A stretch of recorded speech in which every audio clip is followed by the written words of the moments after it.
call up your magic email. Yeah, that's a powerful kid. So for those of you who are here this morning for the final plea calendar, if we do not resolve your case today, we'll see you very soon because you are on the February 12th trial calendar. So you'll be right back here saying, I didn't work the case out, so let's go to trial. We're going to start with the plea and arraignment calendar, at least call it, see who's here and who's not. Position 1, Joshua Henry, we actually already dealt with. We handled his revocation. So that is, we're 1 for 1. Theo Francois should. Yeah, he wasn't transported. Well, we're off to a bad start, Deputy Gordon. The lawyers are doing great today and law enforcement, not so much. Is he in the jail, in our jail? I'm not sure. Okay. I know he's not downstairs. All right, he may not even been produced from Gwinnett. Okay, and this was for a plea and arraignment for a shoplifting charge. Would this be, Ms. Rios, your case? All right, have you had a chance to meet Mr. Francois, or he's in a different jurisdiction? Gwinnett, I was hoping he was gonna be over so I could talk. to him. Okay, well, that was the goal. We'll keep trying. So we'll reset this for something real soon. Have you had a chance to look at the case? Is it a resolvable type situation or? So it's a shoplifting. Okay, I guess it depends what else has been going on in his life. Okay. And then Ms. Rios, you want to have a bond hearing for Mr. Cotton and Mr. Wells, is that right? Ms. Williams, do you have, Mr. Wells has 2 very different types of cases. Is one of them yours? Yes, Judge. Okay. Position 5. Okay, all right.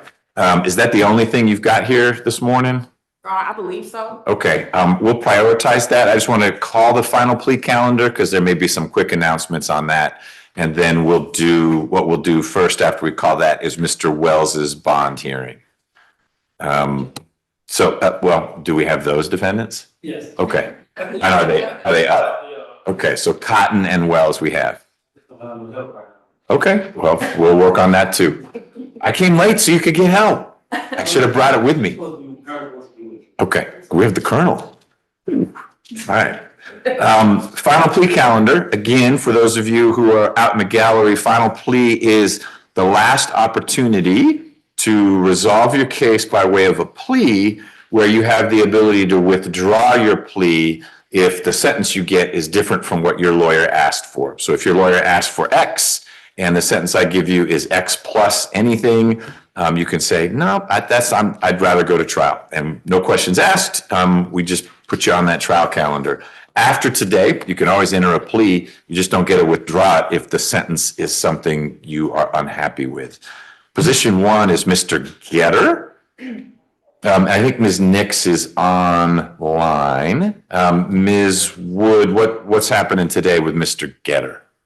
Your Honor, we should just bring him out here and find out what's happening. So, Okay, there's been an offer by the state, very reasonable offer, and there's been, oh, I'll take it, I'm not gonna take it, back and forth. And so you've had a chance to communicate. It's not you got it last night. You and Mr. Getter have talked. He's waffling, understand. Nick's been great to work with, and so I think it's just gonna be better for everyone if he just hears it from Ms. Nix and from. On the record in public. Okay, we'll do that once Deputy Gordon has assistance. Thank you for that. No discovery issues. I'll ask you that when he's out here, but you're good to go. Mr. Getter needs to decide which way he's going to go. That's correct. This is the gentleman who called in from his car in another state initially and wouldn't tell us where he was. Yes, Okay, that's well, now we know where he is. All right, Ms. Nix, does that work for you? Yes, sir. And I got stuck in the same traffic as you, and I'm walking into the courtroom here in just like 5 Good, minutes. you can vouch for me. It's not like I was home watching Good Morning America or something. It's down to 1 lane. Okay, we'll see you in a little bit. That's up to you, just back him up. Amen. It says 3. That's an actual trend. Shamira Hurd. Oh, okay. Ms. Wood, have you and Ms. Smith had a chance to talk about this one? Yes. What's your forecast? Just a final plea hearing. Okay.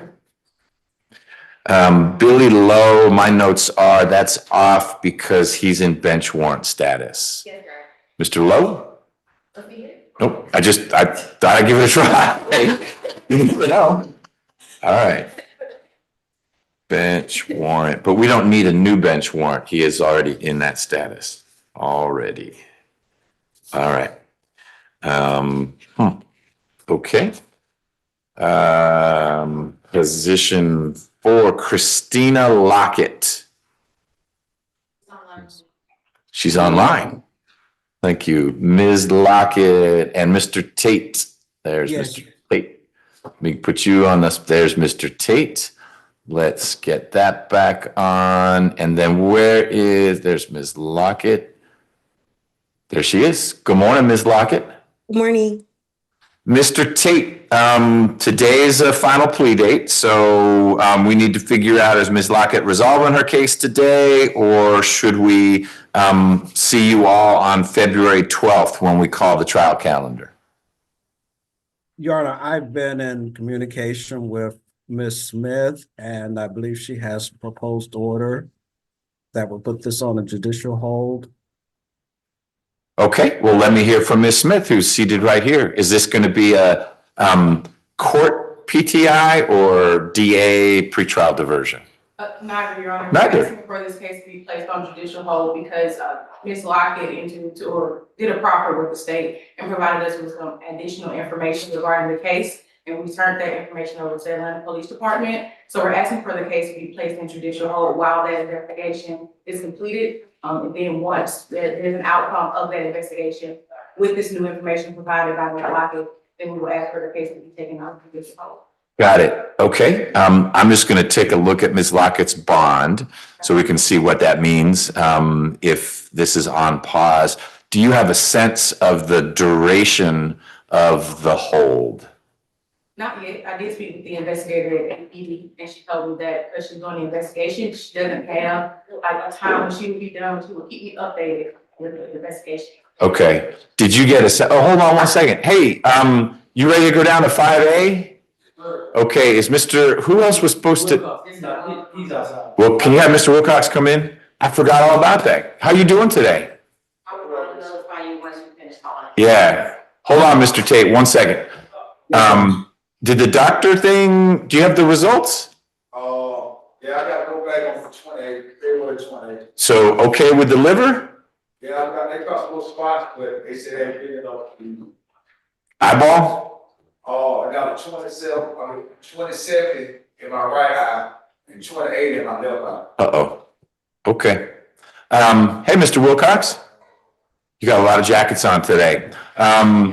But together you guys are styling. You need to go to courtroom 5A. So you just go down 3 floors into the hallway. That trial is underway. It's still the state's presentation. I told you about the case. Guy shoots someone else in the back of the head, supposedly over someone stealing someone's drug stash. You need to stay until that court breaks for lunch. Good to go. Pardon me? No, I won't be here then. So you're free to go. If you've got a UA, go take care of that. I'm not excusing you from that. But just make sure you're there until lunchtime. And the judge is going to recognize you guys given your attire, so he'll know when you leave. Stay till lunch. Then you're going to give whatever report you need to give back at group or to your compliance coordinator, whatever that is. So take mental notes if you're not taking, it's sort of like you're going to be watching court TV. It's just you're in person. Okay. All right. Thanks for being here. Stay warm. 5A downstairs. Okay, Mr. Tate, I apologize. I said to get some people in a particular direction. So Ms. Lockett's bond.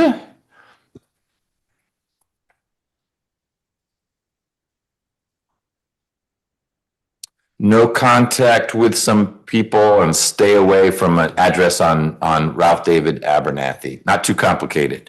Any issues with those conditions, Ms. Lockett? No. Okay. Are you working these days? Yes. What do you do? I do rideshare. As in you like Uber, Lyft, that kind of thing? Yes. Okay, great. Ms. Smith, it looks like you've emailed something. I'll put this case on judicial hold. I'll probably need to have some kind of tickler. That's why I was asking your best estimate. I don't want us to forget about it. You've got lots of cases. I'm sure Mr. Tate is busy.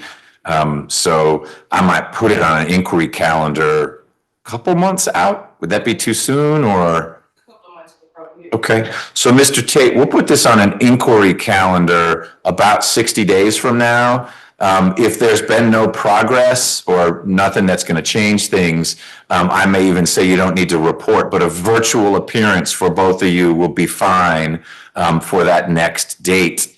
If there are positive developments before then that date can be more of a substantive conversation, okay? Yes, Your Honor. Thank you. Ms. Lockett, you should just stay in touch with your lawyer. If you move for any reason, you change address, make sure you let him know, okay? Okay. Ms. Smith, anything else? Oh, yeah. Mr. Tate? No, Your Honor. Okay, so we'll take this off the February trial calendar and we'll see everyone in a couple months just to get an update. Thank you, Your Honor. That's all we have. May we be excused. Yes, you both may.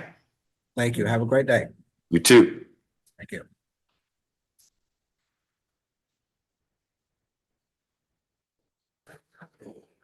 Derek Flagg. Ms. Wood, he has two cases. Yes, Judge, I am hoping we will resolve these today. Okay. Alexis Scott. You're both Alexis Scott? I'm Alexis Scott. Hey, Miss Scott. How are you doing? I'm good, how are you? Good, your hands are full. Don't drop that. All right. Miss Princeton Hines. Okay, he'll be here? Yes. Okay, we'll hold for Princeton Hines and then Miss Scott will talk about your case. All right, you're welcome.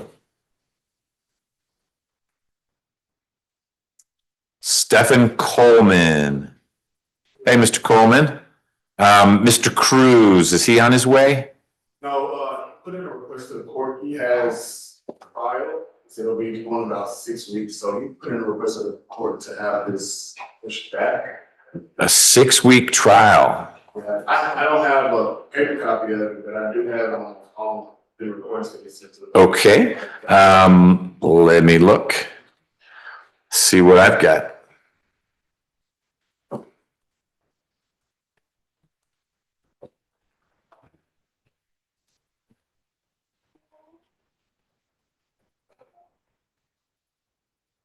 You probably will notice some conflict.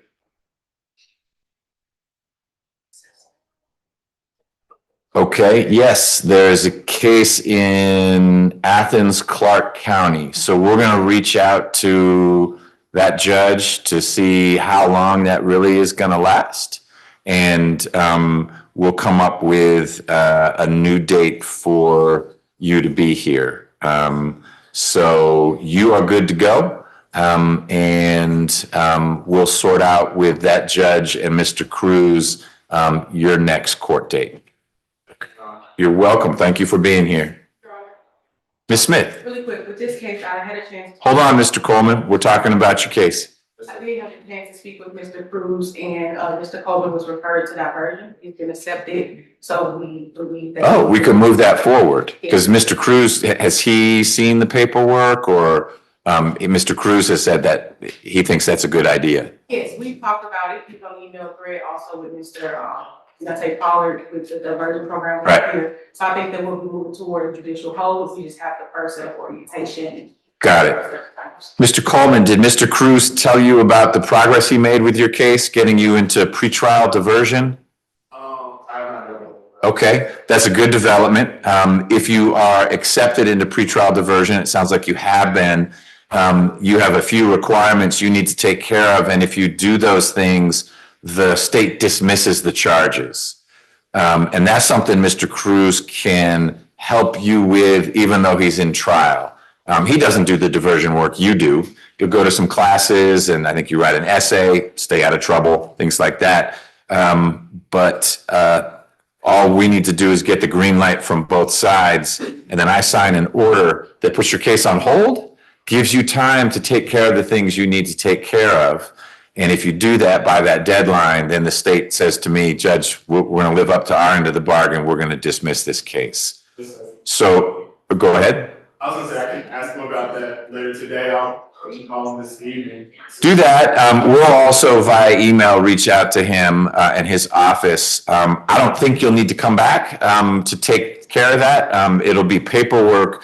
And as long as Mr. Cruz gives it the green light, Ms. Smith will send me something, I'll sign it. And then you have to go to orientation and then you'll be off and running. Okay? Sounds good to me. Ms. Smith, thank you for flagging that. All right, now you're good to go, Mr. Coleman. Sage Martin. She's on Zoom, Jeff. And this is also a referral to diversion. I'm here. Hey, Ms. Martin. Hello, good morning. Good morning. How are you? I'm great. How are you? I'm good, not great, but I'm heading in that direction. This is a pretrial diversion referral also? It is, Your Honor. Where are we in the process? Well, I emailed this the same day, for Mr. Coleman, I just haven't heard back yet, so I anticipate they did. Oh, They one second. Like just now it came in? Just now. Oh, yeah, she's been accepted into the diversion program. Well, now you're doing better than great, Ms. Martin. What would come after that? Fantastic. You're doing fantastic. You were accepted into the district attorney's pretrial diversion program, which means after you go to an orientation, you'll have some things you need to take care of. If you do all those things, then the state dismisses your charges and you are back to life as hopefully you want it to be. And we'll just put your case on hold while you are taking care of those things. So Ms. Wood will be in touch with you about what those requirements are. And most importantly, when that orientation is. That's the thing that people need to not miss. You got to be there for that because that sort of checks the official box and then the DA's office has you doing the things you need to do. So I'll just look for that paperwork from Ms. Smith. Anything else, Ms. Wood, we need to share with Ms. Martin? No, Your Honor. Does she have a rough idea of what pretrial diversion involves? She does, and I'm gonna give her a call after court today to just go over everything they sent over to Ms. Smith and I. Great. Okay. Any questions, Ms. Martin, about what just happened? No, sir. Do you feel excited? I am. You're a good poker player because you have the same look as at the beginning and yet you're super excited right now. All right.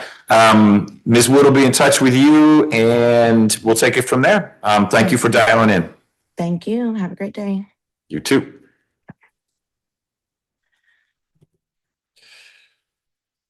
Javante Edwards. Hello, Mr. Edwards. Ms. Wood? This is just a final plea hearing today. All right, we will do that right after we do our bond hearing. Jamal Lewis. Cross court in that case, Judge, my client is present.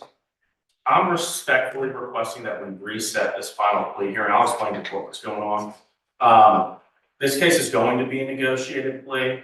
The state had difficulty contacting the victim in this case. They finally got in contact yesterday, so I just got an offer.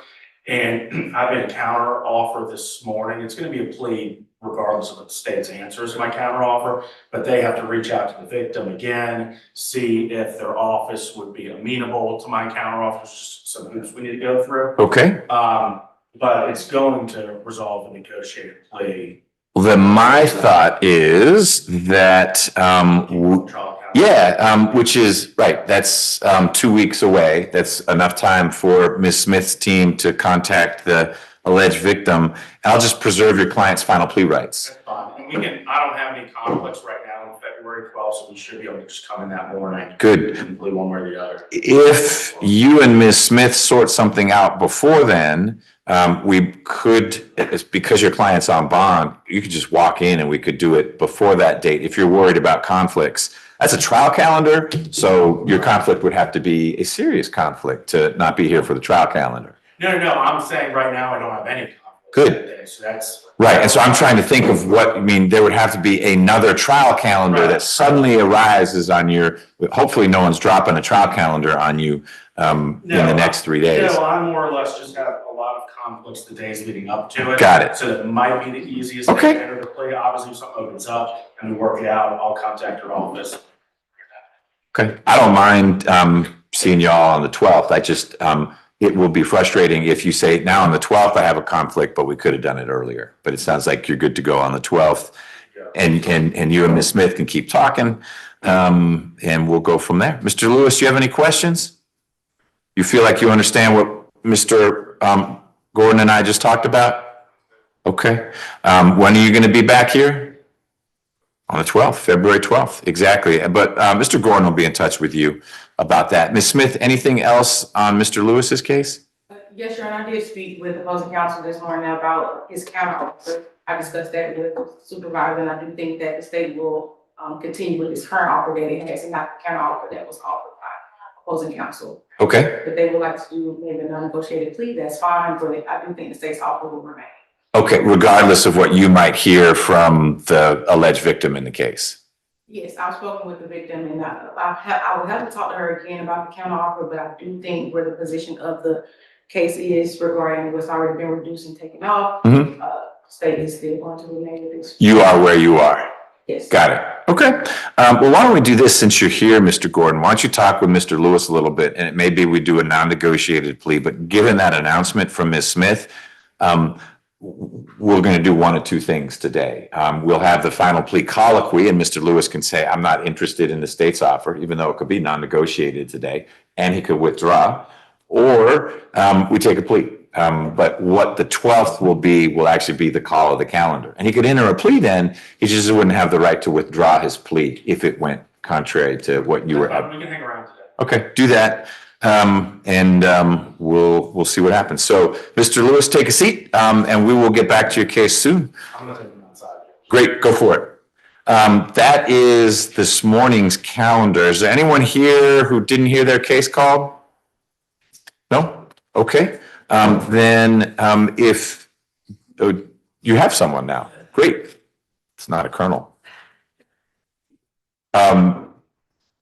Ms. Williams, are you ready to go with Mr. Wells's bond hearing? Yes, Your Honor, and just an update, Ms. Nick said that she had something before Judge Swalls. I just wanted to let you know. Okay, I did see her here briefly, and then okay. Ms. Rios, are you ready on Mr. Wells's bond hearing? Yes. All right, if we could bring him out, please.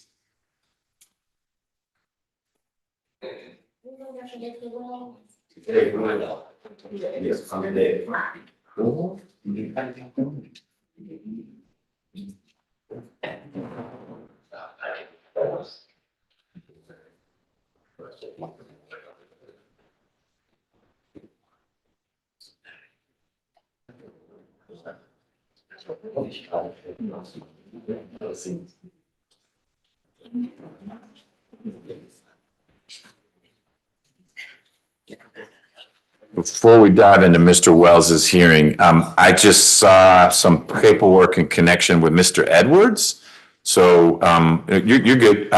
Ms. Wood, are you in a position to talk about that as well? I know you said it's going to just be a final plea, and we can take care of that. But since we have everyone here, I want to know if we can talk about that as well. Possibly, I need to review some of the exhibits, and then I need to show them to Mr. Edwards. Okay. So, All right.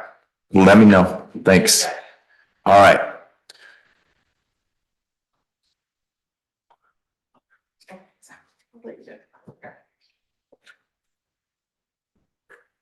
Good morning, Ms. Rivers. Good morning, Judge. How are you? I'm okay. How are you? I'm okay also, except I think I said I was good before, so I'm still good. Are you ready to do some takedown? Yes, I'm ready. Great, thank you. Good morning, Mr. Wells. Good morning, good job. Mr. Wells, Ms. Rios has filed a bond motion in your two cases. You have two cases, 25 SC 006-805 and 25 SC 007-589. And you currently have, I believe, no bond in either case. I'm pretty sure it's no bond in the case ending in 589. So I'm going to hear from Ms. Rios about why you should get a bond and what that bond should look like, dollar amount, conditions, things like that. And then I'm going to hear from at least one prosecutor. Ms. Williams has the case that involves, I think your sister is the alleged victim. Will you be handling the whole bond hearing, Ms. Williams, or are you tag teaming with Ms. Smith? Your Honor, I'll be handling the whole bond. Great. So then I'll hear from Ms. Williams from the state. I may ask some questions. We have someone from pretrial who can talk to me a little bit about your history. And then I'll let you know what I'm going to do. But we're just talking about bond, okay? Yes, sir. All right, Ms. Rios.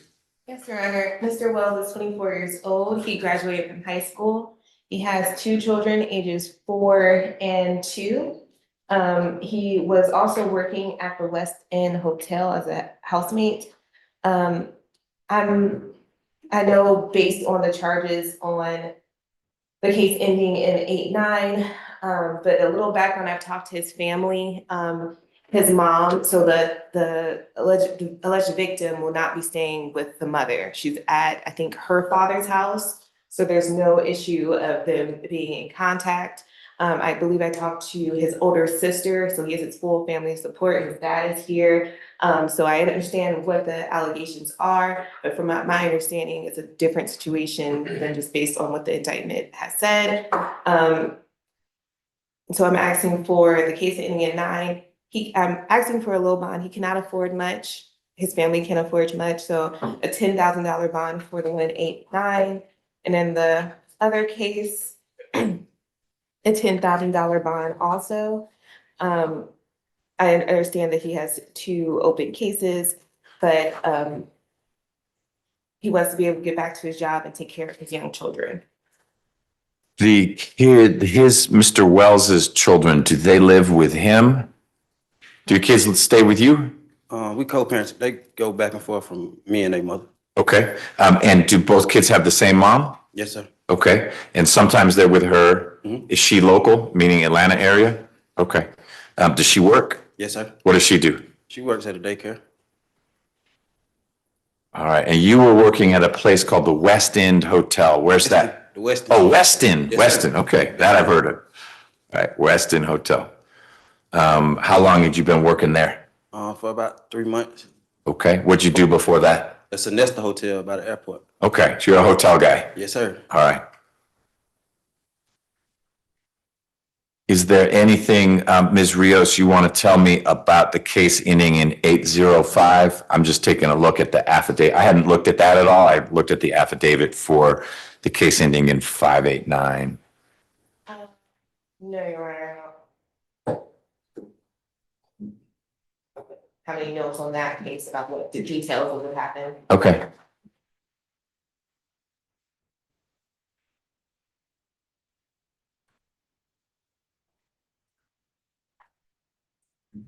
Okay. So where would Mr. Wells be staying? He'd be staying with his, you tell me. I believe it will be staying with his mother.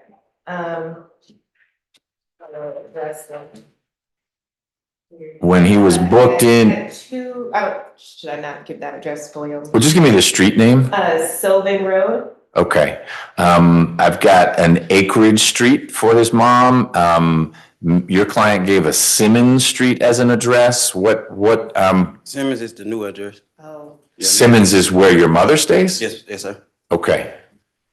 that address we're living at? Is that a house or an apartment? It's a house. And who else stays there? Me, my mom, and my brothers. Just brothers, no sisters? No sister. Are your brothers younger or older? Older. How many? 1 right now. But you said plural. Yeah, my other brother, he just moved out to stay with his grandmother. Okay. Your 2 children, boys or girls? 1 boy, 1 girl. How old is the girl? 2.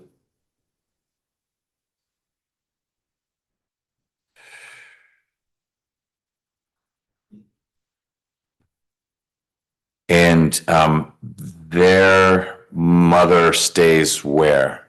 She just moved to Douglasville, and then my daughter, she really not gonna be with me because she goes to daycare with her mom like every day. Oh, meaning when her mom goes to work, she brings your daughter, Yes, sir. her daughter with her. Okay. And what about your sister? Where does she stay? The one that's on the case. The one that's on the case. She stays with her aunt and dad. Okay. And where's that? I have no idea. That's good. You have other sisters? Yes, I do. How many sisters? I have 3 other sisters. What are your sisters' ages? 19, 30 and I think 31. There's two different sisters. One is 30 and one is 31. Yes, yes. Sir. Okay, so three, I'm gonna call them adult sisters. Okay. And then you have a sister who is staying with her dad and an auntie, and that's the young sister. Yes, sir. Okay, all right. Got it. Thank you. We have Officer Stallworth from pretrial. Good morning. Good morning, Your Honor. How are you doing? I'm good. How are you? I'm also good. Can you tell me if you have any criminal history information on Mr. Wells? He has one prior adult arrest. There's a 2024 first offender conviction out of Fulton for aggravated assault, possession of a firearm or knife during commission. That's case number 23 SC 188045. On the GCIC, it shows that it was court ordered restricted. Okay, thank you. You're welcome. He has a warrant. Okay, so that is an open, active probation case. All right. Who's? Before is what put him in violation. Excuse me, we weren't, well, the officer wasn't even aware of position 5. Okay. Who is the judge to which the 23 SC is assigned? I believe it's Judge Schwab. Okay. But whoever that judge is, that judge signed the warrant. Yes, Judge. Okay. It's Judge Schwab. Got it. Okay. Ms. Williams, I'm happy to hear from you. The existence of the probation warrant makes bond conversation moot right now, in my mind, is that we would need to work through that. Ms. Rios and her counterpart in Judge Schwal's courtroom would need to think about, is there going to be a global resolution? I have no idea what kind of offers will be coming from the state on these two cases. But I suspect that there'll be, if not a new warrant, an amended petition from DCS that would incorporate your case as well. It sounds like right now, the thing that had hit DCS's radar was the aggravated assault charge. Yes, Judge. So I don't ever mean to say you don't have to say anything, but in some ways, it really doesn't matter what these dynamics are because of that warrant.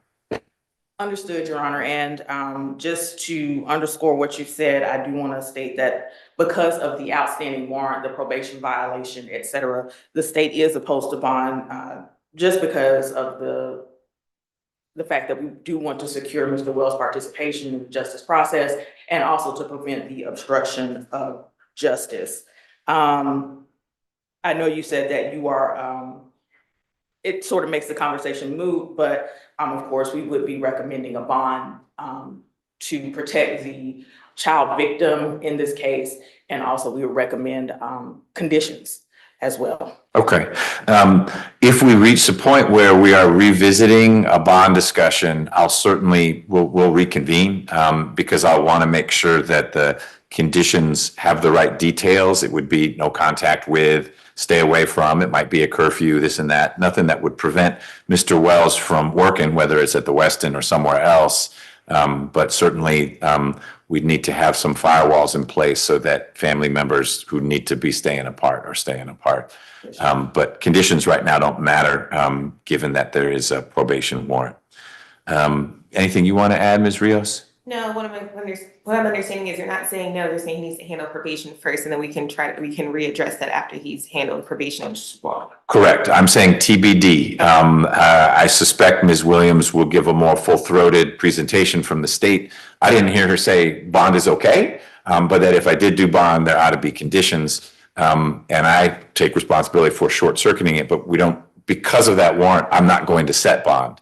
But it's because of the warrant. It's not because I found that there are no conditions that would ensure Mr. Wells's appearance and the safety and peace of mind of the alleged victim and the family that is surrounding her. We just don't have to sort that out today. Mr. Wells, you're going to need to figure out this probation situation. You've got a great lawyer here to figure out, she knows, whoever her counter is with the judge who's got the probation situation.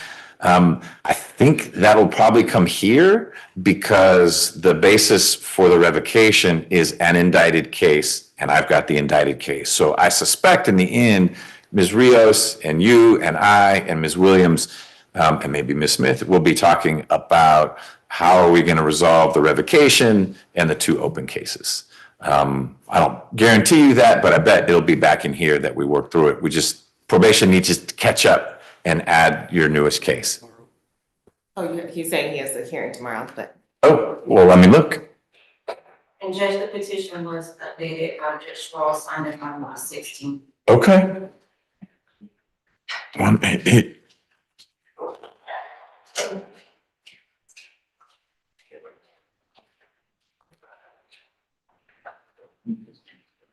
Who's Jadarius Wells? That's my cousin. Your cousin. Okay. Yeah, I can't even get into your case because it was first offender. It's locked to judges. So I can't tell you. I believe you that you got a hearing tomorrow, but it may well be that you get to Judge Schwal's courtroom and they say, oh, we got to send this to Judge McBurney. Yes, sir. He's got the authority to handle it. And then we'll see you. If he does handle it, we can talk about what's next. Yes, okay. All right. Thanks, Ms. Rios. Your Honor, that concludes my business before you this morning. Oh, hold on 1 sec. Yeah. Sorry. Yes. You're free to go. Thank you so much, Your Honor.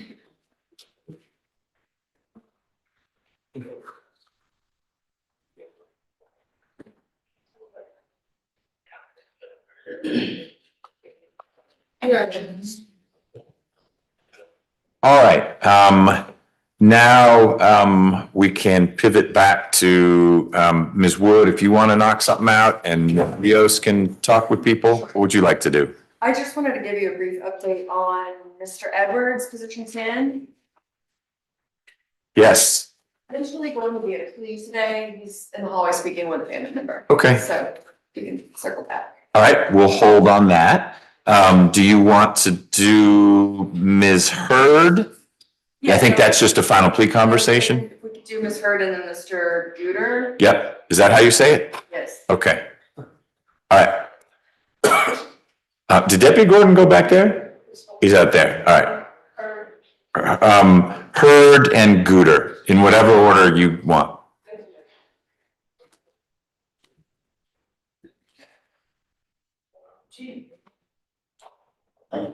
Yeah, position in the scene. He calls off. From the jail? He's figured out, but. You screen it. And Mr. Riser. Huh. I don't know. Guess I see the incident. It'll be the first time we've seen you. In person, I think. You have left or go for this. Right. One there for dinner. Oh. No, I don't know. Not this morning, now. You should get my phone. Ms. Williams and Mr. Abadi, before Ms. Williams leaves, we have on this afternoon's calendar, final plea calendar, 2 child pornography cases. And Manny Aurora is the lawyer for both. And his staff has been blowing up our email saying we can't get in touch with the ADA. And we don't have an offer. One of our clients is autistic. He's not allowed to use the internet, so he can't zoom in because it's one of his conditions. Who typically handles those cases? Mr. Bridges, or Miss Winfrey. Okay, Bridges is the name that's all over the cases. Okay, I just want to say something back to Aurora's staff to say, well, you don't need to figure out how your client who can't use the internet per bond order can zoom in. But mostly they wanted to get offers since it's on final plea. Okay, thank you. We are ready for Hurd or Guter, either one. We're going to do both, but not at the same time.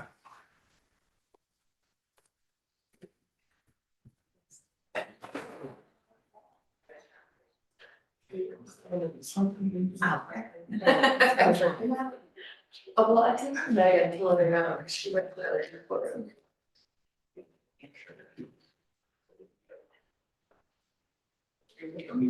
Oh, no. He's having a conversation with her. Oh, yeah. I don't know. We'll see. Let me see.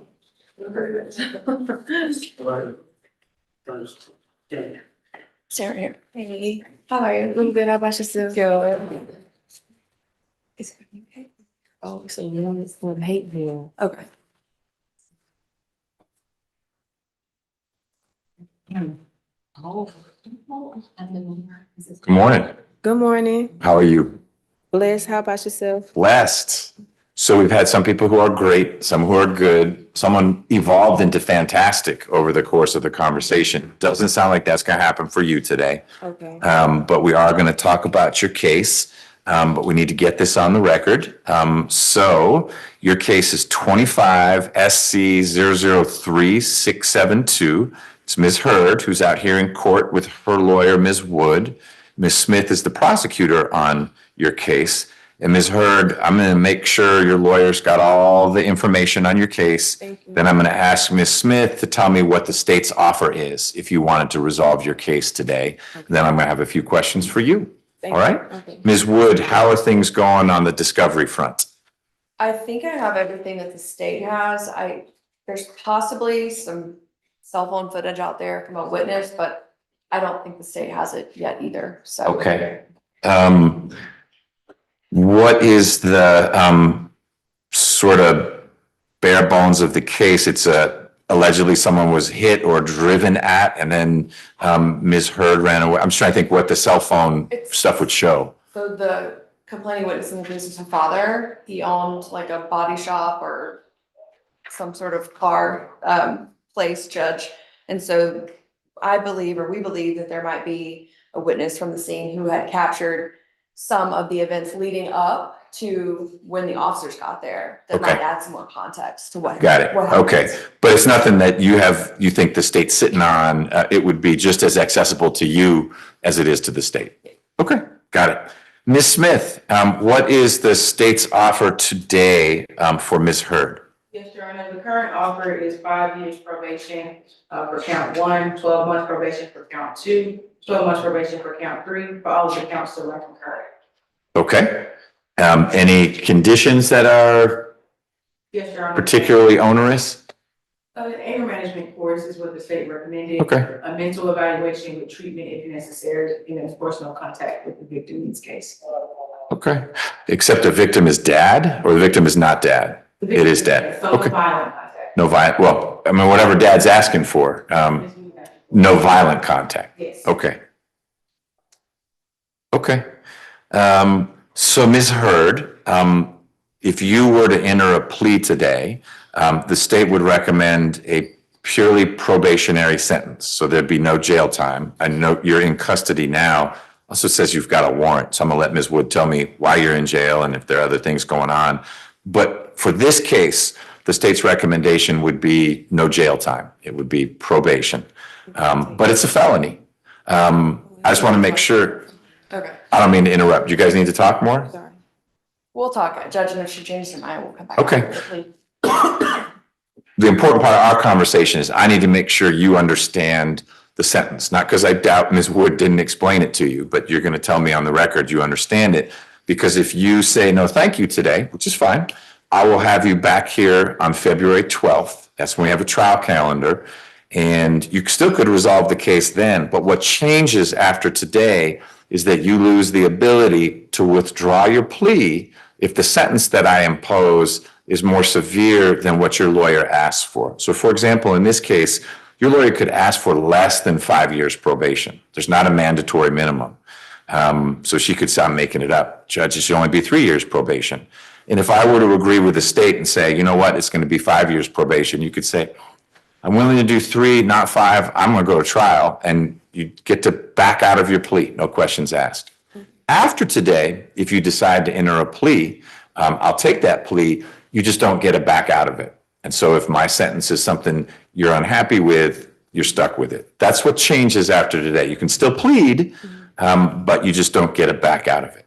So 2 questions. 1, do you feel like you understand the state's proposed recommendation, which is 5 years probation, no jail time? Yes, I understand. Okay. And you understand that if you don't go forward today, you don't get to withdraw a plea in the future? Yes, I Okay. understand. Understanding those things, Ms. Hurd, do you want to go forward with a plea today? Or do you want to come back on the 12th for the trial calendar? Can I talk to my lawyer right quick? You sure please? can. Before you have that conversation, help me put into context why Ms. Hurd's in custody. That's for the warrant that's on the calendar, Judge. It's a misdemeanor battery out of Hayville. Hayville. Yes. Okay, and that's what's holding her. Okay.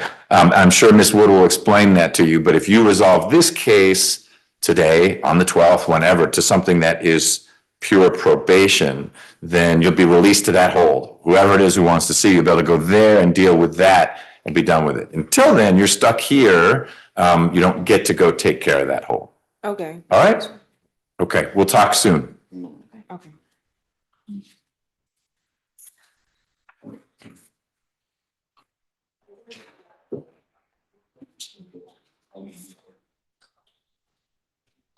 Judge, if it's okay, I would like to handle Mr. Gooder's next that I can check on the facing calendar. Yes, let's do that. And Mr. Hines, good morning. Good morning, Your Honor. I apologize for being late. No, your client let me know you were on your way, so we're all good. And as you could see, we were taking care of other stuff. When I'm done chatting with Mr. Gooder, I'll get an update from you as to what might be happening with Ms. Scott's case. Yes, Your Honor.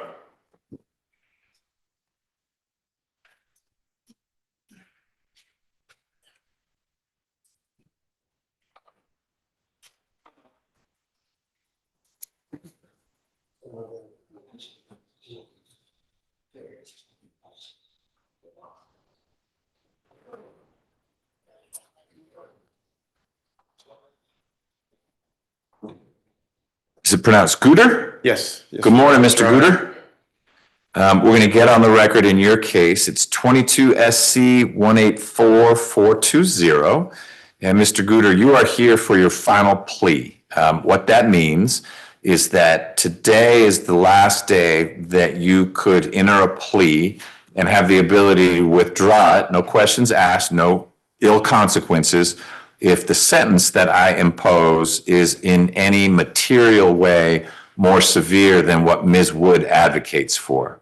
So a real simple example, if the state says, we recommend X, and Ms. Wood says, no, it should be X minus 2, and I go with X, that's more than X minus 2. You could say, I was willing to do X minus 2, but if it's this other sentence, I just soon go to trial. Great, then we'll see you on the 12th, which is the trial calendar date. After today, you could still enter a plea, but you do not get to withdraw that plea if you are unhappy with the sentence. Understand? Yes, sir. All right. Ms. Wood, do you have the discovery you're aware of in Mr. Gooder's case? Yes, sir. Ms. Nix, what is the state's offer as of today? The state's offer is, as to count 1, state will null process as a part of this plea. As to count 2, state recommends a 10-year sentence that the defendant serve 2 years of that sentence with the balance probated. As to count 3, state recommends a 5-year sentence that the defendant serve 2 years of that sentence with the balance probated to run concurrent with count 2. Counts 4, 5, and 6, which are all misdemeanors, the state recommends 12 months to serve concurrent with counts 2 and 3.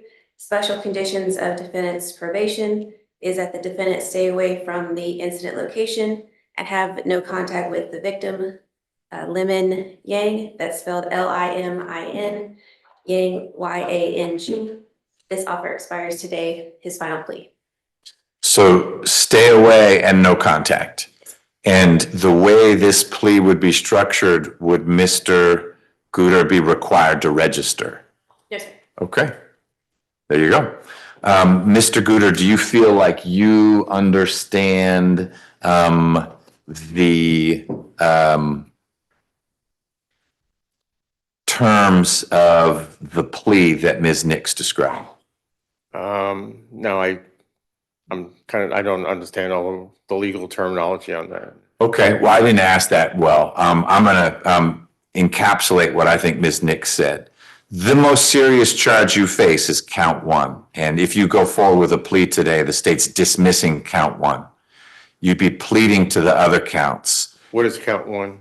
Criminal attempt to commit rape. Okay. That would be dismissed. You'd be pleading to false imprisonment, impersonating a public officer or employee, and 3 counts of sexual, well, 1 count of sexual battery, 2 simple batteries. Those are all misdemeanors. More to the point, the state's recommendation would be that you serve 2 years in custody. You'd get credit for all the time you've been in, followed by 8 years on probation. That's the 10 served 2. Those are the operative provisions. You would not be required to register as a sex offender. You'd have 2 primary conditions of probation other than obey the law. One is stay away from wherever this situation supposedly happened. And the other is no contact with, is it Ms. Yang? Yes, sir. Ms. Yang. So that's the dimensions. 10 served 2, credit for time served, balance on probation, and those conditions. My question to you is that something you want to pursue today? Or do you want to say, no, thank you, and we'll see you on the 12th for the trial calendar? Okay. So the time I've spent from 2019, 2020, 25, 2026 is all considered time served on the jail time. Is that? I'm looking that up because you gave me some years that are very far away, and I don't want to give you a misleading answer. So let me pull your case up. It's just from ballpark figure. Oh, I see. You were arrested in 2019. Right. Yes is the answer. All the time that can be documented that you were in custody. You may have been in and you got a bond.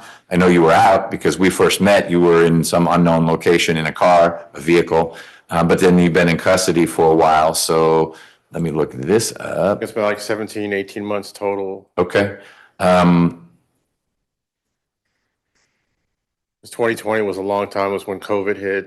Yeah, so you were, that's old. Yes, you were in for 273 days, and then you've been in for 194. So you would get credit for the combination of those 2 numbers, which is well over a year. So it would be time served. They wouldn't need to serve anymore. I didn't say that. I said this adds up to well over a year. What the state is recommending is 2 years, but it's a parolable offense. And so it may be they look at the numbers and they don't even transport you to the Department of Corrections. I'm not representing that it'll go one way or the other, but you've got 470 days in already, and 2 years is more than that, but not a whole lot more. So it may be that you go to the Department of Corrections. That would be for not all that long. And then, like I said, you're parole eligible. I don't make representations about when parole would happen. If it happens, you control more of that, depending on how you behave. But the most important thing is you get credit for that 400 plus days. Is that 2 for 1? I've heard that term used also. So I don't get involved with any of that math. Oh, okay. Okay. I'm learning this there's terms I've heard, so yeah. Probably at the jail, people are talking about that. That has often more to do with misdemeanors and with a revocation and whatnot. But again, I don't make any representations on 2 for 1, 3 for 1, 1 for 2. Nothing like that. I can tell you that the state's recommending 2 years to serve, followed by 8 years on probation. And to your very good question, you would get credit for the 470 something days that you've already served. So would I have to spend more time in jail? I'm sure I'll know all the numbers here. I don't know. Again, I don't make that decision. If I were to go along with it, let's say this ends up being negotiated, which makes it more likely that I go along with it. And so let's say hypothetically, I sentence you to 10 to serve 2 with a balance on probation. Then the first stop would be the sheriff's team, who would look at, well, 2 years to serve, he's already done this much. He's going to stay in the county jail and we'll just finish it up here. They may look at it and say there's enough time left on that sentence that you are transported to the Department of Corrections. Then they do the thinking about when are you parole eligible and all that kind of stuff. So I don't know if you'd get out the next day or the next week or the next month, The most you would spend would be whatever remains between 470 and 2 years.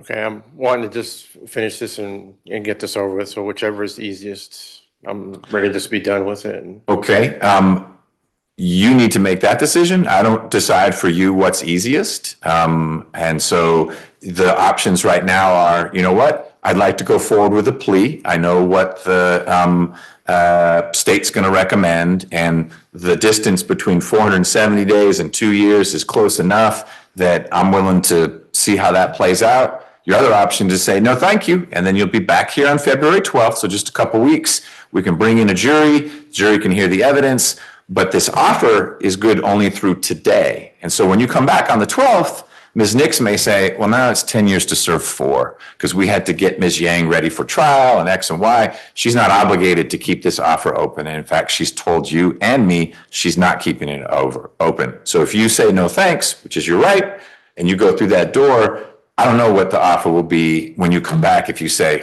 I don't want to go to trial. There's going to be a messy trial. Okay? So you need to decide if you want to consult with Ms. Wood. You can talk with her more. Plea or trial? Just do the plea. If you want to talk in the back, we can do that. It's up to you. It's your case. Can we have a moment to talk? You sure can have a moment. Okay. We'll bring you back out here in a sec when you're ready. Okay.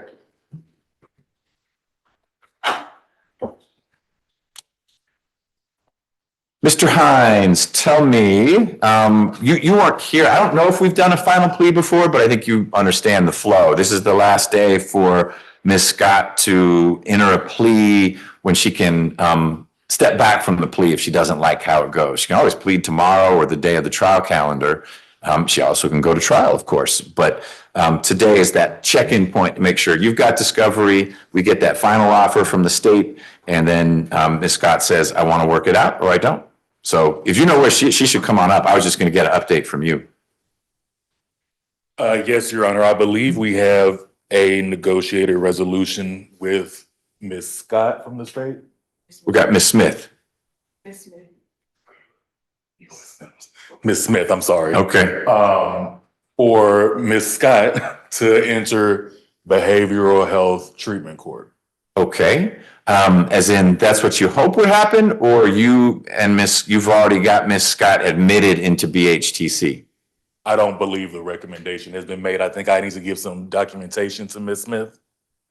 Yes, Your Honor, I informed opposing counsel that in order for the defendant to be accepted into behavioral health court, we would need some type of documentation of her mental diagnosis. However, I did let opposing counsel know that if we were not able to get that documentation, that the state's offer would change, but that we could not refer until we got that documentation. Okay. Right. So, Mr. Hines, the way it works with our accountability courts is that I'm happy to refer Ms. Scott to the accountability courts. She would have an intake interview. And to get into BHTC, there would need to be some documentation of whatever diagnosis, depression, PTSD, whatever situation Ms. Scott is working with, as long as it's documented, because they don't perform their own diagnoses at the intake interview, then that would allow the intake team to assess if Ms. Scott qualifies for participation in that program, which is a great program. Would it be, Ms. Smith, a plea into BHTC, or is it diversion into BHTC? It'll be diversion into BHTC. Okay. Then what we need to do is get you, Mr. Hines, in touch with the intake team, because they'll want to meet with Ms. Scott to talk with her, and she'll want to have with her some type of paperwork from a treatment provider that has diagnoses, so the intake team will know upfront what the professional assessment has been. Does something like that exist? Yes, Your Honor, I have it right here. Oh, you got it. Okay. Yes, sir. Good. Then what I'll do, if you're all right with that, is I'll send an email to the intake team, copying you and Ms. Smith. But then you'll take over by coordinating with the intake team when and where Ms. Scott can meet with them. Ideally, we'll have that assessment done before our trial date. I'm not hearing anyone say this is going to be a trial, but we have that pressure point of February 12th. And I'm going to look to that to be, let's see if we can get an admission into BHTC on or before that date. And then if it's a diversionary case, we just put this on judicial hold while Ms. Scott takes care of everything she needs to in BHTC. If she successfully graduates, then the state dismisses the charges. Yes, Your Honor. Ms. Scott, has Mr. Hines talked to you at all about behavioral health treatment court? Yes, Okay, you understand it's not like a 20-minute adventure. It's 18 to 24 months. right, yes, Okay. sir. Great. Are you working right now? No, sir. Okay, It's been a little bit difficult for me to find employment with the pending charge. okay. Well, that may still be the case while you're in the program, but the program can also help line up work as well. But I just wanted to make sure you understood the scope of it. It is many months. It's a great program, and they will want to meet with you to make sure it's the right fit. Because the last thing we want to do is get you into some treatment that either you don't need or it's the wrong kind of treatment for you. Okay? Anything else, Mr. Hines? Yes, Your Honor. If the state has no objection and Your Honor is amenable, I would ask to submit a motion once Ms. Scott is accepted into BHTC to seal this case so that she can have a better shot at seeking employment while she's in BHTC. She, without getting too much into plea territory, allegations arose out of a mental health episode. Mm-hmm. Since then, Ms. Scott has completed college. She has stayed compliant with her treatment, very engaged in her treatment. I have her medical records. And she's also given birth to her son, who is here in the courtroom. I think I saw the son when Ms. Scott stood up before you got here. Yes, sir. I think he's That's at 3 great. months now. Yeah. So she's already on the right track. BHCC will only help, but she is concerned about not being as employable. So that's my request to submit such a motion and order. Okay. Order. Got it. Let's cross that bridge when we get to it. So let's see if Ms. Scott is accepted into BHTC first. If she is, then we just need to make sure that that doesn't create an issue for the judge who runs that accountability court, Judge Richardson, because things get filed into the docket while you're in accountability court. It can be, especially if there's a hiccup for the participant. And if it's sealed, that's harder to do. So I'm not saying no, I'm saying maybe. We just need to make sure that that request is consistent with participation in the program. Understood. Okay. Thank you. All right, you bet. So Ms. Scott, Mr. Hines will be in touch with you to arrange the intake interview with the people from Accountability Court. All right? Okay, yes, sir. Great. Anything else, Ms. Smith? Okay, Mr. Hines? No, Your Honor, I believe that concludes my business before the court. May I be excused? Yes, you both may. Thank you. And congratulations. What's your son's name? Xavier. Xavier, great Yes. name. All right, Thank you. congratulations. Thank you.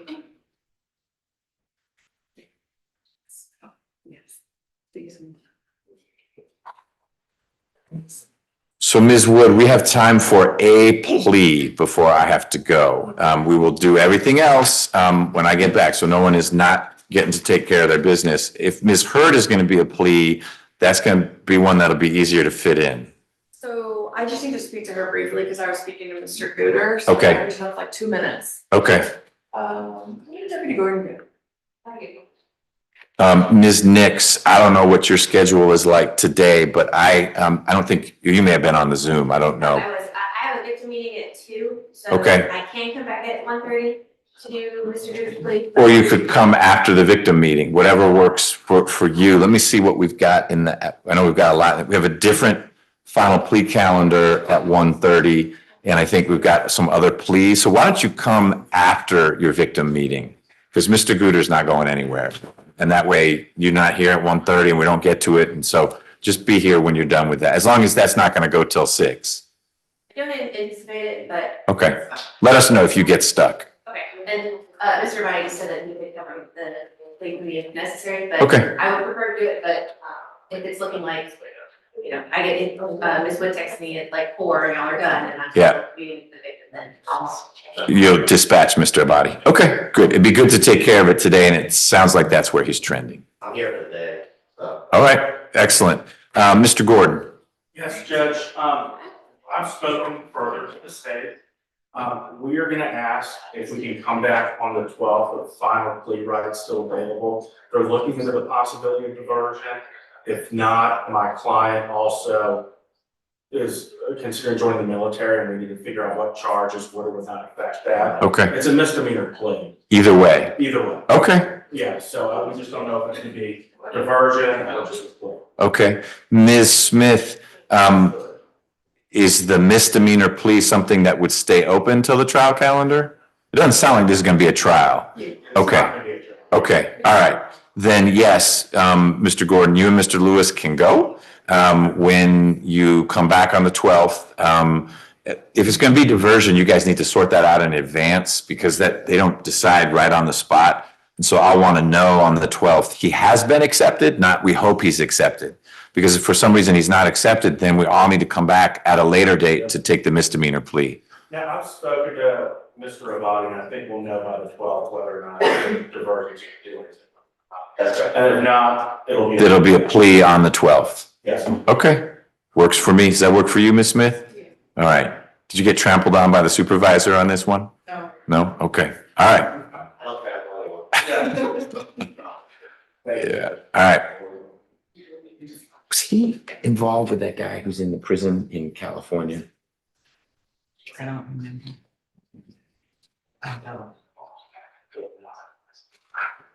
I thought it was somebody who's used to. I don't know. Looks familiar, because I wanted, did you ever learn more about that? I just feel that I was. Whatever.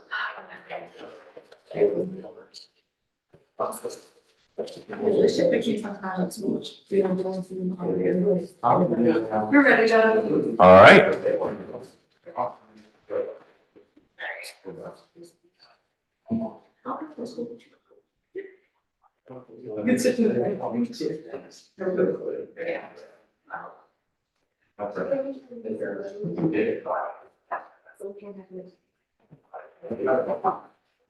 Ms. Smith, do you mind coming up to the witness stand? Yes, no, I don't. Okay. Oh, you may be out of luck. The camera's not showing anything.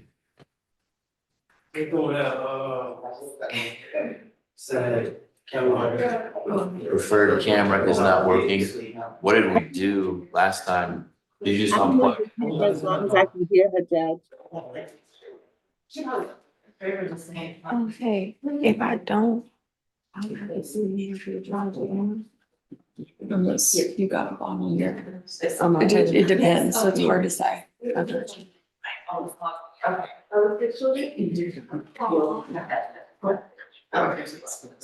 Oh, no, no. No,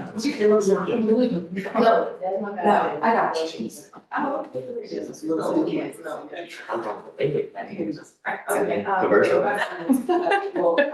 Just need to learn what you did in case you're not here sometime. Yeah.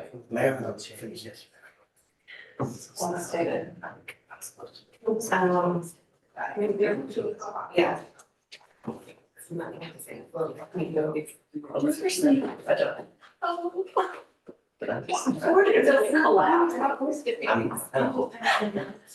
Is it break? Oh my god. You did. She was like, oh, we get texting us this morning. We're like, what are you like? I'm just on it. I know. Is it like some wheels? No, it's nice. She was really bomb. Detective. Yeah, no, she was like wanting to try So to. do we need to join? Like, I would probably look at this.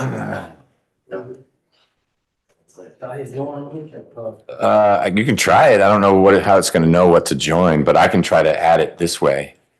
Let me try adding it this way. Judge, I don't need the camera as long as I can hear her. Okay, well, we'll get started then, and I may get it to add. But the microphone's working, so we should be good. Let's see, witness.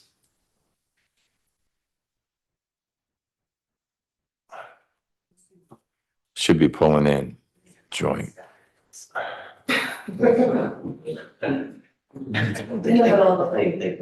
Got us at that.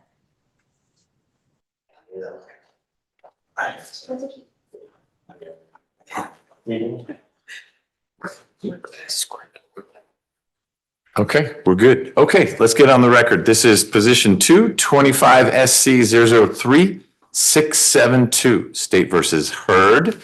Ms. Hurd is here in court with her lawyer, Ms. Wood. Ms. Smith is the prosecutor. And Ms. Hurd, after speaking more with Ms. Wood, it sounds like you are ready to move forward with a plea along the lines of what we heard Ms. Smith describe before, the probation. Yeah, we'll ask for that, but that's. Okay, yes. Yes, okay. Ms. Smith is about to put you under oath. She'll ask you a bunch of questions about you and your case and your rights. You need to answer those questions truthfully. But you also need to let me or Ms. Wood know if you have any questions or if at any point you're confused about what's going on. Will you do that? I got you, yes. Okay. And make sure you speak up when you're answering the court. You don't have to lean into the mic, but just use like an outdoor. Do you have kids? No, I don't. Okay. You've ever yelled at anyone before? Yes. All right. Don't yell, but use that kind of voice so that the court reporter who's not here can hear you. All right? Okay. All right. But you don't have to lean into the microphone if you project. All right, Ms. Smith. Ms. Hurd, please raise your right hand.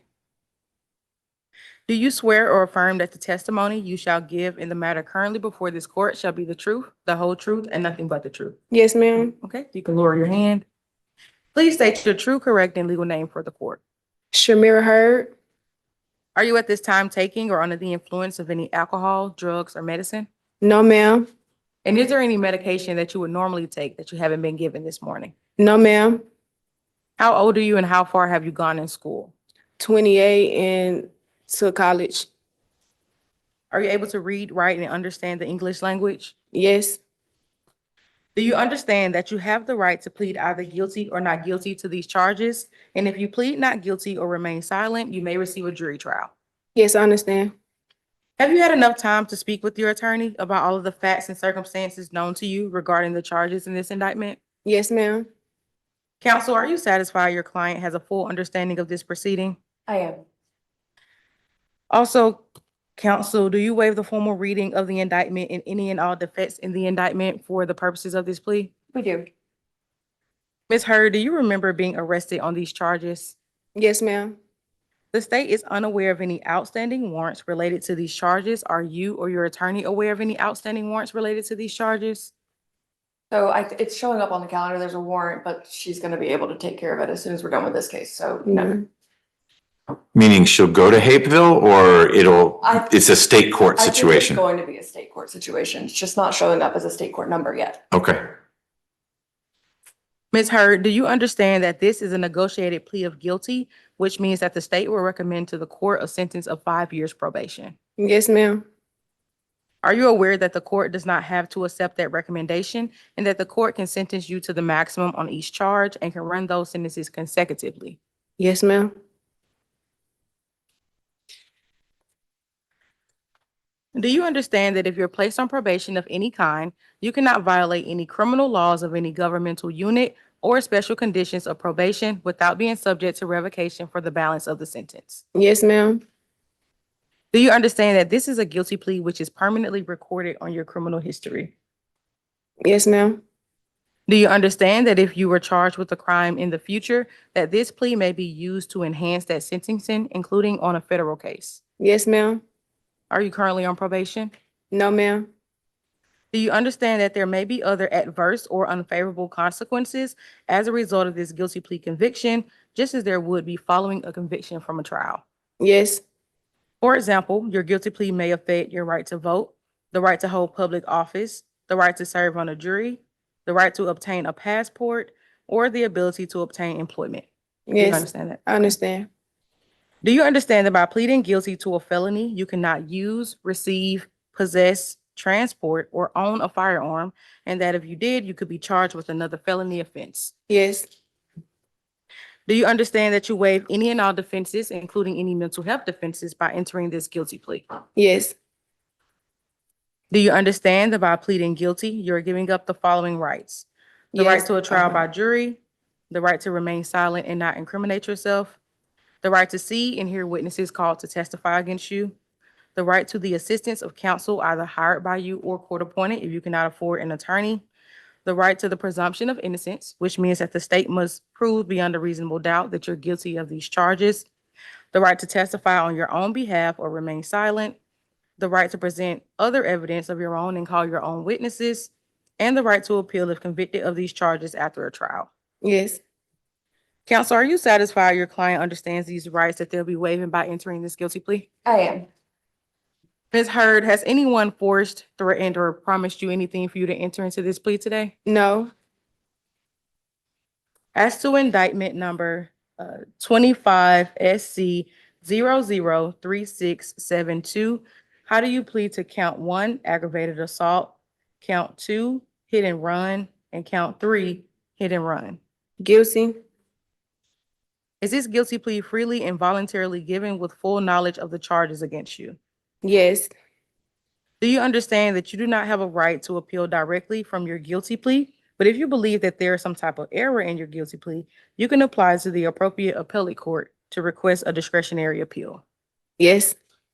Do you also understand that this has to be done within 30 days from today? Yes.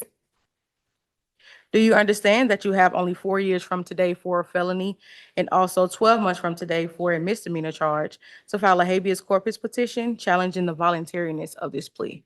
Yes. Thank you, Ms. Hurd. Your Honor, if this case were to proceed to trial, the state would show that on August 12th, 2024, Corporal Walker responded to 2995 Roosevelt Highway at Southside Auto Glass in reference to a domestic dispute. This occurred in Fulton County. When the officer got there, he spoke with a Mr. Shayford Hurd, the owner of Southside Auto Glass. Mr. Hurd informed the officers that his daughter, Shamira Hurd, arrived at his shop and attempted to sell him a piece of equipment. Mr. Hurd refused to buy that equipment, and at that time, Ms. Hurd became combative after he said he no longer wanted to purchase the item. She then entered her 2009 Honda Accord, put the car in reverse, and accelerated. At this time, she struck the side of a parked box truck, and also when she put the vehicle in drive, she headed toward Mr. Hurd's direction. At that time, he was leaning on the driver's side of a green Toyota pickup truck that she sideswiped while also trying to get to him or drive in his direction. At this time, there were cameras on the property actively recording what happened, but the officers could not access that footage. At this time, warrants were taken out for Ms. Hurd, and she was charged accordingly with the charges that we have here today. And those are the facts of the case regarding the negotiated plea between the state and defense. We've agreed to a sentence of 5 years probation for count 1, and for counts 2 and 3, 12 months probation for all counts to run concurrent for a total of 5 years on probation. Regarding the special conditions of probation, the state recommends an anger management course, a mental evaluation with treatment if necessary, for the defendant to have no violent contact with the victim, Shayford Hurd, who is also her father, and for the defendant to be gainfully employed. Also, the state has no objection to first offender, and if so, would recommend a 3-year bid date. And that's all from the state, Your Honor. All right, thank you so much. Ms. Stallworth, do you have any criminal history information on Ms. Hurd? Yes, Your Honor. She has 3 cycles total. There appears to be an open case, 24 CR 007305A for battery, family violence, first offense, and simple battery against police officer, law enforcement dog, or corrections or detention officer. It does say the status is on appeal through Judge Roth. And there appears to be an open case also in Clayton County for battery, family violence, first offense, case number 2025 CR 07937. Nothing further. Thank you. Ms. Wood. Thank you, Judge. We are asking that you accept the state's recommendation. We are asking for first offender treatment and a behavioral incentive date. Your Honor, this was a complicated family matter. Ms. Hurd thinks that the anger management course is going to help her process some of these feelings that she has towards her family, Judge. So we just ask that you accept the state's recommendation in this case. Okay. Ms. Hurd, I missed one part of one of your answers to Ms. Smith's questions. How far did you go in school? To college. Okay, as in you are in or you finished? I You did some college? did some college. Okay, where'd you go? Hair school. You said hair school? Hair school. But it had a name. Called Mitchell Hair School. Okay. How long did you do that? For a year. Okay. Are you working now? No, I lost my job due to being locked up.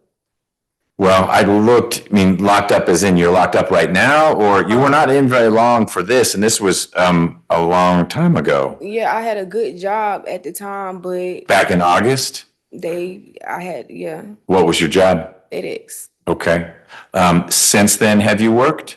I was working at a hotel, but it was getting real hectic, so I had left. But right now, I'm at a car auction that works 2 days out the week. I am trying to find employment. I got Okay. you. Got it. What was this part you were trying to sell to your father?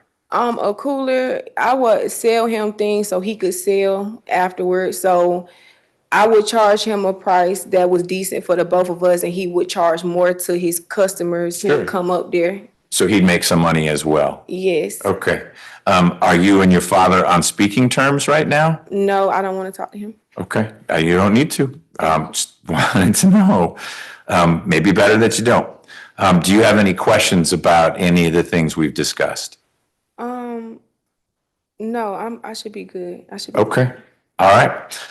Well, Ms. Hurd, I find there's a factual basis for your plea. Sounds like you got angry and maybe took it out on a few inanimate objects there at your dad's shop, including your own car. How did your car end up?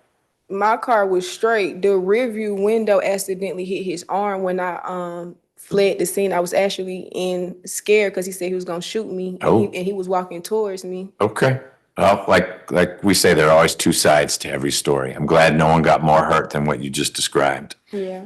But I find there's a factual basis and that your plea is knowing, meaning you've understood what we talked about, and voluntary. No one's forced you to enter this plea.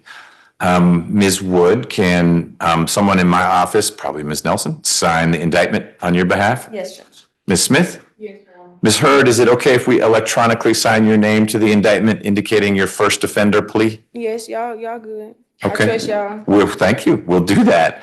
I need to talk to you a little bit about first offender. It is an opportunity that you qualify for because your criminal history is very short.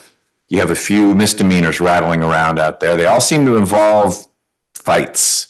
I looked at what you just got arrested. I was trying to figure out how you're in jail now since this happened in August of 2 years ago. But you just got scooped up on a warrant for a fight from a while ago also, which is odd that there's so much gap in time.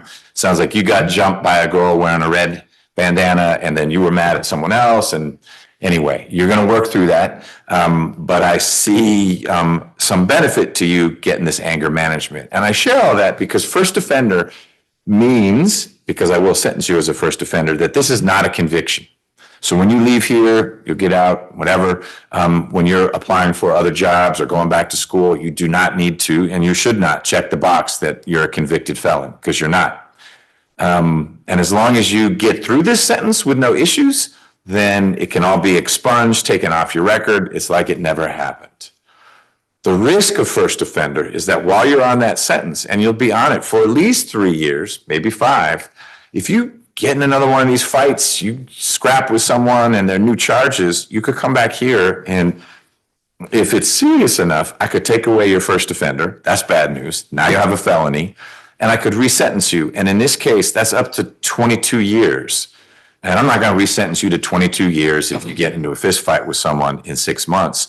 But I'll probably take away your first offender. And then you'll have a felony. And it may be I say, you know what, you just need some time to cool off and grow up. So we're going to take you out of commission for a while. That's the downside of first offender. If you feel like you are in a better space and you are less apt to, when you have a disagreement with someone, come to blows with that person, then first offender makes sense.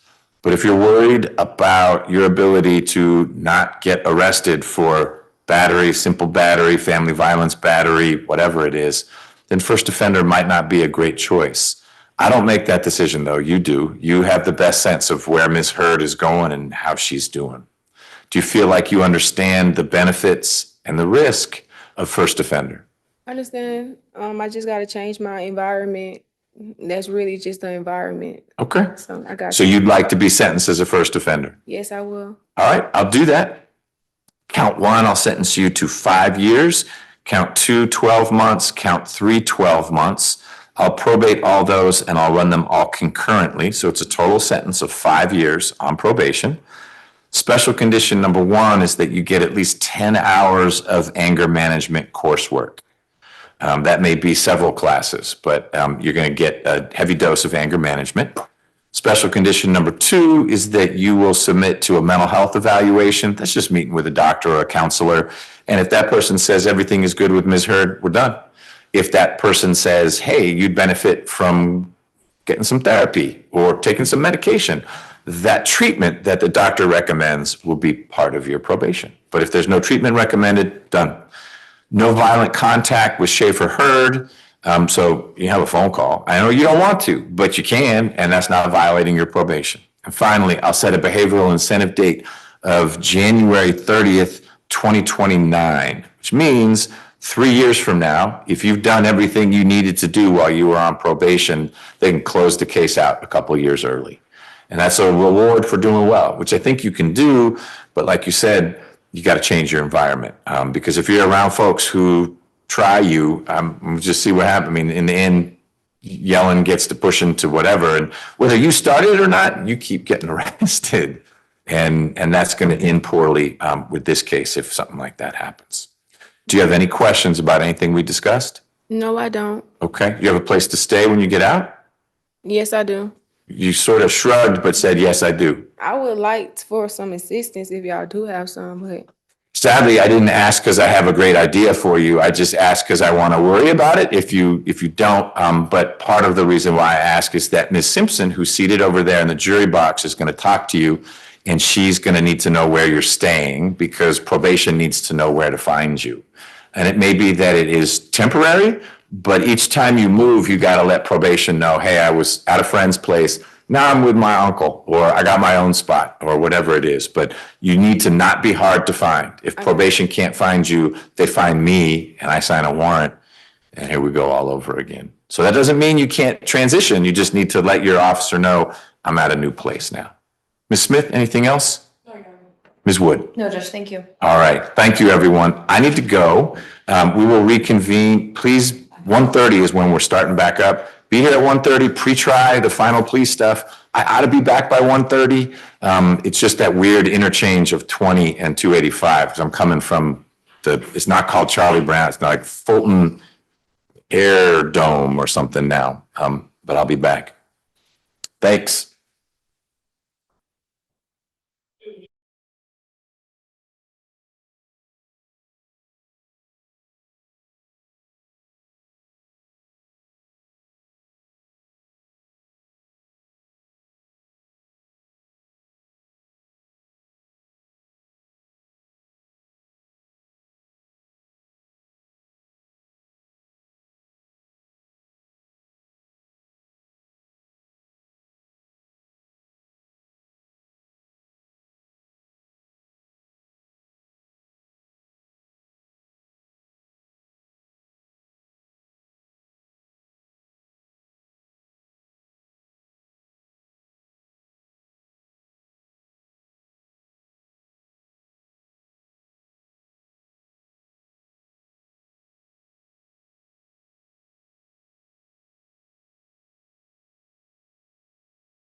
Hey, Sam. Yeah, sure.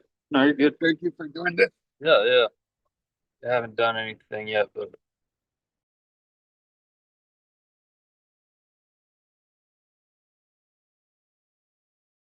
Oh, like they got a letter of mail. There was just a lot more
Mr. Brown is out today.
All right, we should be good to go. I'm sorry for being a little late as forecast. It was difficult getting back from the Fulton County Aerodrome. But we're here. We have a few things left over from this morning, which we will tackle, especially if there've been people waiting here all day. We'll do those first, but I do want to call the final plea calendar so we know who's here and who's not, because if there are people not here, then we've resolved that case. Mr. Aurora, I think you're online. Is that right? There he is. Yes, Your Honor. Good afternoon. Thank you for being here. I think we got Mr. Bridges here. So we have both sides of the equation. And Mr. Aurora, your office did a great job of letting me know that one of your two clients, I don't remember which one, has some restrictions on his bond that make a Zoom connection problematic. Yeah, he's Sam LaChapelle. I had one of my associates run to his office and use his phone to use it because he can't be on the internet. Okay, great. And I see he's on here, which is good. These are not related cases. They are connected only in that you are the lawyer for both. Is that correct? Yes, Your Honor. Okay. Well, they're on for final plea. Have you and Mr. Bridges had a chance to talk about resolution?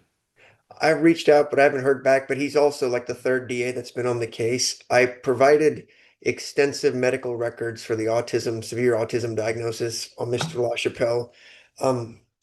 I don't mean to make it light, but it's pretty visible when you can just see him, but I've had multiple doctors over the last 3 years get all their records and had him retested again to show the social understanding of essentially a 12-year-old. Okay. And so I was hoping we'd get it worked out, but I don't have any kind of plea offer. And Mr. Bridges, I don't know when he got this case, but there was somebody else before him a couple months ago. So I just need an offer or somebody to talk to me to see if there's a way to work around the Okay. minimums here. Both of your cases are not on a trial calendar until March, so they're 2 months out rather than, or it's a month and a half out rather than just a few weeks out. Mr. Bridges, tell me how up to speed you are on either of the two cases. LaChapelle. Well, first, let's just focus on LaChapelle. That's position one. How are you doing? I'm doing well. Good to see you. Sorry, I'm late. Are you up to speed on LaChapelle? Yes, Your Honor, and I've actually submitted an offer to Mr. Aurora in, I think it was September the 18th. He did submit the information. I told him I would take it to Ms. Winfrey, and at that point in time, I think we had a Zoom call, and Ms. Winfrey didn't budge on my offer, so that's still the position of state. They have not changed. The offer that we're giving him in September has not changed. Got it. So months ago, you relayed something. All right. Is that ringing any bell with you, Mr. Aurora? I'm asking not to get in the middle of negotiations, not my role, but I'm hearing something kind of different from the state side, that there's an offer. It may not be anything of interest to you and your client, but Mr. Bridges is saying there's an offer, and hey, we even had a three-way conversation about it with Ms. Winfrey in the mix as well. I know we've talked about it in the past, but I thought it was with a different DA before Mr. Bridges took over.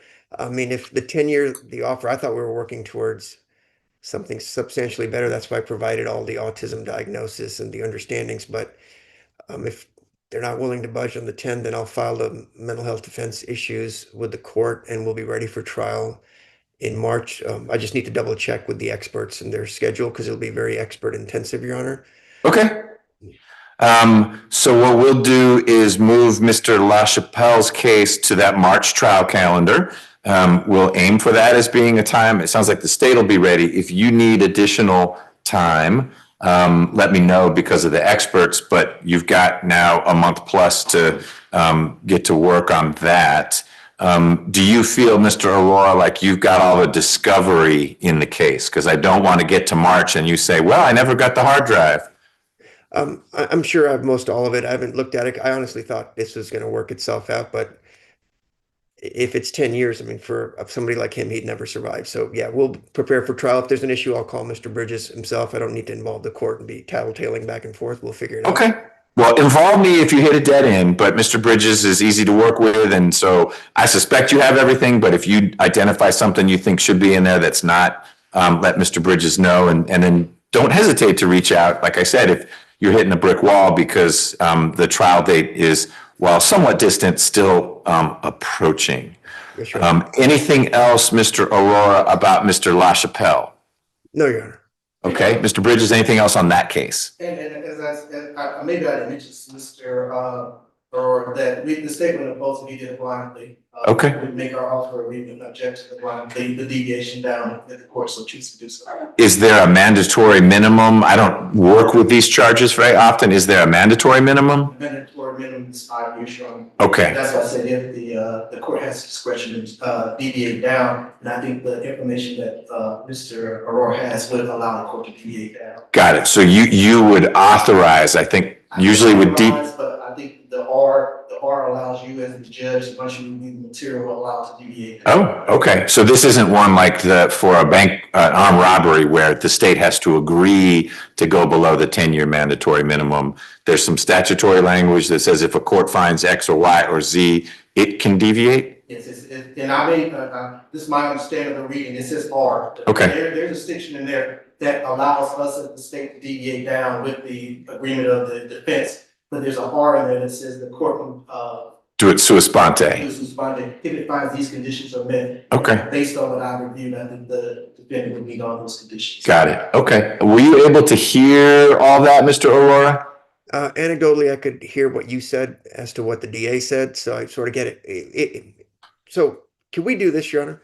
Is there any chance I could come in, essentially, it sounds like a blind plea, present it to the court and see how it goes, if we can get it worked out so I can save you a bunch of time and get. Yes, and that's actually what Mr. Bridges was proposing, was no opposition to a blind plea. And he believes, I need to familiarize myself with this statute or this framework, that your client may well qualify for the downward deviation that would get him below the mandatory minimum. And Mr. Bridges was adding that his understanding, he didn't lock himself into it, but his understanding is that that's a provision that I can trigger without the permission of the state. So either way, he was advocating for a blind plea if there's a big gulf, and it sounds like there is, between what the state's recommendation is and what your recommendation would be. So we won't do that today, but what I'll do is keep Mr. LaChapelle's final plea rights open. And then Ms. Nelson will work with your schedule and mine to figure out when we can get everyone in here to try out that blind plea. The sooner the better, Your Honor, because I've got I was just working with the psychiatrist, so I don't know if in the next week or two, if it's something you can do. It'll take several hours, obviously, because I'm sure you'll have questions. Okay. And I can forward, Your Honor, what I've already sent to the government in reciprocal discovery as far as that goes. And I apologize, I thought there's a 10-year mandatory based on certain issues, but either way, you can go downward. Usually you do it with the government's consent, but if you're willing to listen, then we can certainly come in and pitch the case, because that'll be the trial essentially without wasting a week of a jury's time. Got it. I'm always willing to listen, and we ought to do that. So I'll work with Ms. Nelson to see where we can find a couple hours. I'll flag this for the two of you. I'm supposed to be in a civil trial all next week, and all those cases are evaporating. And so later on next week will probably be wide open. And so assuming your schedule provides, Mr. Aurora and Mr. Bridges, you're not in trial anywhere, we may try to do exactly what you described later next week. That'll be fine, Your Honor. If Ms. Nelson could just shoot me, like, preferably Thursday or Friday next week, should be open. And I can let the doctors know, and then I can give you a thumbs up or down with their schedules. Okay, sounds good. Mr. LaChapelle, do you have any questions for me? Hold on, you're on mute, but I'll let the guy unmute you.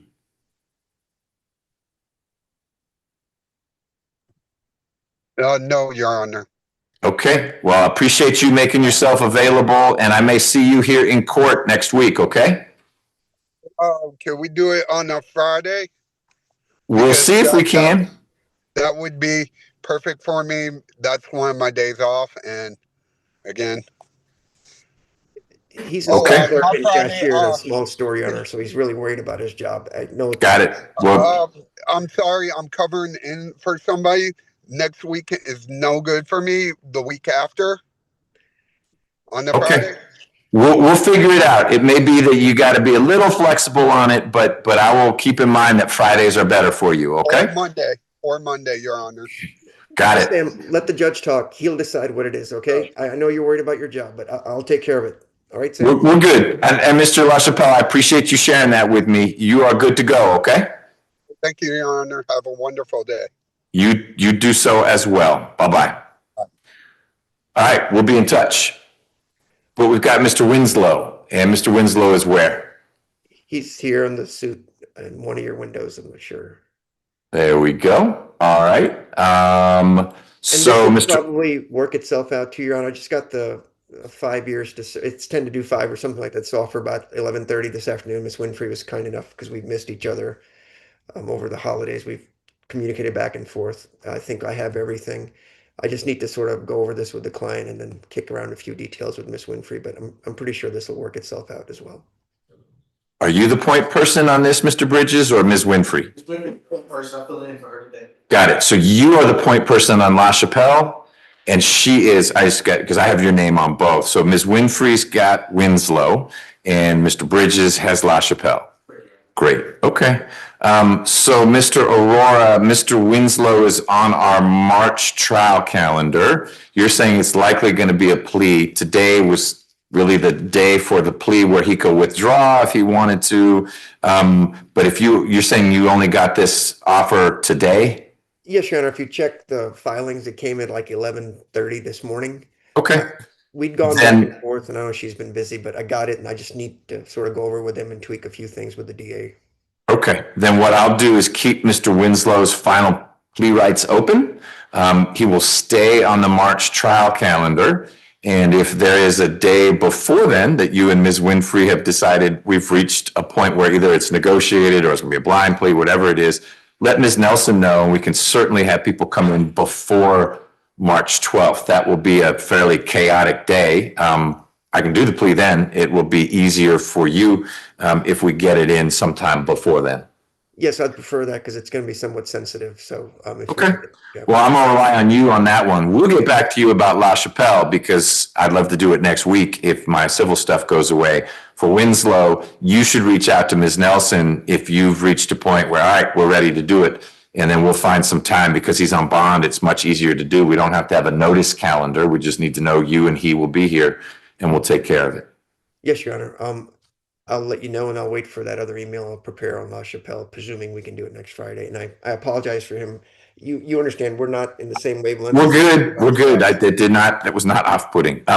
Mr. Bridges, anything else from the state on Mr. Winslow's case? Okay. I appreciate you being here for Ms. Winfrey. Mr. Aurora, anything else? No, Your Honor. I'll just wait to hear from you, and I will update you on Mr. Winslow, and I'll reach out to Ms. Winfrey again this afternoon. Mr. Winslow, do you have any questions for me about what we discussed? No, Your Honor. Thank you. Okay, well, I will see you soon. And Mr. Bridges, thanks for being here. Do you have any other cases? Lucky guy, you have the first two on the calendar. Thank you, Your Honor. Have a good day. All right, bye-bye. And can we be excused as well, Your Honor? Yes, sir. Good seeing you. Thank you. Bye. Mr. Wooten, your case is next. So Kayla Brown, I think we had agreed, Ms. Rios, that she could appear virtually. Your Honor, I would like to approach regarding that case. Okay, we'll do that in a second. If we can let's take a step back. It's supposed to be on for final plea. Ms. Mormon had leave, so we weren't going to be able to do Mr. Jones's case anyway. I know you've provided an offer. I saw something in the docket for Mr. Jones, so I'm assuming you did so for Ms. Jones as well as Ms. Brown. Discovery's done. You've done everything you needed to do. We're waiting to see, do these defendants want to resolve it short of trial or go to trial? Yes. Have you received any indication from any of the three lawyers that it's going to resolve short of trial? Not on a negotiated basis, but potentially on a non-negotiated basis. Okay, from each of the attorneys or just? Just one. And who's that? That's Ms. Brown. Okay, through Ms. Rios. Got it. All right. Ms. Jones is on the call, and Mr. Campbell is. So we've got lawyer and client. Ms. Brown, you said, is on the call? Okay, I just don't, there are a million on the call and some of them just say iPhone, so I don't know which one would be your client. I'm on here. Okay, I hear the voice. And then, Mr. Jones, are you on, if I see your name on the call. So we've got all the defendants. What do you propose, Mr. Wooten? It sounds like we don't have motions to argue. They're none in the docket. And I think we passed that deadline. This case is set for the March trial calendar. And it seems like maybe we just keep it on there. And because Ms. Mormon couldn't be here, we keep people's final plea rights open. And if there's movement between now and the trial calendar, people can come in and we can take care of the case. If there's not, then on March 12th, it's their final plea date, but it's also, we'll go to trial if that case isn't resolved. Does that, let me start with the state. State's only concern, judges, I've actually filed a leave of absence. I have a surgical procedure on March 10th. Oh, then you're not going to be available on the 12th. Okay. So that's the wrong trial calendar. So given that Ms. Mormon had her leave for today, and we've had a little bit of discussion this morning or this afternoon, maybe what makes the most sense is to set another final plea, just reset it for 30 days, and then also bump to the following trial calendar. I'm not sure if that would. Do you think anything would happen at the final plea date? We're gonna have to move the trial. So let's say we move it to, how soon will you be back? I'll be back. I'm out for 2 weeks. So Okay. I'll be back. April-ish we could do an April trial calendar. But I believe Ms. Rios may have a leave for the April trial calendar. Of course she does. She picked the trial week intentionally. So we move it to the May calendar. I'm just not sure what we gain by having another final plea. If there's not a lot of progress, we just keep final plea rights open. I'm gonna see you in May. I'm happy to do a final plea, but if it's just to look at each other, then everyone looks nice. We can acknowledge that. Only thought would be, Judge, in case that everyone comes to the agreement that a non-negotiated plea is the way to go. But I guess we can reach out to the court if that happens. Is there a likelihood that it would be a non-negotiated plea and we could do all three together? Your factual basis is ginormous. Yeah. And there are victims who deserve to be heard, had a right to be heard, and I am confident will be heard at that plea. It would be great to do that one time. Assuming that everyone is like, you know what, I don't want to go to trial. And so it could be 3 blind pleas. It could be 1 negotiated and 2 blind. But maybe there is value to saying this is the day if that's going to happen. After that, it's a trial or you're pleading to the indictment kind of thing. That may be a way to just keep it all on one track. Yeah. A plea date, but we cancel it if it's not going to be a plea. And we just agree a week in advance. Is it happening or not? Okay, I'm open to that. Let me see, Ms. Rios, you were nodding your head as in that's workable as long as we don't schedule it on your leave. Yeah. Okay. It was at the end of April, it's like 10 days. I've seen it. I know where it is. We won't schedule it on your leave. And everyone is entitled to leave. Let me add Mr. Campbell to the screen there. Good afternoon, Mr. Campbell. How you doing? Good afternoon, Your Honor. How are you? I'm okay. You didn't answer my question though. I'm doing well, Judge. Good. Are you all right with that option that Mr. Wooten was suggesting, that basically I set a special plea date, a date where you got to show up if we don't cancel it, and that's the day where people are pleading, whether it's a blind plea or a negotiated plea, but we cancel it if in the end it's got to be a trial, because I'll also have a trial date in May for everyone. Did that make, the way I described it, it was kind of kooky. Did that make sense? It does. Will the final plea rights still be open up until the trial date still? So the final plea rights would extend to this plea date that we'd be setting. So I'm gonna make up a date just so it's easier for me to talk about it. On April 15th is not, okay, so pretend April 15th is a weekday. April 15th, I'm publishing a calendar, April 15th, 9 a.m. my courtroom, and that's for a plea. Don't come if you're not gonna plead. Whether it's a blind plea or a negotiated plea, that's the day to work this case out short of trial. You would have that day an ability to withdraw your plea if I went crazy with the sentencing and said 100 years to serve. If it was more than what you advocated for on behalf of your client could withdraw her plea. If we don't go forward on that day because Mr. Wooten calls me saying, look, that no one wants to do a blind plea, we haven't sorted it out, that's fine. We just cancel that day and I see everyone in May. But May is for trial. You could plead that day, but then you're pleading and you don't have a right to withdraw. I got it, Judge. Does that work? That'll work. All right, as long as we pick a day that works with your schedule. Correct. Okay. Ms. Rios, does that work for you? All right, Ms. Mormon can let us know if that's a bad idea, but I think that makes sense. All right. Judge, I text you a date. Well, thank you. I got to open that up. All right. We'll publish all this, but so you all can block it out. May 8th is that magic day. We cleared it with Ms. Rios's scheduler. So May 8th, and then the trial calendar happens to be May 28th. That's the day we'd call the trial calendar. So that's way out there. By then, people will have had plenty of opportunity to negotiate. May 8th, it'll be here. We'll publish the calendar. I don't know if it's 9 a.m. or 1 p.m., but I assume it's morning of May 8th.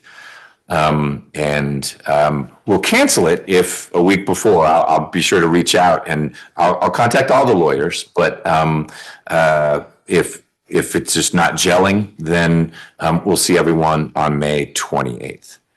Okay with the state? Only thing, Judge, I believe there may be some victims on the call that may want to be heard on scheduling if the court would like to hear from them. Okay. Mr. Campbell, to those two, the trial calendar, I can't move. That's when the trial calendar is. Mr. Campbell, those dates work for you? Yes, the May 8th works. I do have a leave filed on the day of the trial calendar, but I believe hopefully by then this case will sort itself out. Fingers crossed. Yes. And good news for you and your client, the 28th is when we call the calendar, but the trial would start the following week. So you could be in Barbados on the 28th and still make it back in time to be with us for trial. Correct, Your Honor. Excellent. Okay. Ms. Rios, you good with that plan? Thank you. All right. Mr. Wooten, I don't know if there's anyone who wants to talk. I'm happy to hear from them about scheduling only, if there's something they want to add. And I can't see who's in the call, Judge, so I'm not sure, but I guess I'll just ask that if anyone did want to be heard, that they speak up now. I would. I'm honestly confused as to why this is being bumped. I thought there was negotiations that already happened. So Ms. Burbridge, thank you for joining us again. It's good to see you. Likewise. You should offline have a conversation with Mr. Wooten and the victim advocate who supports you through this process, and they can talk to you about what they've been doing or not doing. I am very appropriately so not involved with negotiations. I set the dates and people show up and say we've worked it out or we haven't worked it out. The date I set for today happened to, unbeknownst to me, we didn't cross-check everything, hit a conflict with the lawyer for Mr. Jones. She had court-approved leave, so she's not here. So we can't advance the case. And what I'm hearing Mr. Wooten say is it makes a whole lot more sense to try to advance the case with all three rather than piecemeal. And so he asked for a different day for the kind of conversation that we'd have today. And then as you were listening in, there are different conflicts with other lawyers. And my litigation manager's already found a day, that May 8th, where we do a global resolution if it's going to end short of trial. Otherwise, the case will be on the end of May trial calendar. I know you know this, but I'll extend the invitation anyway. You are invited and entitled to be involved with any victim impact work that I'd hear about at a plea or at trial. You don't need to be here in person. You can be here virtually. So I don't know from where you'd be coming, but if you want to parachute in virtually like you are now and have in the past, you'd be free to do that. If we are taking a plea on May 8th, it would just be the same connection that you're making now. Did that answer your questions? As much as it's going to at this point. Okay. Like I said, I encourage you to dig deeper with Mr. Wooten and the victim advocate. They're going to have more of an explanation as to why things are where they are. Okay. I appreciate the response. Thank you. You're welcome. Anyone else? And Judge, just where all the victims can hear me, what I am gonna do is I'll send an email to them today and set up a time that we can probably. Is your microphone on? I just want to make sure they can hear you. If you bend the microphone down, is it a green light? But I am gonna send, well, it's green. I'm gonna send an email to each of the victims today, and we'll set up a time to basically just do a group Zoom meeting and explain any questions that may come up as a result of today. Good choice. All right. Well, let me make sure there are no questions from any of the defendants. Ms. Brown, do you have any questions for me? No. All right. Ms. Jones, any questions? No. Mr. Jones? No, sir. All right. Your lawyers will be in touch with you. Ms. Rios, do we still need to have a sidebar based on how things went today? Okay. Your Thank Honor, you. as a victim, can I speak? Yes, you are. Richard Butler. All right, let me get you on the screen. Hello, Mr. Butler. Hello, sir. Your Honor, I was under the same impression as the other victim that spoke. My understanding was the deadline for a plea deal was today. So I'm not understanding why it didn't happen. If it didn't happen, why the I set the date for the final plea, and that date was set for today. I did not know when I set that date that one of the three defense attorneys had already put in for leave. The way it works in the legal world is that a lawyer files something saying, hey, in the coming year, I'm out this week for surgery. I'm out this week for my kid's spring break, whatever it is. And Ms. Moorman did that back in November of last year. And I just didn't see that in the file when I said, final plea is January 29. And so her office contacted me and said, look, Ms. Moorman, she can't be here. She put in for leave and you authorized that leave. And so because you said it was okay, she went wherever she is. I don't know where she is, not my business. So we can't go forward with her client's case because that attorney is on court authorized leave. I just didn't know that when I set the January 29th date. It's not Mr. Wooten's fault. It's not anyone's fault. It's just schedules collided. It could be that the DA's office could have alerted you, we aren't going to be able to do on the 29th what that date was set for. But because we cannot do that, we have to pick a new date. That's that May 8th date. And that's when we will be doing what I thought and what you thought we'd be doing today. It's not uncommon for something like this to happen, especially with cases with multiple defendants, because you're juggling multiple schedules. It is delaying justice for you and everyone else. I appreciate that. But it's also something that it would be really inefficient. Let's say hypothetically, I don't know that this is even true, that today Ms. Jones was ready to enter a plea. We would go through that and you could tell me all about the ways in which your life was made miserable and your money was taken by Ms. Brown and Ms. Jones and Mr. Jones. And you have to do that all over again the next time we take a plea and the next time we take a plea, or if we have a trial. And so my hope is to use your time more wisely and see if we can get all those pleas on one day. Because then we'll all hear from each other one time about the adverse impact that this situation has had on your life and all the other victims who have very consistently been here to keep me on point that this is not a victimless case. This is something that has changed lives for the worse in many, many situations. So on behalf of the system, I apologize if you were thinking today is the day at long last, although no one should have promised you that it would be pleas. It was just, this is the deadline for pleas. But we're needing to move it because we don't have one of the three defense attorneys. Did that help explain it? That doesn't necessarily make you feel better, but I want you to at least understand it better. No, I understand. Okay.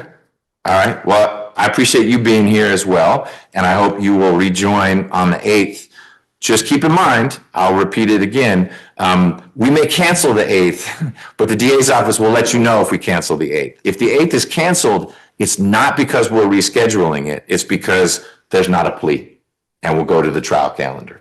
So you will know in advance of the 8th, do I need to make time out of my busy day to log into court so that I can be heard on my victim impact statement?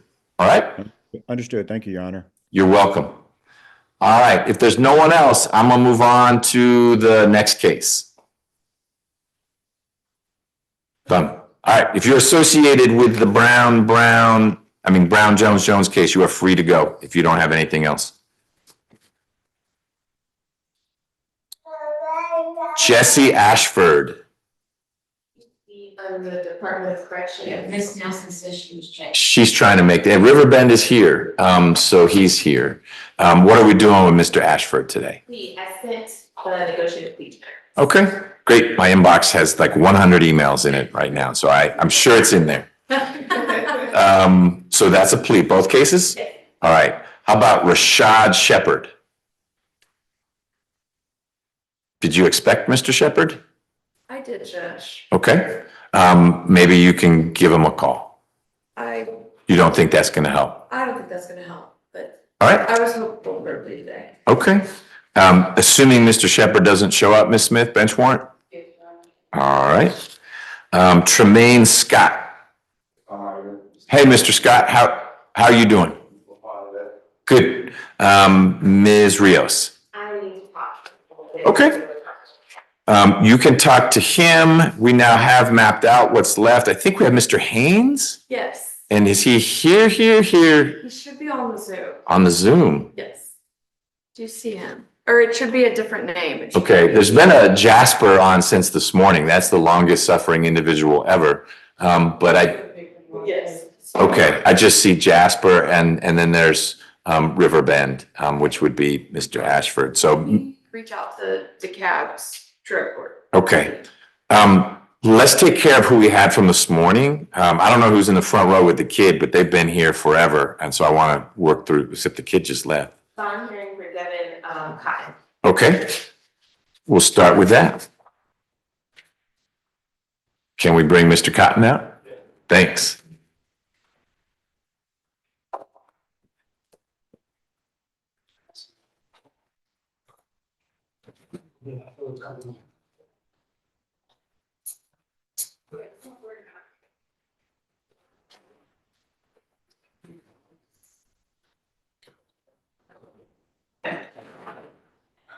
Hey there.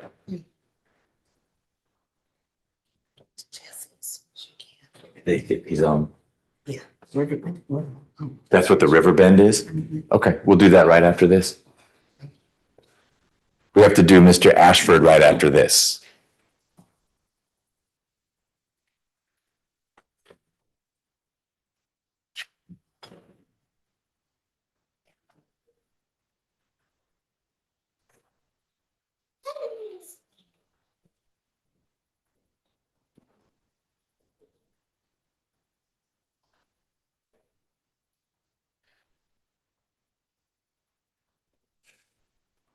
Mr. Cotton? Yes, sir. How you doing?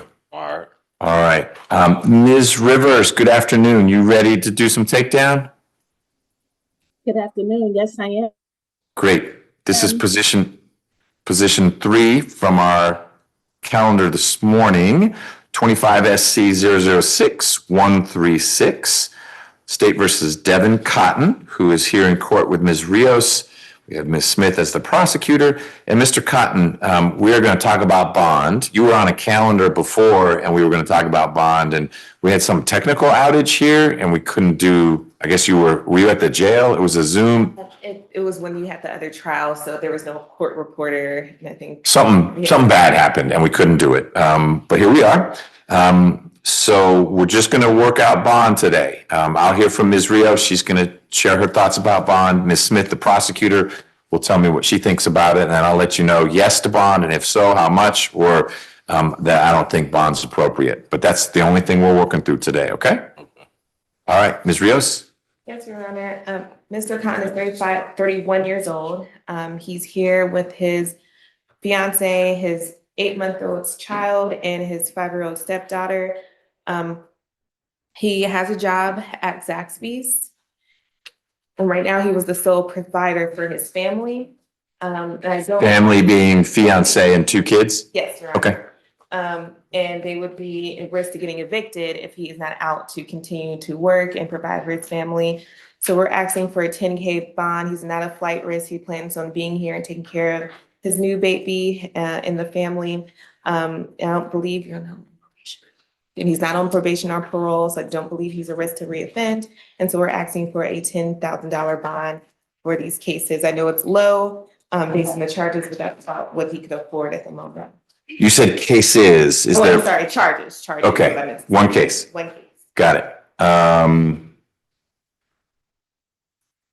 All right, and he would stay, I guess you said there's a risk of eviction, so the family has a spot. Yes. And that's where he would go back to.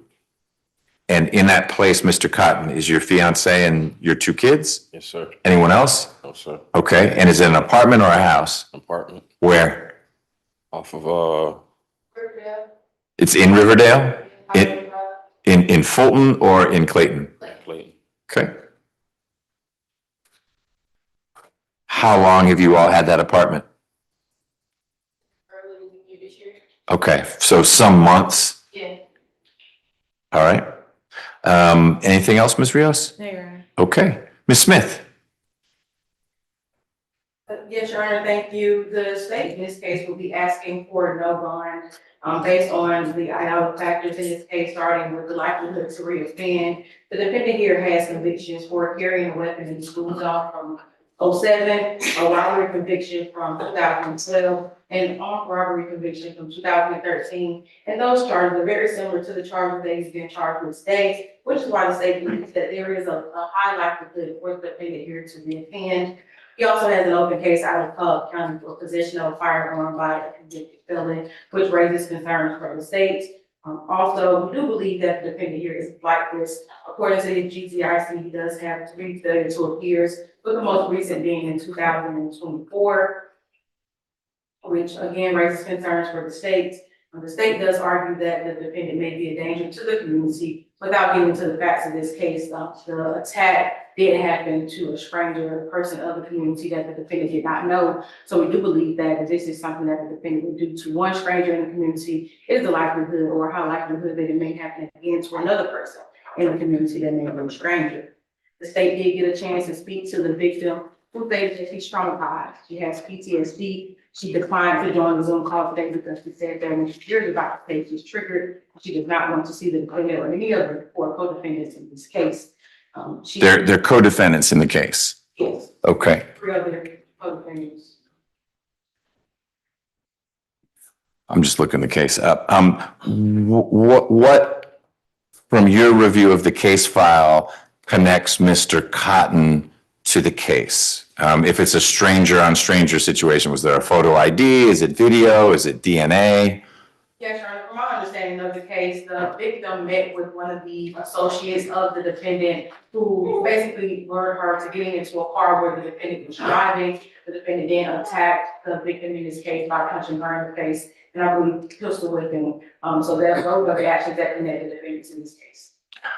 But what ultimate, the victim, someone had to tell the police this happened. Yes, when she was picked up and throughout the investigation, she did identify the co-defendants in this case. Did she know one of the 4 and that's why she was willing to get in the car? Yes, a week previously, she met one of the accomplice or one of the associates of the defendant, and they agreed to help her set up a Wells Fargo bank account. So she said, meet me this next week and we'll set up the account. When she went to go meet up with another co-defendant, they were all in the car, the defendant included. Okay. So that's why the victim got in the car, because she previously knew one of the associates of the defendant. So one of the defendants, she could say, like, I know this person, I can identify them. Did she end up knowing Mr. Cotton by name or nickname, or how did he get looped into the case if it was a stranger? From my understanding of the case, since they were all in the car, she was able to see who was doing this attack on her, taking her to different banks, and I guess pursuing her, things of that sort. So that's how she was able to identify the defendant in this case. Okay, so you're showing a photo lineup, or you don't know? I'm not too sure how he was identified in this case, but I do know throughout the police investigation that the defendant, along with the other 3 co-defendants, were identified by the victim. Okay, got it. Thank you. Do you know, or Ms. Simpson, do you know, maybe I need to ask pretrial services, I guess you would know, your armed robbery from 2013. Sir. Remember that case? Yes, sir. Did you end up pleading guilty or going to trial? For Clayton County, I pleaded guilty, served my time. Okay. Did you plead to armed robbery or did it get reduced? It's showing armed robbery, Your Honor. So did you do 10 years? Yes, sir. Okay. So from basically 2013 to 2023, you were in prison. When did you get out? August 23rd, 2022. Okay. So you were sort of August to August, that decade in. Okay. Got it. And then there's an open case in Cobb, but there's no probation? It's still showing energy. Pardon me? It's still showing energy. The Cobb case is pending, but the Clayton case it was just so there was no probation after the time to serve? I guess you would know if he's on probation and he's not. No, it was straight time. Okay. All right.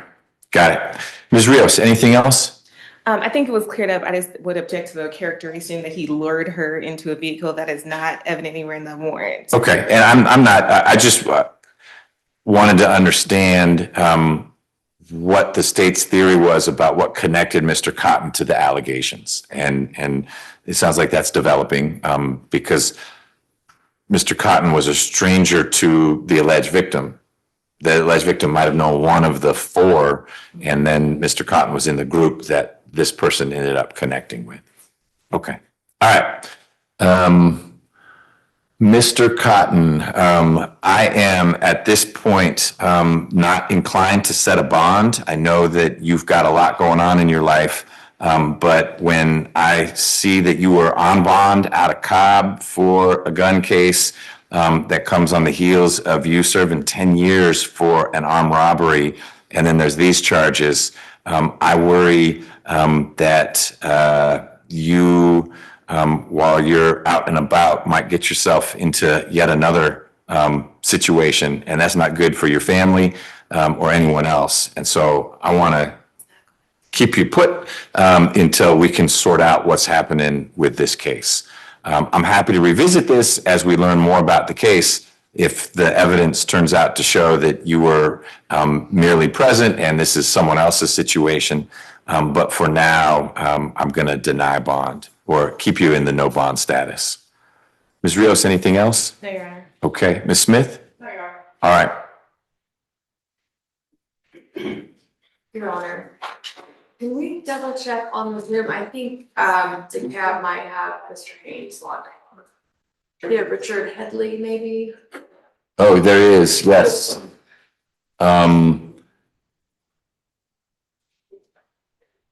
Would that be Mr. Haynes? Yes, that's his case manager. Okay. All right, there's someone. Hey, Good morning, Your Honor. How are you, sir? I'm well, how are you? I'm maintaining, sir. Maintaining. Glad to be here. Good. I have a gentleman on from the Department of Corrections, and we've committed to taking that plea first. Is there a way, can we get Mr. Haynes, either he can stay on for a little bit, or could we get you guys to log back in about 20 minutes? Yes, sir. So Mr. Haynes had went to the bank momentarily. We're trying to get him reconnected back. When he comes in, can I log back in, Your Honor? Please do, please do. He needs to show up today. Today is his day to do that. So I'm hopeful he'll return to you and then you can log back in. And I'll look for your name on there, Headley. Yes, Your Honor. You're looking for Richard Headley. Yes, sir. Excellent. Okay, thank you. Thank you, Your Honor. Thank you, Judge. You bet.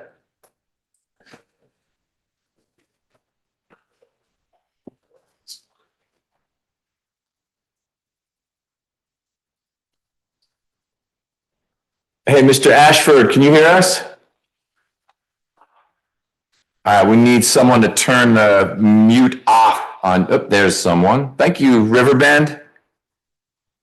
Yes, sir.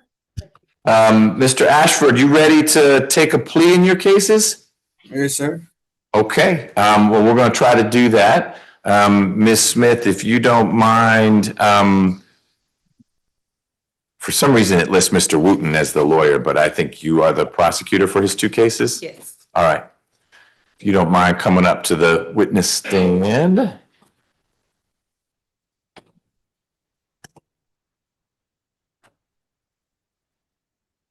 It's not what you're doing. Is it in the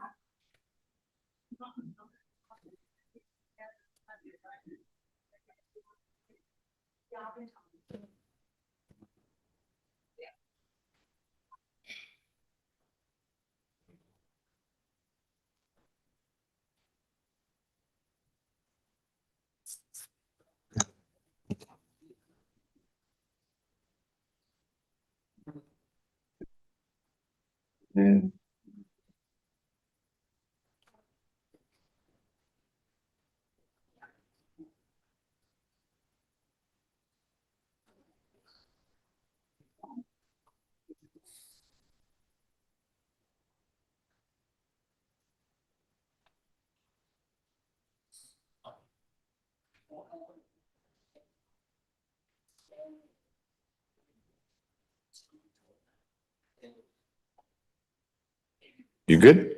Yes. Okay. All right. Well, let's get on the record. This is position 6 and 7 from the afternoon calendar. State versus Jesse Ashford, 25 SC 004 329 and 25 SC 004 336.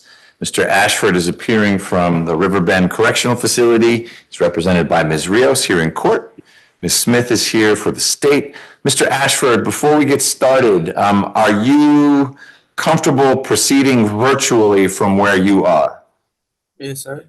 Okay, you're willing to waive your presence here in open court? Yes, sir.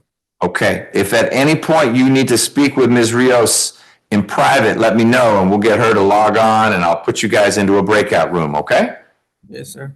And if at any point you can't hear us because of the technology or something comes up that's just confusing, interrupt me so I know that you need some help, okay? Yes, sir. All right, Ms. Smith is going to put you under oath and then ask you a bunch of questions and we'll go from there. Mr. Ashford, may you raise your right hand? Do you swear or affirm that the testimony you shall give in the matter currently before this court shall be the truth, the whole truth, and nothing but the truth? Yes. Okay, you can lower your hand. Please state your true, correct, and legal name for the court. Jesse Ashford. Are you at this time taking or under the influence of any alcohol, drugs, or medicine? No. And is there any medication that you would normally take that you haven't been given this morning or this afternoon? No. How old are you and how far have you gone in school? 29, 12th grade. Do you graduate or just get to 12th grade? I ain't graduate, no, sir. Okay. Are you able to read, write, and understand the English language? Yes. Do you understand that you have the right to plead either guilty or not guilty to these charges? And if you plead not guilty or remain silent, you may receive a jury trial. Yes. Have you had enough time to speak with your attorney about all of the facts and circumstances known to you regarding the charges in these indictments? Yes. Do you need more time to discuss your case with your attorney? No. And are you satisfied with her services? Yes. Counsel, are you satisfied your client has a full understanding of this proceeding? Yes. Also, do you waive the formal reading of this indictment and any and all defects in this indictment for the purposes of this plea? Yes. Mr. Ashford, do you remember being arrested on these charges? Yes. The state is unaware of any outstanding warrants related to these charges. Are you or your attorney aware of any outstanding warrants related to these charges? No. No.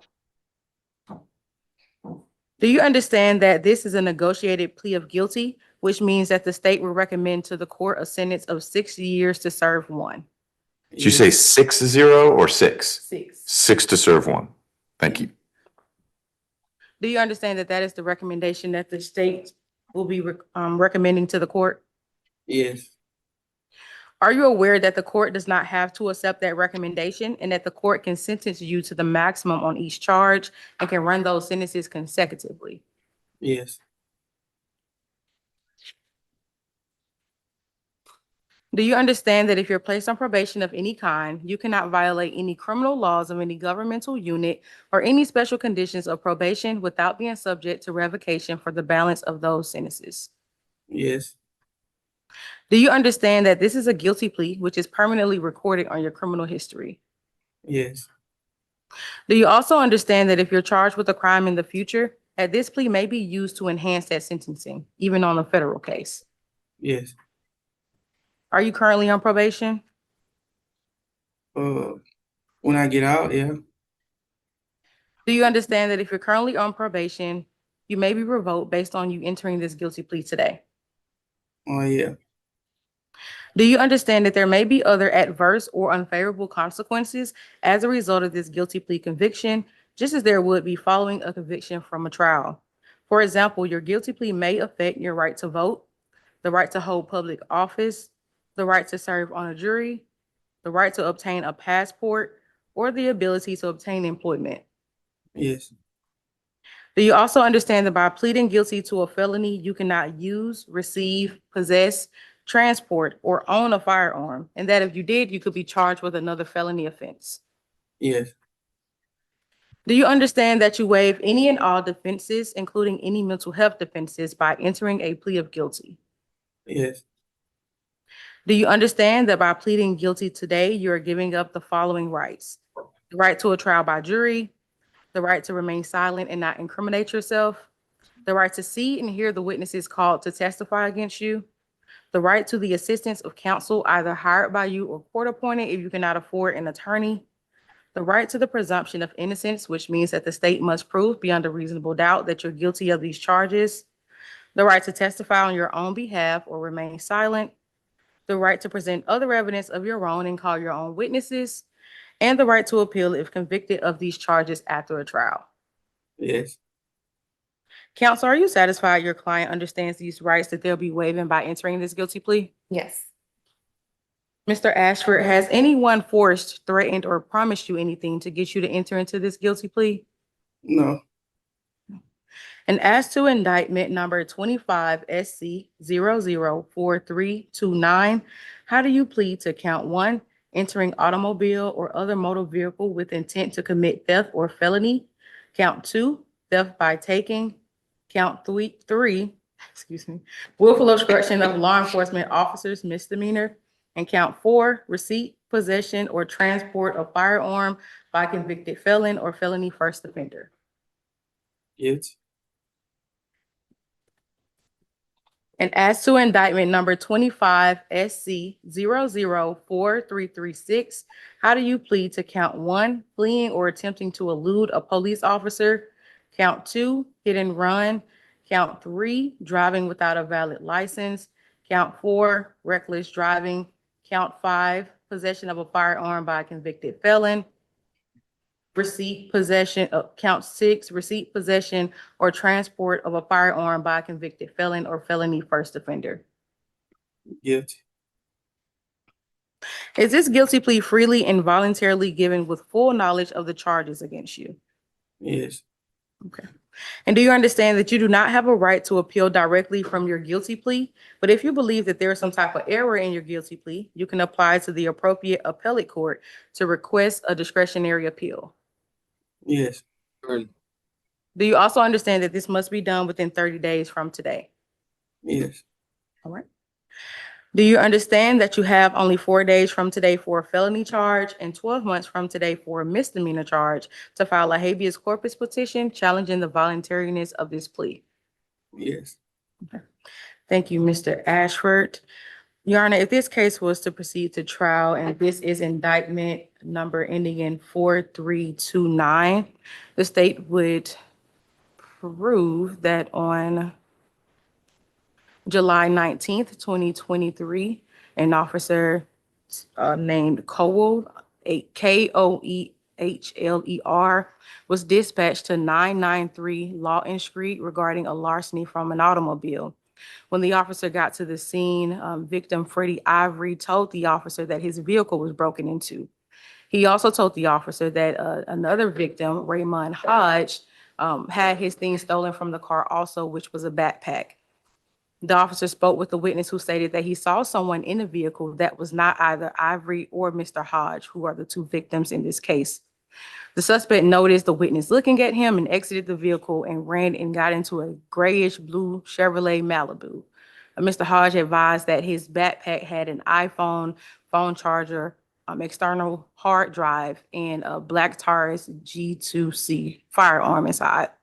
Mr. Hodge also told the officer that his iPad had a tracking device on it and they could use it to track it to his location that it was at.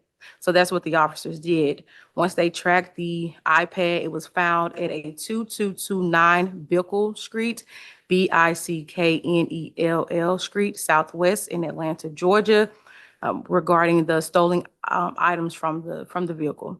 When the officers got there, they spoke to the homeowner who said that they didn't have the items there, and also the person who was identified as breaking into the car was not in the home. However, while being at the house, the officers saw the person who was identified as the defendant who broke into the car earlier walking up the street. The officer then approached the defendant in his case where he fled on foot. It wasn't until later where the victim was arrested on June 1st, 2024. And those are the facts of the case, with the indictment ending in 4329. For the indictment ending in 4336, if this case would have gone to trial, the state would have been able to show that on February 2nd, 2024, officers Tabor, that's Tabor, and Connell, Connell, they were on patrol near the incident location at 1974 Sylvan Road, Southwest Atlanta, Georgia, in Fulton County. When they entered into the gas station, they saw this Nissan sitting at a gas pump that immediately exited once they saw the officers. The officers then observed the driver of the car. He did not have his seatbelt on, so the officers initiated a traffic stop. When the officers tried to stop the car, the person driving, who was later identified as the defendant in this case, did not stop. He started driving on the opposite side of the road, missing multiple vehicles narrowly missing multiple vehicles, almost initiating an accident. At this point, the officers then pursued the car, where they eventually found the car crashed into a pole on or near Sylvan Middle School. The officers determined and also found out that before the defendant crashed into this pole by Sylvan Middle School, that he rear-ended a van at a high rate of speed, injuring Elijah Farr, the victim in this case. At this time, the defendant did flee from the scene and was not caught until June 1st, 2024, where they got a BOLO hit for a possible location that the defendant was at. When they got to that location, they did find the defendant, and they also found a firearm at a 1991 DeLoe Drive Southwest address in Atlanta, Georgia. At this time, the defendant was apprehended, taken into custody, and charged accordingly. And those are the facts of the indictment ending in 4336. Regarding the negotiated plea between the state and the defense, it is a global offer for 6 serve 1 balance probated. But to break it down with the indictment, starting with the indictment ending in 4329 for counts 1, 2, and 4, we've agreed to a sentence of 6 years to serve 1 with the balance probated. And for count 3, a sentence of 12 months to serve. And these counts will run concurrent. With the indictment ending in 4336, the state of defense has agreed to, for count 1, 5, and 6, a sentence of 6 serve 1 with the balance probated, and for counts 2, 3, and 4, a 12 months to serve sentence for those 2 counts to also run concurrent. But overall, Your Honor, as this is a global offer, both indictments will be running concurrent. Regarding the special conditions of probation, the state is asking for restitution to the victim, Raymond Hodge. In this case, that's the victim in the first case that had his book bag in the car, his iPad, digital hard drive, and phone charger was stolen out of the car, and his firearm, it was not replaced. I have been in contact with the victims who are currently trying to get a list of things that have been replaced, the price of them, so we can be able to give a better estimate to defense regarding restitution. The state is also asking for the defendant to complete an anti-theft course, for there to be a Fourth Amendment waiver, and for the defendant to have no or possession of guns or any replicas of guns. And that is all from the state, Your Honor. All right.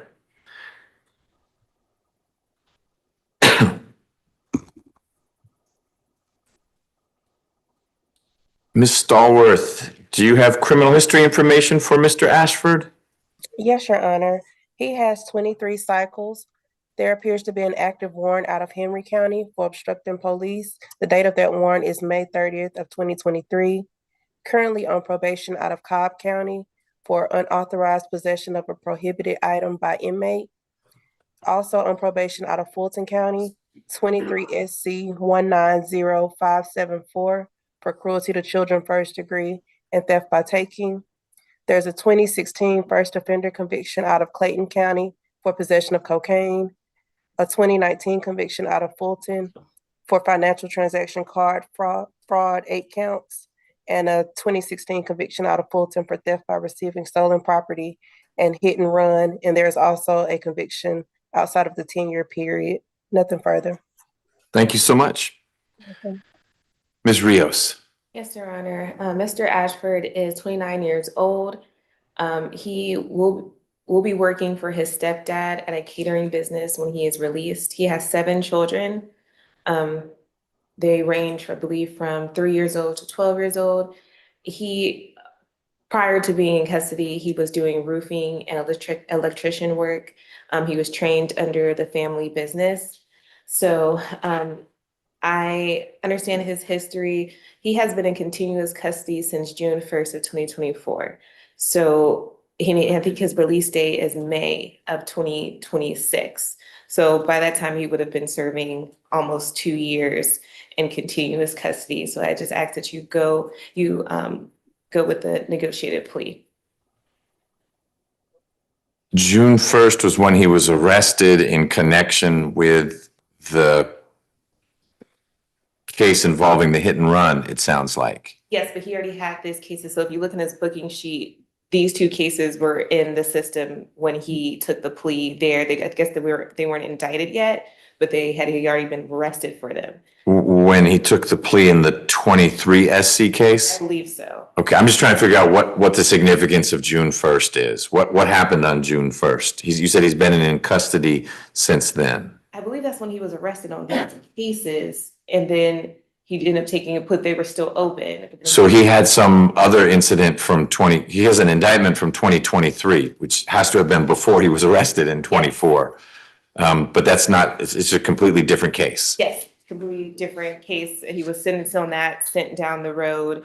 And I'm not 100%, but then I believe during that time, these 2 cases became indicted. Right, well, these are 25 SC indictments, so he's been indicted since he's been in custody. So I'm looking at this case, the 23 SC case. It almost went to trial. Let's see.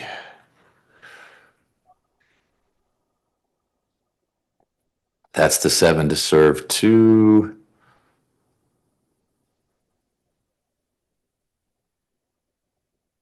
Got credit for a few days in 2022. So it involves an incident in 2022. It's a cruelty to children.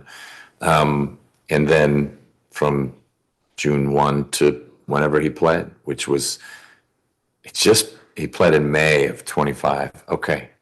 And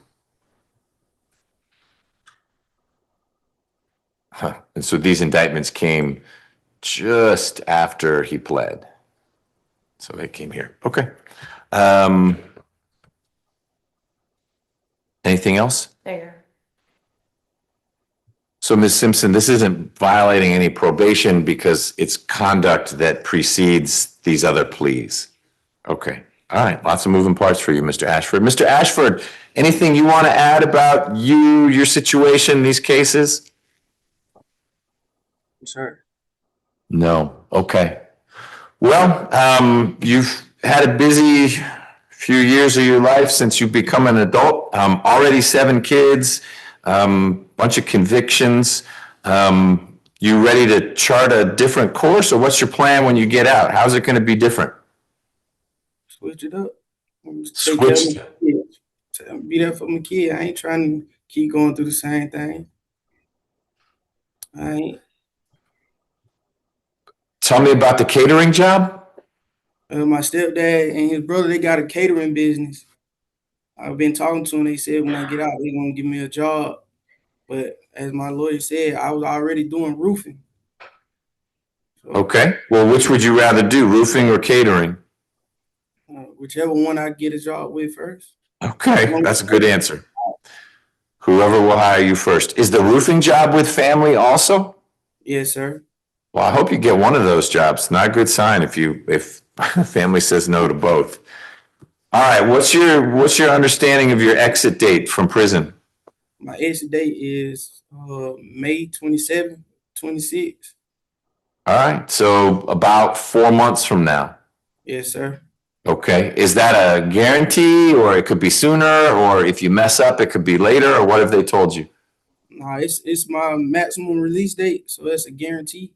And I've Okay, been in a lot of trouble, so I ain't trying to mess that up. I ain't trying to add nothing on to it. got it. Okay.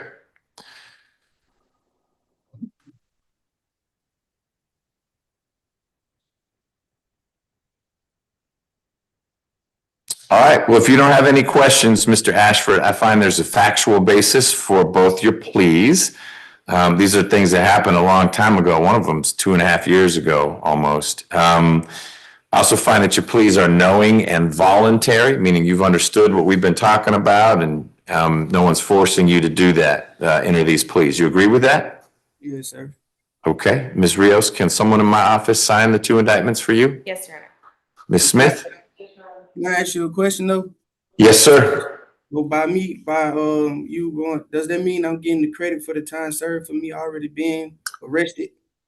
Yes, you have to get credit, even if I thought that was not a great idea, and maybe a little more time away from your kids might keep you even more focused when you get out. You get credit from that June 1, 2024 date. Thank you, sir. You bet. All right. Mr. Ashford, can someone in my office sign your 2 indictments indicating you're guilty, please? Yes, sir. All right, we'll do that. Ms. Smith, we'll table for now restitution for Mr. Hodge. He may very well be entitled to it, but it sounds like you need to get some paperwork to share with Ms. Rios. I can always modify the final disposition to add that in if you get that. So in 25 SC 004329, that is the July 23 breaking into the Jeep, et cetera case. I am sentencing you on count 1 to 6 years to serve 1 year and 4 months with the balance on probation. Count 2 is the same and count 4 is the same. So it's a total of 6 years to serve 1 year and 4 months. You'll get credit for all the time you've been in.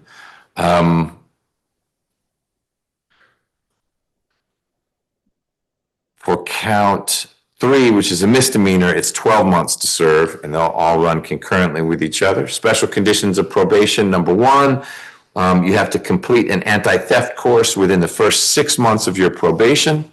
And 2, there'll be a 4th Amendment waiver, which means you and your residence and your vehicle, if you've got one, can be searched if the probation folks think that's the right thing to do. And then in 25 SC 004336, it's the same sentence, but I got to break it out. So for counts 1, 5, and 6, it is 6 years to serve 1 year and 4 months, balance on probation. And for counts 2, 3, and 4, 12 months to serve. They all run concurrently with each other. Again, you get credit from June 1 of 2024. And the only special condition in that case is the 4th Amendment waiver. And we'll leave it at that. Ms. Smith, anything else? No, Your Honor. Ms. Rios? No, Your Honor. Thank you. Ms. Simpson, what do we tell Mr. Ashford about probation reporting? Okay, Mr. Ashford, it sounds like the latest you're going to get out is whatever you said, late May of this year, could be earlier. You have to report to probation within 48 hours of your release. Are you going to be living in Fulton County when you get out, or where are you going to be hanging out? Fulton County, sir. Do you know where the probation office is in Fulton County? Yes, it's by the pretrial downtown. It is. That's where you need to be within 2 days of your release, okay? Yes, sir. Any questions about anything? No, sir. All right. Thanks, Ms. Rios. Thank you, Riverbend, for making him available. You're welcome. Take care. Okay, bye-bye.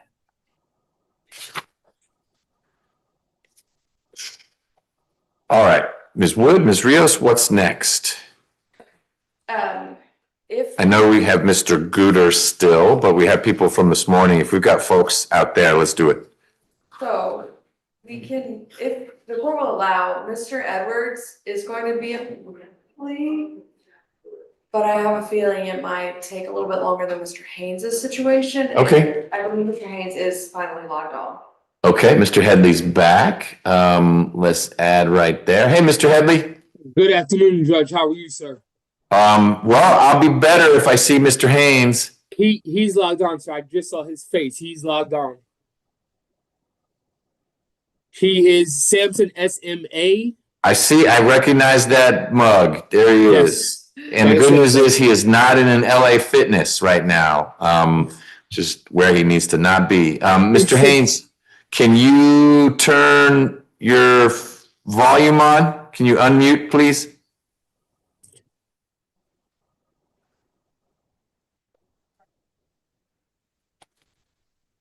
Miss Haynes, turn your mic on, sir. Miss Haynes, turn your mic on. Hold on, I'm gonna text him. So okay. See if he can, please.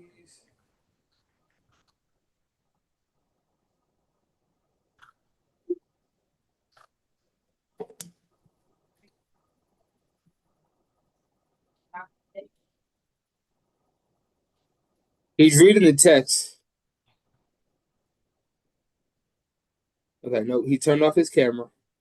Hold on. Turn camera on.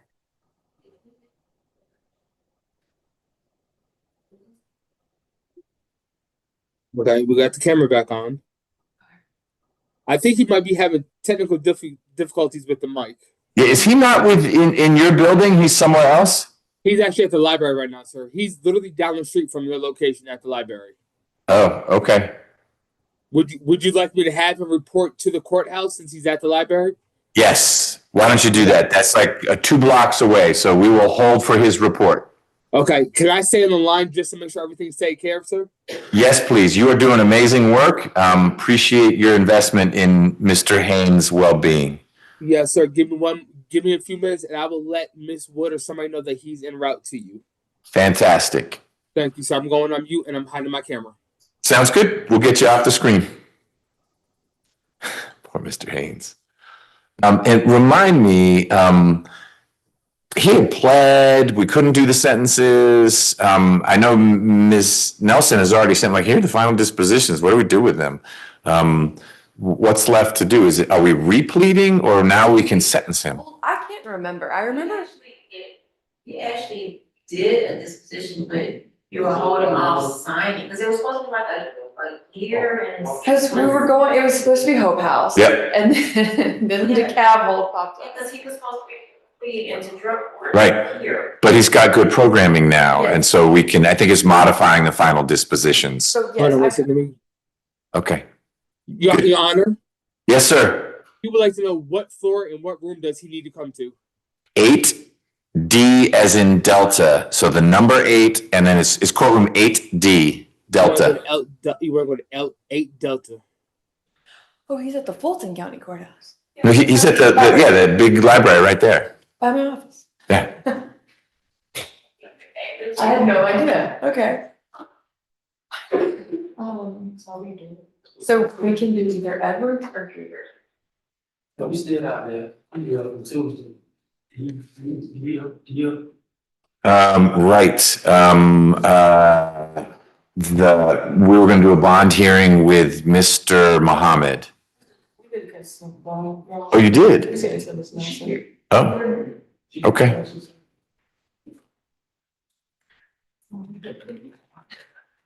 Well, we'll tell her that there was a consent bond, and let her know. But you know, a consent bond still requires a signature. Will,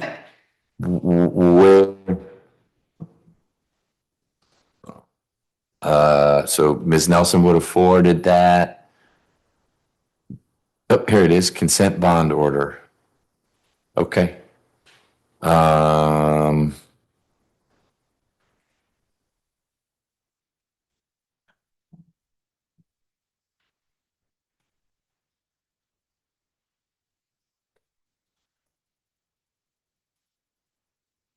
Okay. Well, we'll give her the good news. And I guess her lawyer said in theory, she can make that kind of bond. I mean, that's the amount you agreed to. Okay. I mean, that's on her, not you. Okay. So what would you like to do? We're gonna do other things while Mr. Haynes motors down here. So. Anyone out here? Yes, we can do Javante Edwards. Okay. A non-negotiated plea. Okay. This is the bond revocation situation? Okay. All right. Come on up, Mr. Edwards. You've been very patient. Oh, would it help you to be able to send her on her way? Then just bring her right to the door while Mr. Edwards is coming up here. Then I'm gonna run down to the judge's wall and then I'll bring it back to Mr. Dieter. Yes. Oh, so you already did go to Schwall? Now you're going back? I did, but then he took a lunch break and so. Wow. Okay. I'm just gonna be in court all day. Join the club. Okay. And Mr. Gooder said, yes, he wants to plead. Yes. In his mind, that's what's simplest. Yes. Okay. I think he's right.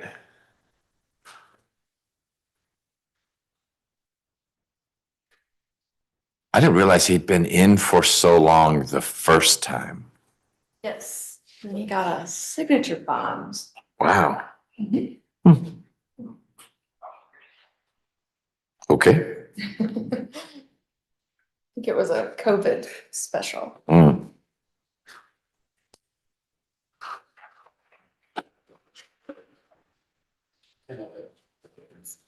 Hey, Hi. how are you? Deep breath. Your lawyer negotiated a consent bond with the state.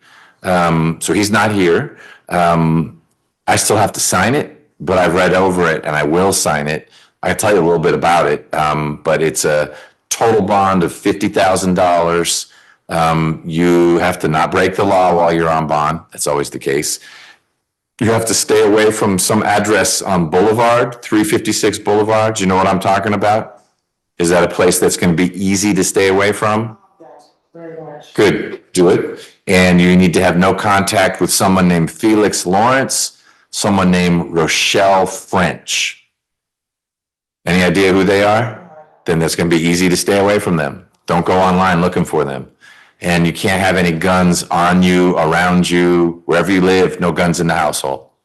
Okay? It'll all be in print. You don't have to memorize that, but those are pretty basic conditions. I'll get that paperwork signed today, probably tomorrow at the latest. And then whoever is in your financial support group can post that bond. And assuming they post that bond, you can get out. Thank your lawyer. All right. And thank Ms. Smith, but your lawyer's not here, so don't do that. I'm probably going to turn that into an actual bond order. Ms. Nelson and I will just put it into bond format because I don't know what the jail will do with that. But it's very pretty. 2737 Northview Drive, Atlanta? Decatur. Okay. All right. Let us turn to,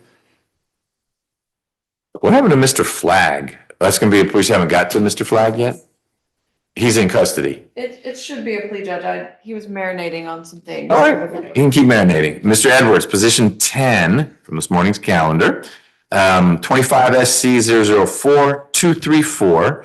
It's a burglary case. Mr. Edwards is in court with Ms. Wood. Ms. Smith is the prosecutor. And Mr. Edwards, you've now sat through a bunch of pleas, so you know how this works. Someone's going to swear you in and ask you, yes, sir? You said I sat through what? You've been in court, so you've seen this. You have been watching today, so you know what this process is like now. I'm not saying you've ever taken a plea before. I thought that's what That you wasn't my said. point, but because you've watched it, you should be a little familiar with how it's going to flow. Ms. Smith is going to ask you lots of questions.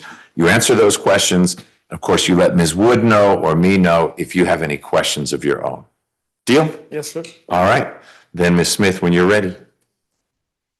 Mr. Edwards, please raise your right hand. Do you swear or affirm that the testimony you shall give in the matter currently before this court shall be the truth, the whole truth, and nothing but the truth? Yes. Okay, you can lower your hand. Please state your true, correct, and legal name for the court. Devante Edwards. Are you at this time taking or under the influence of any alcohol, drugs, No. or medicine? Wait till she finishes the question. You may know the answer, but you can't buzz in early. You All right. gotta let her do the whole question and then whatever your answer is. All right. Ms. Smith, pull your microphone down, please. Yes, sorry.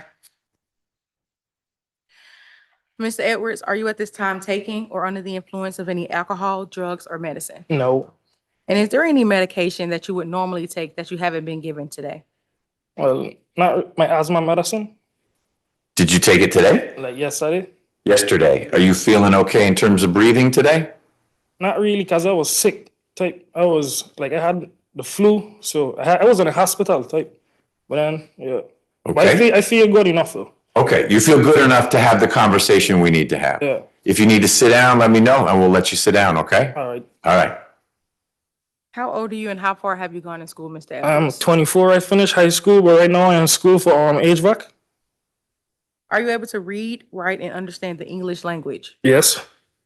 Do you understand that you have the right to plead either guilty or not guilty to these charges? And if you plead not guilty or remain silent, you may receive a jury trial.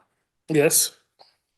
Have you had enough time to speak with your attorney about all of the facts and circumstances known to you regarding the charges in this indictment? Yes, ma'am. Do you need more time to discuss your case with your attorney? No. And are you satisfied with her services? Yeah. Counsel, are you satisfied your client has a full understanding of this proceeding? I am. Also, do you waive the formal reading of the indictment and any and all defense in the indictment for the purposes of this plea? Yes. Mr. Edwards, do you remember being arrested on these charges? Well, I was never arrested. I turned myself in because I always do that. Once I realized I have a warrant. Are you gonna stay, Mr. Walker?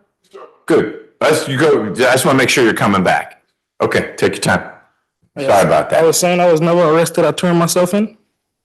But at some point, you were in custody Yeah. and had to post a bond. Yeah. Okay. The state is unaware of any outstanding warrants related to these charges. Are you or your attorney aware of any outstanding warrants related to these charges? No. You're not. Okay. Do you understand that this is a non-negotiated or blind plea and that the state will recommend a sentence to the court? Yes, ma'am. Do you understand that the court can impose any sentence authorized by law, including a higher sentence than recommended by the state, up to the maximum sentence on this charge? Yes, ma'am. Do you understand that if you're placed on probation of any kind, you cannot violate any criminal laws of any governmental unit or any special conditions of probation without being subject to revocation for the balance of the sentence? Yes. Do you understand that this is a guilty plea which is permanently recorded on your criminal history? Yes. Do you understand that if you are charged with a crime in the future, this plea may be used to enhance sentencing, including on a federal case? Yes, ma'am. Are you currently on probation? No. Do you understand that there may be other adverse or unfavorable consequences as a result of this guilty plea conviction, just as there would be from a conviction following a trial? Yes. For example, your guilty plea may affect your right to vote, the right to hold public office, the right to serve on a jury, the right to obtain a passport, or the ability to obtain employment. Yes, ma'am. Do you understand that by pleading guilty to a felony, you cannot use, receive, possess, transport, or own a firearm? And that if you did, you could be charged with another felony offense. Yes. Do you understand that you waive any and all defenses, including any mental health defenses, by entering a plea of guilty? Yes.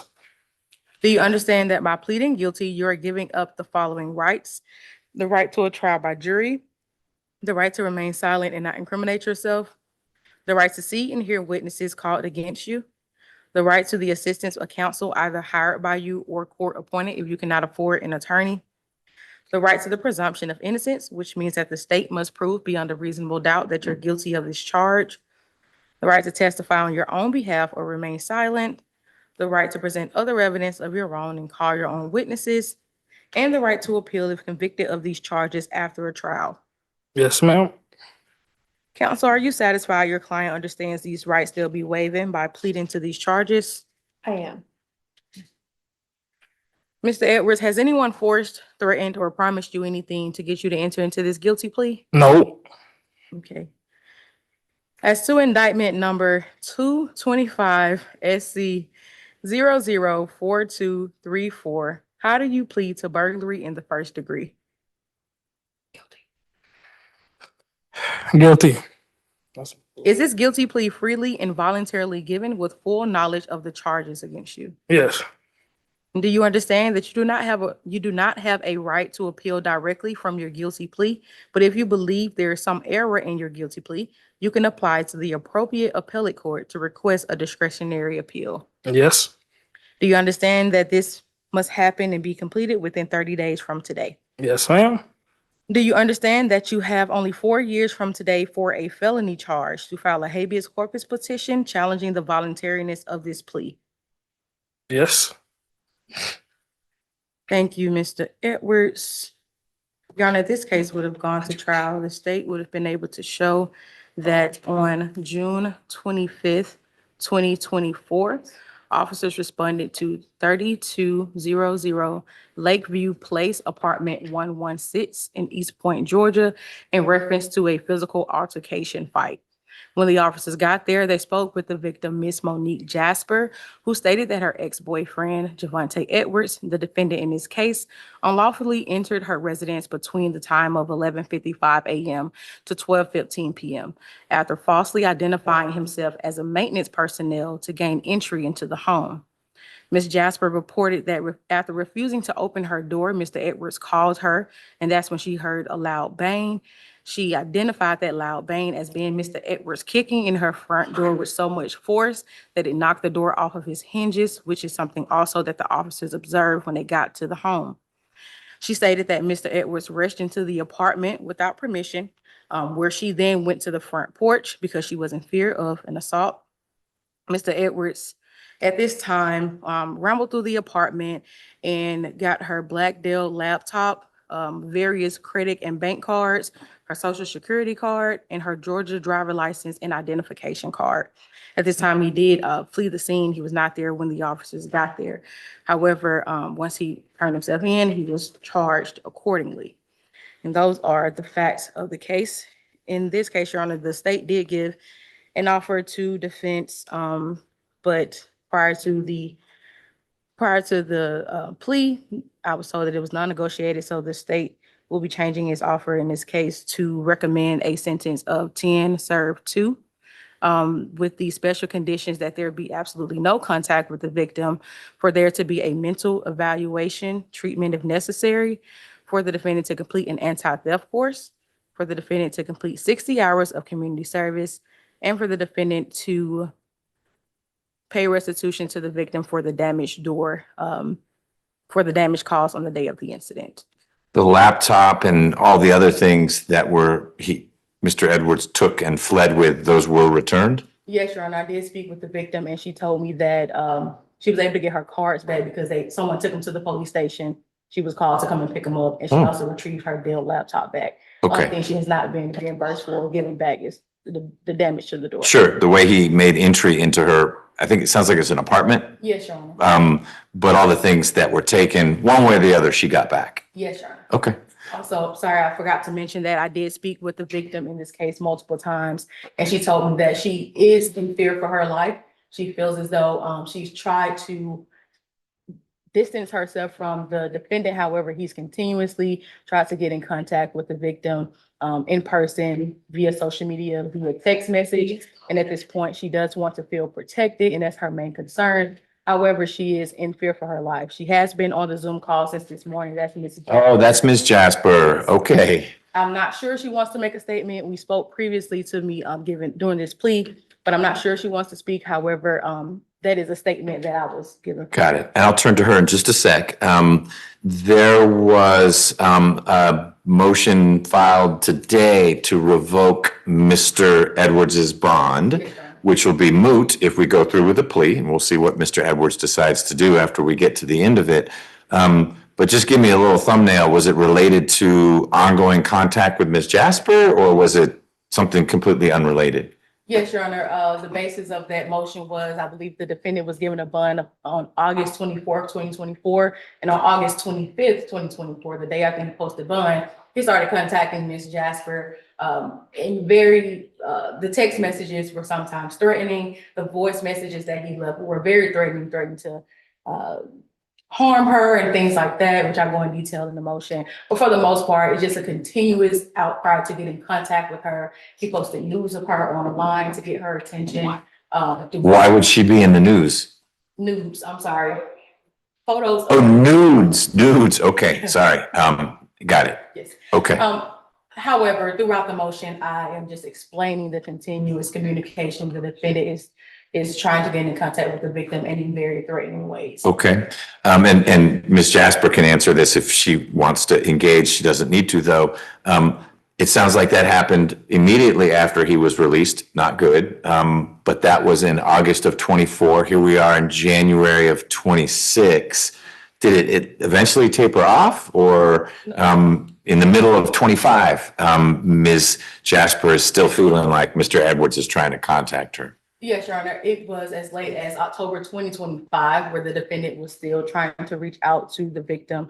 The text messages go from pretty threatening to asking for forgiveness. And this happened from the day after he posted bond up until the latest of last year. Ms. Jasper did let me know that there were other incidents that occurred. So everything is not in the motion. However, what I was able to provide evidence with and for is the incidents that's in the motion. Got it. Okay. Thank you for sharing that.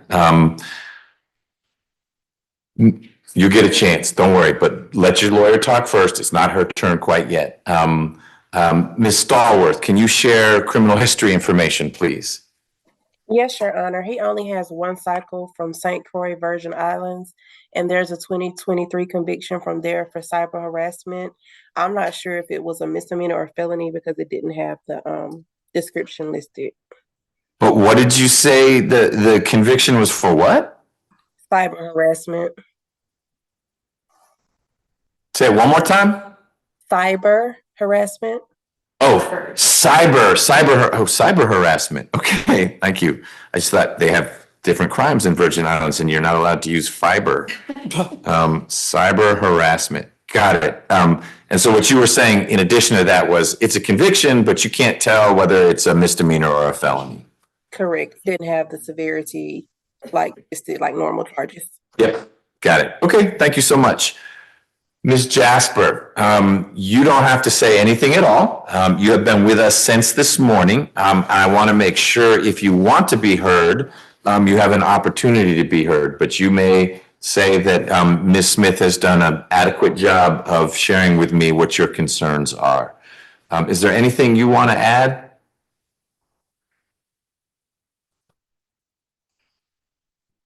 I think that she has done a very good job speaking on my behalf. I just had something that I had jotted down that I would like to say. Okay, I'd like to hear from you. First of all, let me say I never thought that I would be one of the women you read and hear so much about. I currently suffer from PTSD as well because of all the threats that I've received, as well as the break-in and the kicking in of my door. I'm currently in therapy as well. I have in the past, through all of this, spoken to Mr. Edwards via text and call to try to keep the peace, only to have it escalate because I refuse to meet or tell him where I live. He needs to learn that abuse of any kind is not right and that doing the things he's done is not acceptable. I hope that he gets the help that he needs so that no one else can endure the things that I have. Thank you, Ms. Jasper. I appreciate you being here, being patient, and providing that thoughtful input. And I'm sorry for what you've gone through. A couple questions. Ms. Smith helped me understand that some of these efforts to contact you actually persisted all the way through October. it sounded like they were all remote, meaning a text or a phone call or something, but not knocking on your door or finding you at work or something like that. Is that accurate, or did you experience Mr. Edwards actually appearing in your immediate space? Well, Mr. Edward would not be able to appear in my immediate space because I have moved twice Okay. since the initial incident. And I have seen him actually out in public in as late as I think, if it's not end of October, early November, which he did at that time still reach out to have communication with me at that time. Like I said, I've moved several times and I've changed several numbers and multiple media just to try to avoid having any contact. Okay, and that instance you mentioned where you saw him in public, it sounds like that was a coincidence? It was a Caribbean party from the place that we're both from, so Okay, it may have been a coincidence, yes. got it. I mean, there would have been a reason for him to be there independent of you. Right. Got it. Okay. All right. Well, again, thank you. I know it's not easy to talk about this, but it's important for me to hear from victims when they're comfortable talking about their situation. So thank you. You're welcome. All right. Ms. Wood. Thank you, Judge. So our request of the court for this burglary plea is 5 years to serve 26 days, which he's already completed. He was in custody July 30th, 2024 to August 24th, 2024. For the special conditions, we would be asking for, I think, an anger management class is probably more appropriate here. Of course, no contact, and then the mental health evaluation and treatment as recommended. And I'm also requesting first offender treatment for Mr. Edwards. I do believe that he qualifies. Judge, I think he wants to speak, and I will let him do that shortly. Of course, as you know, there's always more to the story.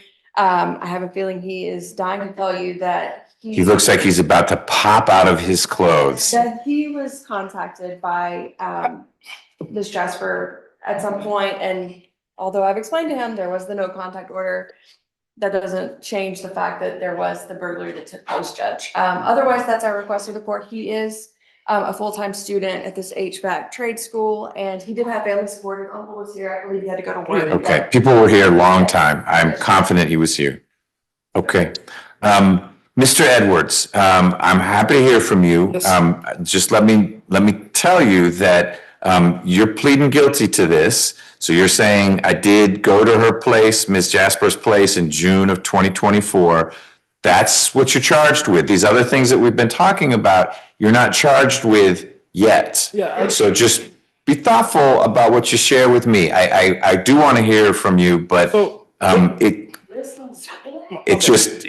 you need to make sure you don't say things that make it worse for you. Yeah. Okay, now I'm listening. My advice, you don't say anything at all, okay? I want to show my evidence. But the state could bring other charges, so it's my advice not to say anything. Your turn. Judge, I just want to say one thing. She said that I was harassing her. I have a file right here with text message. My phone's right here. Her number is there. April 2025. The last time I had sex with her was in April 2025. When I came out of jail, I have messages. Everything is in my folder with her texting me. She's telling me she's sorry that I went through this. So if she is so scared of me, why was she still coming by my house? I was never going by her house. She was coming by my house. How can you be? This is what happened. She saw me the other day to the club with a new girl. I went. By the time I reached home, she had texted me. I see from the discovery, but she cut out all where she texted me first and got it. All I have to say is, that's crazy. Okay. And I'm young. She's 54. She lived her life. I'm trying to get my life together. Well, it sounds like, Mr. Edwards, it's healthy for you and for Ms. Jasper to go in different Right, but directions. you know what it is? I'm young. I have this old lady giving me, I have cash up receipts from 2025. You can't change. This is everything I have is the truth. She was sending me money. So for her to go to the prosecutor and trying to make me look like a bad person and she know what she be doing, I have Ring cameras. In reality, I want to go, I done already take the plea. Well, let me say a couple things, and then you're going to decide what you want to do. I encourage you to talk with Ms. Wood about it. You are not pleading guilty to having had contact with Ms. Jasper in October of last year or April of last year. That's not what you're charged with. You are charged with, Burglary. in June of 24, burglary. That's the technical name for it, but it's not, no one's saying you broke into someone's house and took their silver. Let me just finish.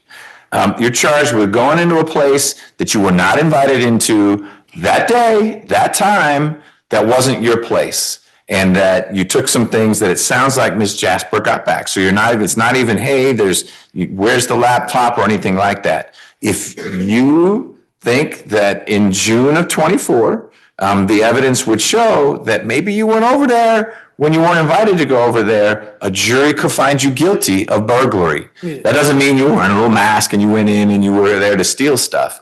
Burglary is not real hard to prove. That's all you're pleading to. You are not pleading to you're a stalker or you were doing this or that. You and Ms. Jasper had a complicated relationship. It sounds like it was complicated for both of you. I just want you to think real clearly about what decision you're making if you say, forget it, I want to go to trial. Because trial is not going to be about, were you calling her last August? That's not what this is about. It's about what happened on June 25th, 2024. And did you go into that place when you were not invited in? That's it. The box is just around that. I got a question. Yes. If I'm living at some place, how can I burglarize some place that I live? Because if it's not your name on the lease, then if someone says you need to stay out, you got to stay out. But I don't want to get in a back and forth. I'm not your lawyer. I'm not taking sides. Ms. Jasper has shared with me what was important for me to hear. You've shared with me what was important to hear. And as Ms. Wood put it, as Ms. Wood often says, Judge, there are two sides to every story. Yeah. And it sounds like this was a complicated relationship that ultimately became unhealthy, maybe for both of you.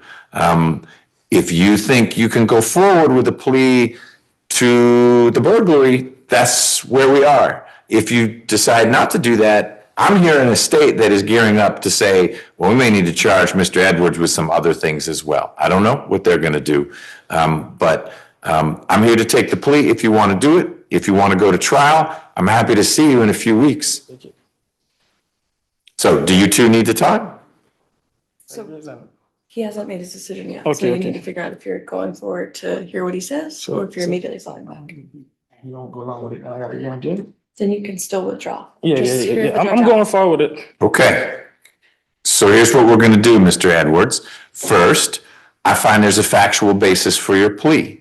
If the state could prove what they said, a jury could find you guilty. Would they? I don't know. But again, the case isn't about who saw whom at the Caribbean Club. It's what happened on June 25th, 2024. I also find that your plea is knowing and voluntary. Knowing means you've understood it. You're a smart young man. I know you understood what we talked about. Voluntary means, even though you're not enthusiastic about it, no one's forcing you to take this plea and you've decided it's in your best interest. Is that correct? Yes. Then I'm going to accept your plea. Ms. Wood, can someone in my office sign the indictment on your behalf? Yes, please. Ms. Smith. Yes, Judge. And Mr. Edwards, can we digitally sign the indictment on your behalf? Yes. All right. First offender, you qualify for first offender. It's an opportunity for you because it means that this is not a conviction. You'll be under sentence for a while, but if you are wanting to stay in school, you graduate, want to apply for a job, you do not need to check the box that says convicted felon because you're not a convicted felon. Yeah. The risk of first offender is that if while you are under sentence, you mess up, let's say you get arrested for stalking or aggravated stalking because you don't leave Miss Jasper alone, or just something else happens in your life where you get in trouble, then not only do you have the new case, but you'll probably come back here and the state may ask me to take away your first offender status and resentence you. And with burglary, it could be up to 20 years. Yep. So it could blow up in your face if you're not pretty sure I can stay out of trouble because I'm not someone who gets in trouble. Do you feel like you understand how first offender works? Do you want to be sentenced as a first offender? Yes. Okay, I will do that. Here's how I'm going to sentence you, Mr. Edwards. I'm going to sentence you to 5 years to serve 25 days with the balance on probation. But hear me out with the special conditions of probation. First, tell me when you're in school, what days of the week? I go from Monday to Friday, from 5 to 10:30. So when I leave here, I'm just going early. It's 5 PM to 10:30 Yeah, PM? and I then guess so I take a people, late class. got it. So someone could be working in I the got, day. I got a daughter, newborn. It's hard because her mama went back to the island right now, so I gotta How old is the newborn? 3 months. Okay, what's her name? Janaya. Congratulations. Thank you. So it's 5 years to serve 25 days, balance on probation.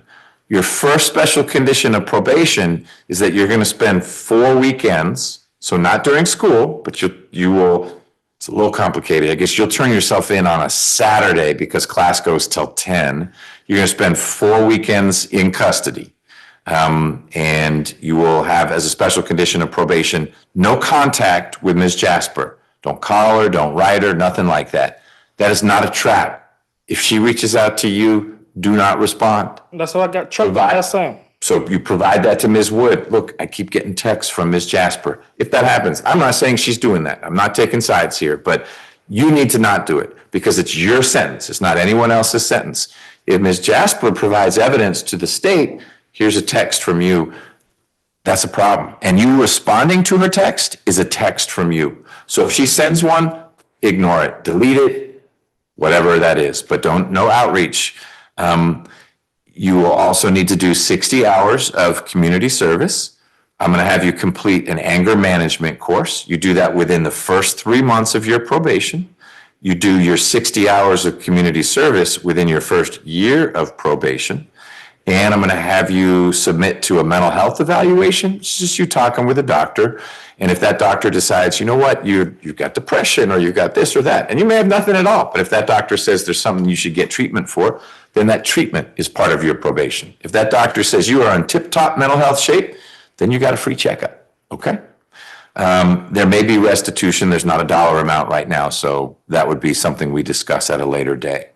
So the main way that I am deviating from what your lawyer asked for is that I am imposing the condition of 4 consecutive weekends in custody where you turn yourself in, and we'll make it that you turn yourself in by 10 in the morning on Saturday.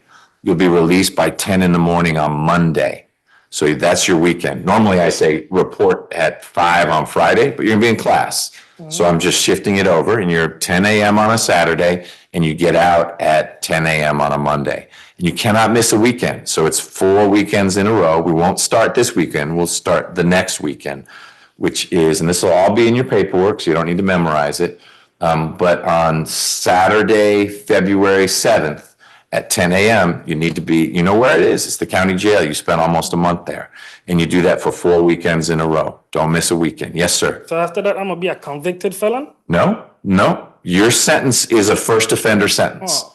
And so as long as you don't mess up while you're on this sentence, when it's over, you can have it expunged from your record. And it's 5 years probation? So it's less than that. It's actually 4 years and 11 months. But I'm also setting what we call a behavioral incentive date. And that is going to be January 30th of 2029. That's 3 years from now. If 3 years from now, you've had no contact with Ms. Jasper, taken care of your community service, took the anger management, you're doing well, no issues with probation, then close your case out early. That's an incentive for you to do well. If you've been a pain in the rear on probation, then you're going to have the full almost 5 years. I got a question. If I'm in fear for my life too, what do I have to do? Because so you can get a protective order, and you should talk to Ms. Wood about that. She won't get that order for you, but she can direct you to the office in this building where you can take out a protective order. Okay? That is not part of your sentence though, okay? That's a step you're gonna take. I need that for me because we're from the same island. Y'all don't know this, but trust me. One thing I learned in life, let me see how to put it, the easiest way. For a man, it's hard. For a woman, it's easy. But the reason, let me see, I'm afraid for my life, because I was Ms. Jasper for a couple of years.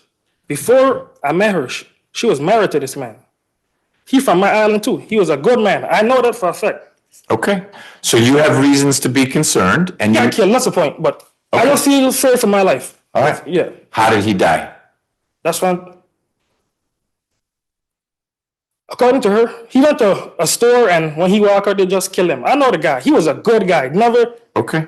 So I feel like my life is in danger because the word in the island is she's the one who.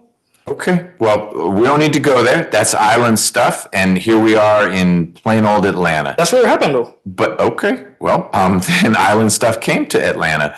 If you need to take out a protective order, there's a place to do that here.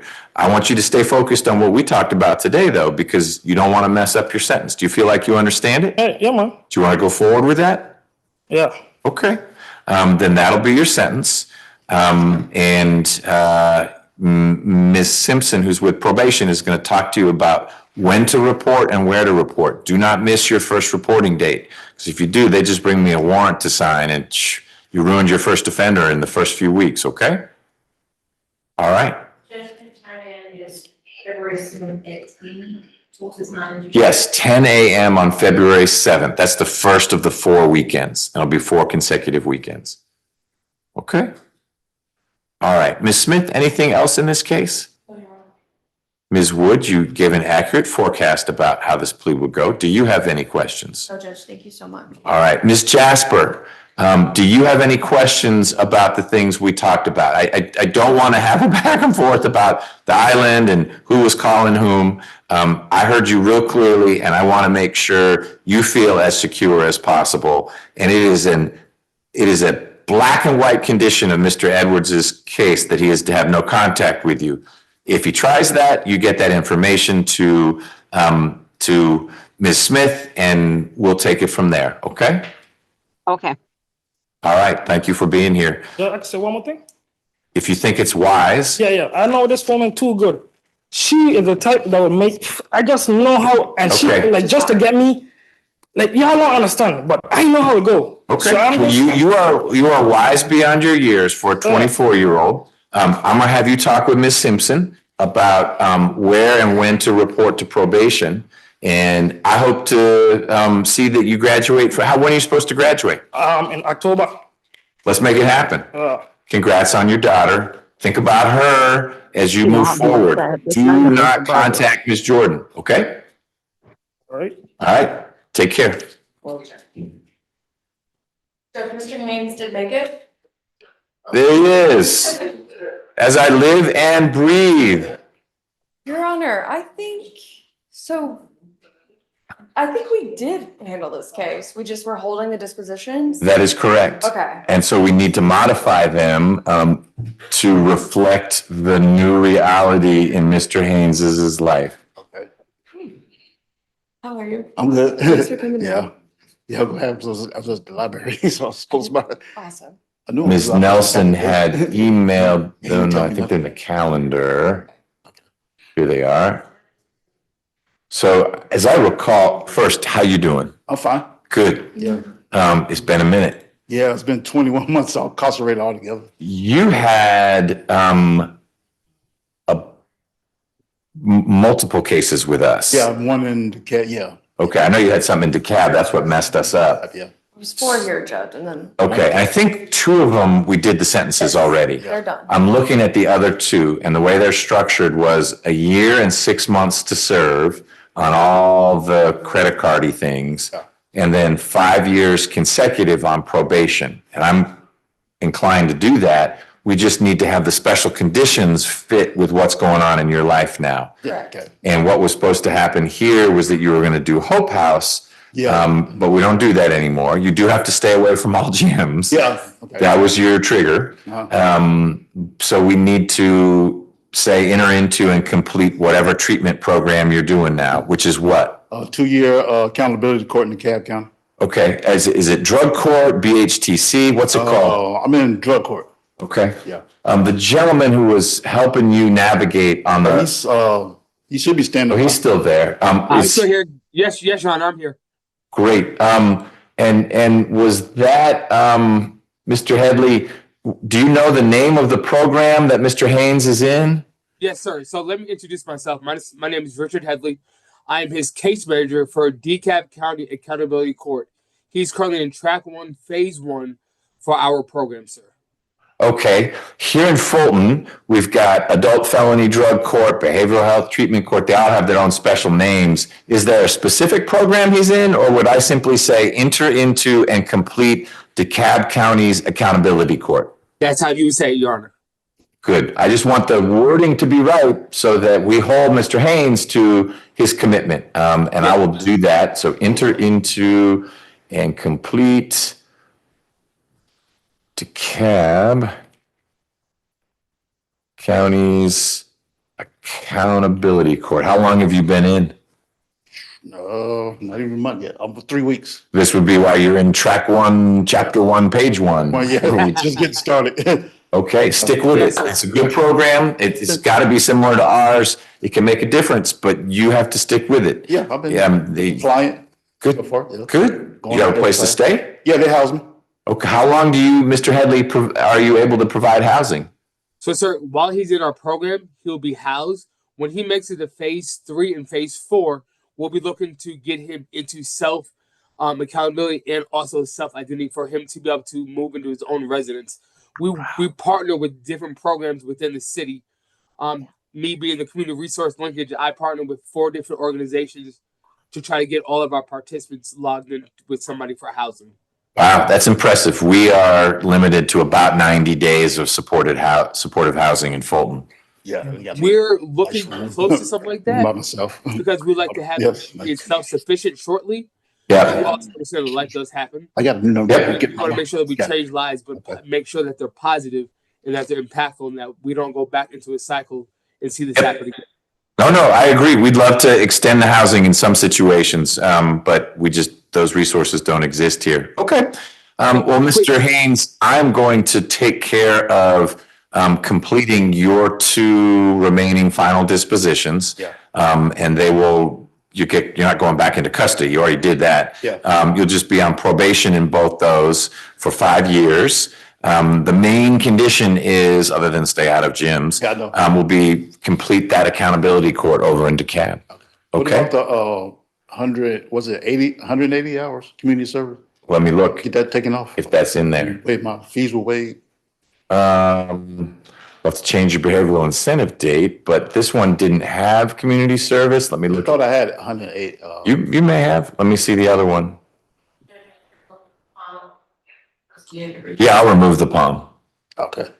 That incentive date gonna change. It's gonna change. The incentive date will change. Yes, you're gonna stick with it a little longer than that. Nope, nothing about community service. Okay. All right. And report to probation after I finish. That's a good question. You should talk with Ms. Simpson. Are you on probation now in DeKalb? No. That, the first Yes, I've been. dockets were, only time served, Mhm. they were commuted, so he currently is not being supervised. Got it. Those 2 cases would have put him on supervision. Got it, and they will. And so you will need to report initially to probation, but you're gonna do it in DeKalb because it sounds like you're living in DeKalb. Oh, okay. And then Mr. Headley and others can help you work with probation so that they step back.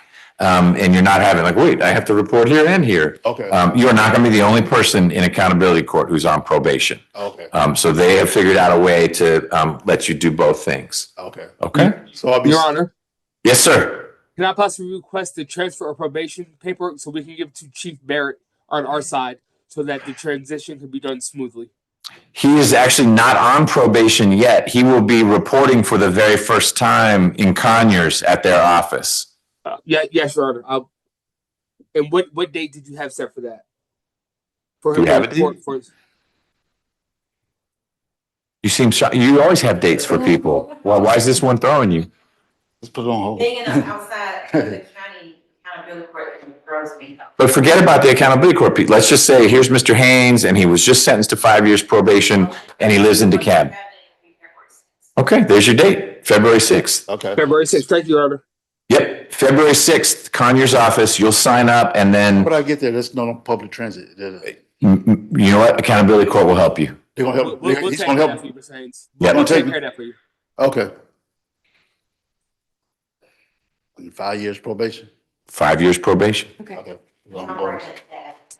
And you got to Great. meet Ms. Simpson, so don't leave yet, okay? And Ms. Simpson's going to give you the address. Accountability Court's going to help you through this, but she'll give you the address, and it may well be on public transportation. I think they try to have probation offices. I know where the office is, I believe that is in the restaurant. But either way, you're not the first person in accountability court who needs to get to probation. Okay. And after that first time, they may come to you, so you don't have to go back to their office. Come to the home to check on me, or? I don't know. You'll talk with your officer about that. Okay. A lot of that depends on how well you're doing. If you're doing well, they don't need to bug you. Okay. But if you're hard to find or you're testing positive for things, then they may come knocking. All right? What about when I finish DeKalb County, accountability court, do I switch back to Fulton County? Depends where you live. Oh. It's driven by your address. So if you stay okay. living in I'm in DeKalb, Okay. then you're still supervised in When DeKalb. I change counties, I gotta change probation. Okay. Correct. All right. All right? Okay. Good luck with everything. All right. No gyms. No. All right. I'm done with that. No more jail. Okay. All right. Your Honor, just to let you know, I've already have it. I just need to print out his bus route from the location where he lives to the probation office in Conyers. Perfect. It's about a 1 hour MARTA trip. So we'll make sure he has his MARTA card and everything to be present for February 6th, Your Honor. Great. You guys are great. Can we have you come work in the Fulton accountability courts for a little bit? So I'm going to tell you something. I left Fulton County homeless division to come where I am now. So I just left you guys last year. Our loss. All right. I'm sorry we didn't retain you, but I appreciate the good work you were doing over there. DeKalb needs it too. Thank you, Yes, Mr. Headley. I appreciate Yes, it. but if you need anything, please feel free to text me, email me. We'll get everything done. Thank you so much. Yes, you guys have a great day. All right. Bye-bye. Bye-bye. All right. We want to do another thing. Anyone need a break? I was gonna let Ms. Rios make an announcement and then we can. Oh, right. Ms. Nix has been sitting here. And Mr. Abadi, you don't have a case. You're playing your role. Okay. Got it. Mr. Scott, we would like, for it to go to the trial calendar and keep his final plea rights intact. I had not made it for a while because his phone. This is position 9. Okay, I'm looking at it. His phone was not working. And so I still want to keep talking about the case and going over and showing him the videos and everything, for the case for him to be able to make a decision. Okay. Do you have good contact information for him now? Mr. Scott, let me see if I can find, you are position 9. So afternoon calendar. You are on our February trial calendar. I'm standing up just because I've been sitting for too long. You are on our February trial calendar, so you will need to be back here on February 12th. Telling you the date now, so you know it. If you don't show, that's a problem. More importantly, you need to stay in touch with Ms. Rios.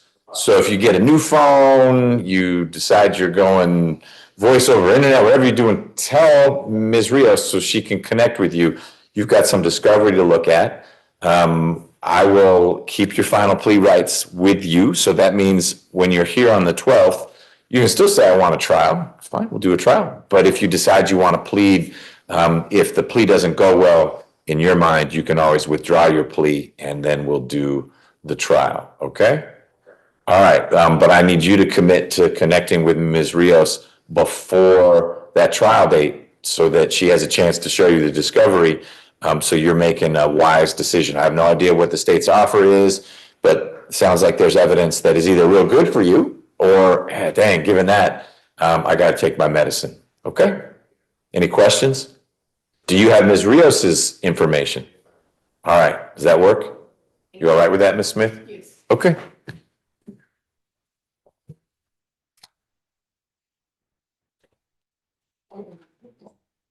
Oh, this is one of your bags. Okay. Good, right.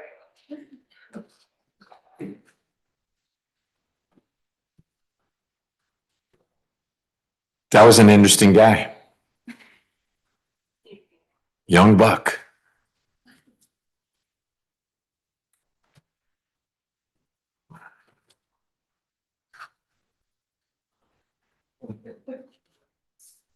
Did you know all that? Oh, yeah. Okay. I figured, I mean, I you, just want to make sure everyone heard me tell him. yeah. Not. Shh.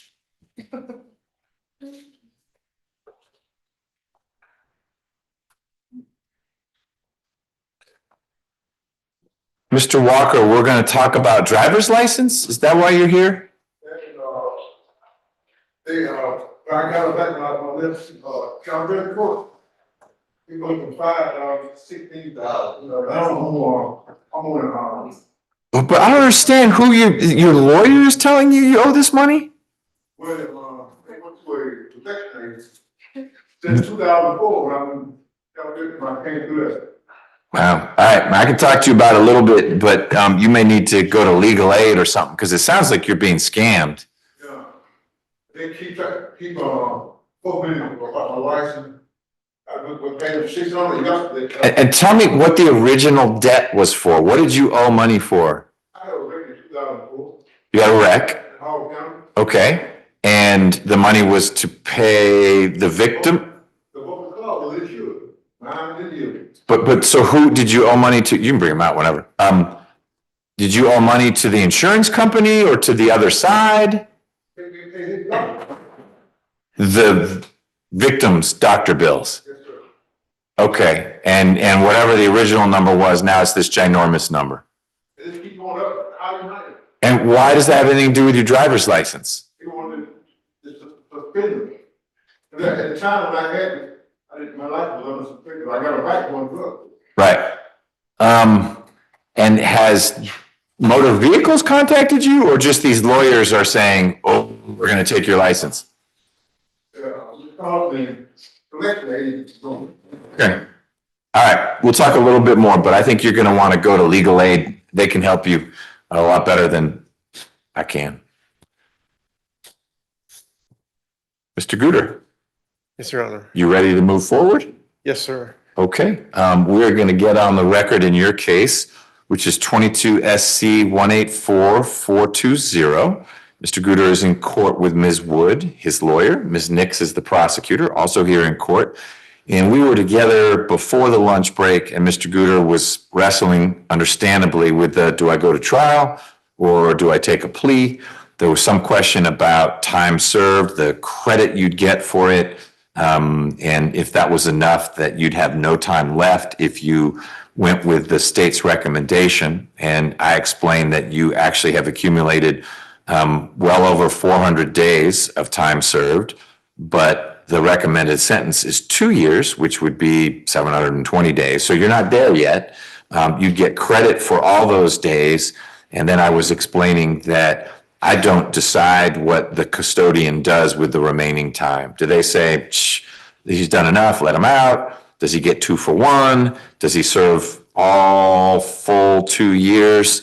That is an unanswerable question by anyone in this room. What's the criteria? Well, let me just give you one caveat. Ms. Wood, who works with lots and lots and lots and lots of defendants, can say, in my experience, someone with your criminal history and these charges would likely do 80% of his sentence or 50% of his sentence or 90%. That's the best source of data you're going to have. But even that is and so here's how it normally works, as opposed to it's a guarantee. There's not a grid or a set of guidelines. It is the severity of the offense, criminal history, those are drivers. The worst thing, if you killed 10 people, you're not likely going to get parole. If you broke into a house, but it's the 10th time you did it, you're not likely to get parole. But those are variables. And then the third variable is, what do you do while you're in custody? If all you do is hit people with a shank, you're not going to get parole. If all you do is stay out of harm's way, you are more likely to get parole. But no one in this room is the parole person. So I'm not trying to be vague. I just don't have a better answer.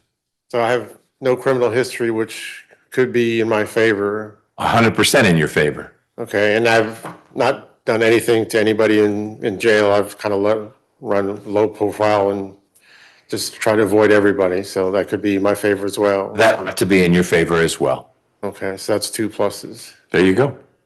Okay, so you said there's a custodian, and do I meet with them later, or how does that work? Or the reason why I use that vague term is that I don't know that you'll ever even go to the Department of Corrections. It may be that the people who do those kinds of calculations say Mr. Guter should do the rest of his sentence here in Fulton County.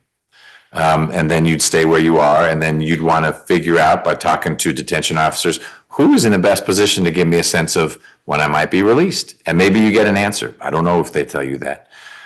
If you do get sent to the Department of Corrections, there'll be someone you meet with who says, here is your maximum release date, and then here are some other dates that you might qualify for if you are a model inmate.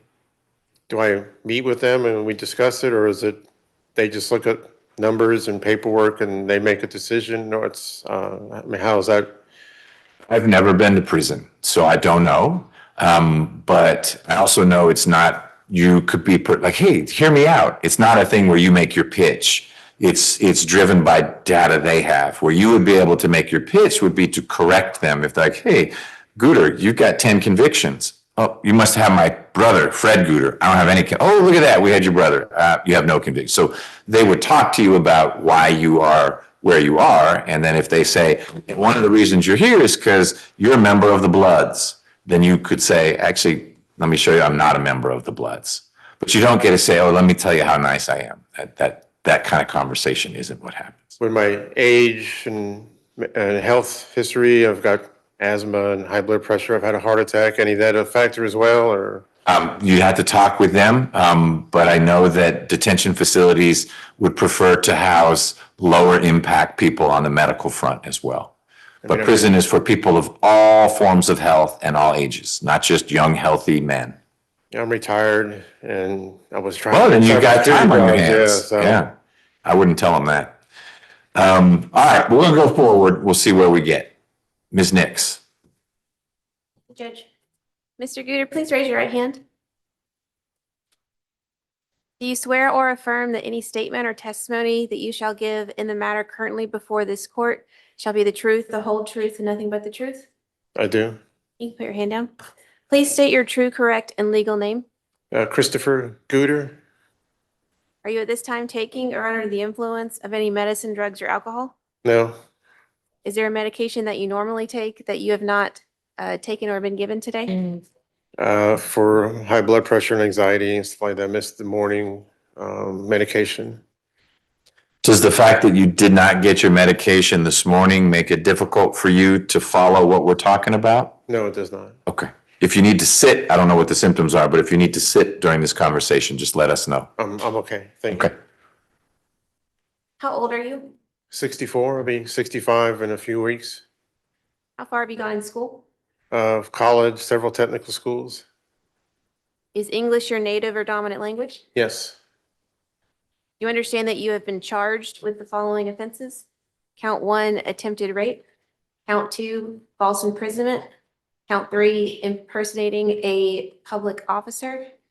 Count 3, sexual battery. And counts 4 and 5, simple battery. Yes. Do you understand that you have the right to plead either guilty or not guilty to these charges? Yes. You understand that if you plead not guilty or remain silent and refuse to enter any plea at all, then the state is required to prove the charges against you at a jury trial? Yes. Have you had the opportunity to review your rights with your attorney? Yes. Have you had enough time to speak with your attorney about all of the charges in this indictment against you, including the facts and circumstances relating to each charge?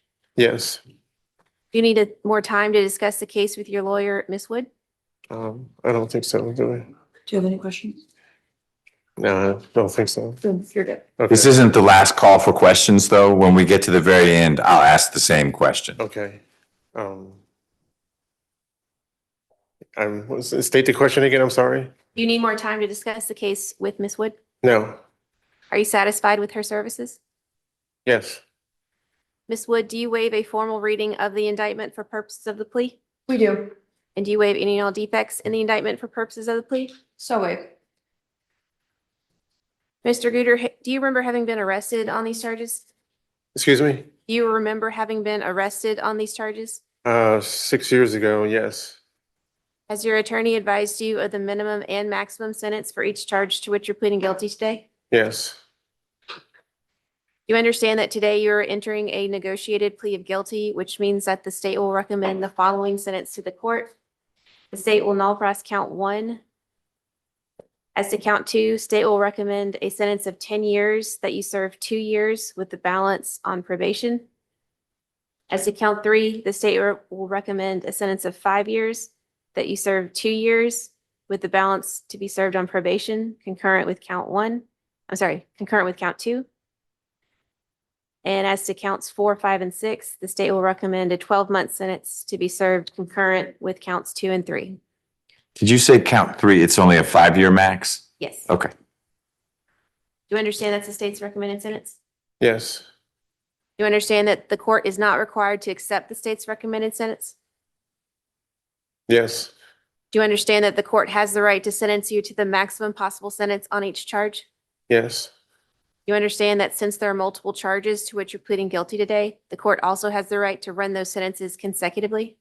yes, You understand that if the court decides to order a sentence that differs from the negotiated plea you were expecting today, you have the right to withdraw your plea of guilty? yes, Are you currently on probation or parole anywhere? no, You understand that if you are placed on probation of any kind, you cannot violate any criminal laws of any governmental unit? yes, You understand that while you're on probation, you must follow all the special conditions of your probation? yes, Do you understand that if you fail to follow all the special conditions of your probation, then you'll be subject to revocation of that probation for the balance of your sentence? yes, You understand that you are not allowed to possess or use a firearm while on probation?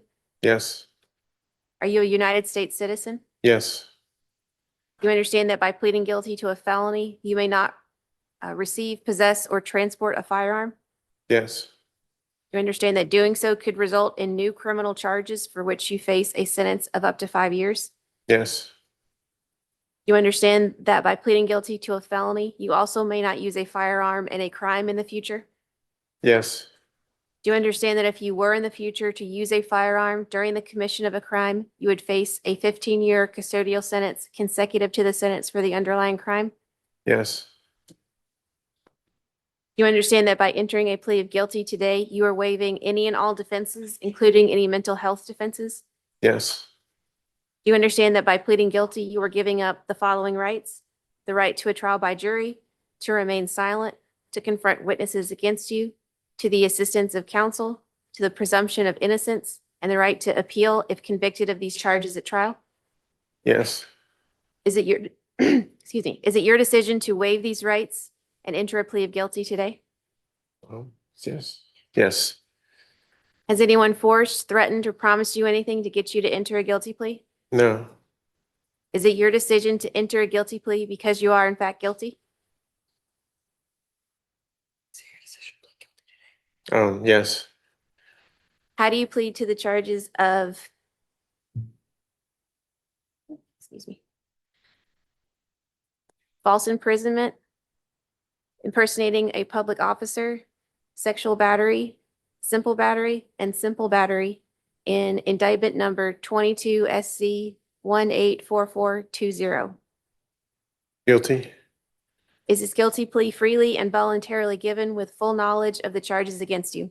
yes, Do you understand that if you believe that there is some error in your guilty plea, you can apply to the appropriate appellate court to request a discretionary appeal as outlined in OCGA 5-6-35 within 30 days of today? Say that again? Do you understand that if you believe that there is some error in your guilty plea, you can apply to the appropriate appellate court to request a discretionary appeal as outlined in OCGA 5-6-35 within 30 days of today? Yes, You understand that if you wish to challenge the voluntariness of your guilty plea, you must do so by filing a habeas corpus petition. yes, yes, You understand that for the felonies, you have only 4 years from today to do so, and for the misdemeanors, you have only 12 months from today to do so. yes, Judge, had this case gone to trial, the state would expect the evidence to show that on or about December 12th, 2019, the defendant, Mr. Guter, booked a massage at Massage Angels, which is here in Fulton County. The victim, Lemon Yang, Limin, Yang is Yang, stayed after hours so that she could meet him for his appointment as he was late. She told him that she could only do a 30-minute massage. About 20 minutes in, Mr. Guter got up from the table claiming he had to get something. Miss Yang was afraid that he was reaching for a condom, but he pulled out a pair of handcuffs and told her that he was a Roswell police officer. He inquired about Miss Yang's immigration status. She asked for ID, but he did not produce any. Mr. Guter threatened to arrest her if she did not have sex with him. Mr. Guter attempted to put the cuffs on her, but she moved away, and he pushed her into the massage table and prevented her from getting away. Miss Yang did report this the next day. The defendant then, I'm sorry, I missed a bit. Sorry. The defendant tried to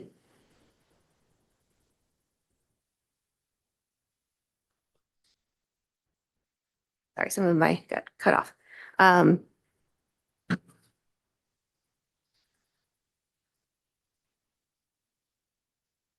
Okay, the defendant threatened to arrest her if she did not have sex with him. He attempted to put the cuffs on her, but she moved away. He pushed her into the massage table and tried to take her clothes off, but she was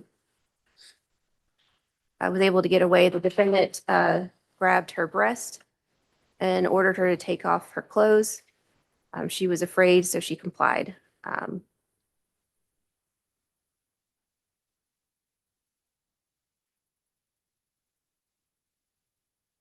The defendant masturbated and ejaculated on her chest, and she wiped it off with a towel. Then the defendant got dressed and left. And then the victim reported it the following day. And this all occurred in Fulton County. All right, at Massage Angels. Understood. Thank you. Ms. Stallworth, any criminal history for Mr. Guter?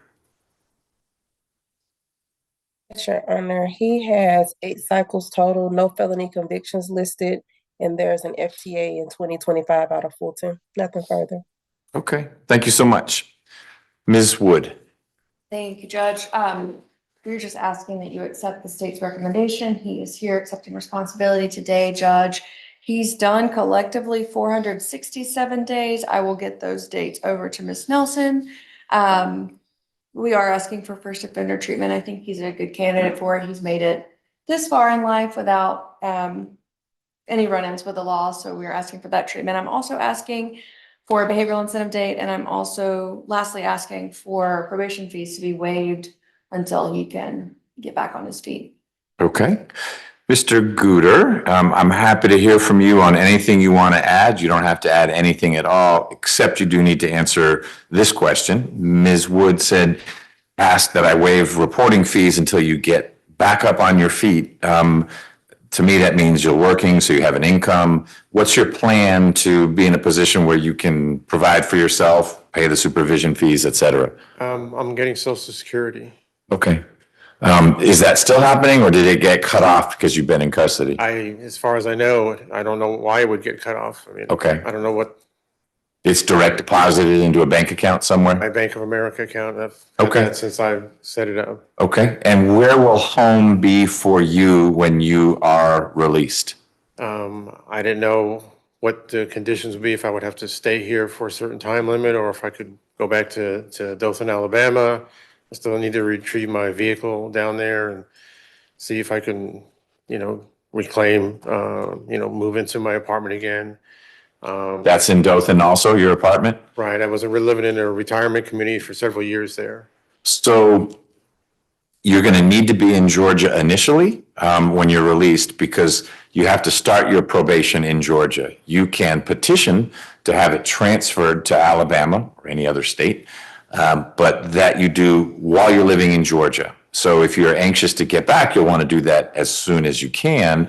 But it's a process that takes a few weeks. It's not instantaneous. It also doesn't take a year, but you would need to be local initially until Alabama says, yes, we'll supervise Mr. Gooder. You typically need an address for the incoming state to say yes, as opposed to, I would like to be, I'm not saying you would be this, I'd like to be homeless in this other state. I said, we're not going to supervise that. So you may need to figure out a way to have a stable address in Alabama if you want your probation supervision transferred there. So it's doable. It's just not as simple as saying, hey, I'm going to Alabama. Could you hook me up? Does that make sense? Yes. Okay. So you'll start in Georgia, but it doesn't mean that all 8 years of your probation, if that's how long you're on probation, have to be in Georgia. Yeah, I spoke with a pad agent yesterday, and she said she would help me find some kind of a place to live, either in a shelter or maybe a low rent hotel or something. She would work with me on finding a place. Okay. If I had to stay here, she didn't know what the situation would be, so. Okay, got it. Well, Mr. Gooder, I find there's a factual basis for your plea, that your plea is knowing and voluntary, meaning you've understood what we talked about, and when you didn't, you asked questions, and that no one's forced you to enter the plea. Ms. Wood, can someone in my office sign the indictment for you? Yes, Judge. Ms. Nix? Yes, sir. And Mr. Gooder, can we sign the indictment on your behalf? Okay. Yes? Yes. Okay. First offender is a benefit primarily. You qualify for it with no felony convictions. As a first offender, you would have not a felony conviction, which helps with benefits and work and whatnot. But it has a risk. You'll be on probation for a while. And if while on probation, you have a hiccup and get arrested for something else, that could trigger a revocation, not just of your probation, but you could lose your first offender status, which requires me then to resentence you. And I could resentence you up to the maximum. I don't have a reason to do that unless what you got arrested for is something like this, where I find it was sort of a sexual offense or it's anything violent.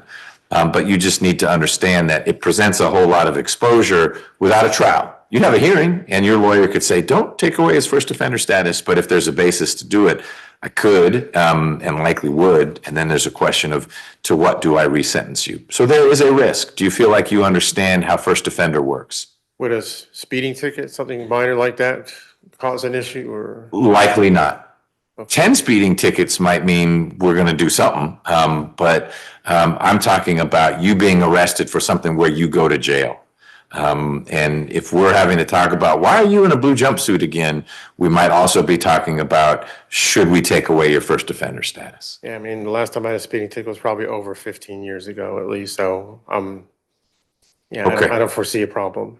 Good. Do you want to then be sentenced as a first offender? Yes, please. I'll do that. Your sentence as count 1 is dismissed by the state. Your sentence as to count 2 is 10 years to serve 2 years. 3 is 5 years to serve 2 years. 4, 5, and 6 are 12 months to serve. All those sentences run together concurrently. Total sentence, 10 years to serve 2 years, balance probated.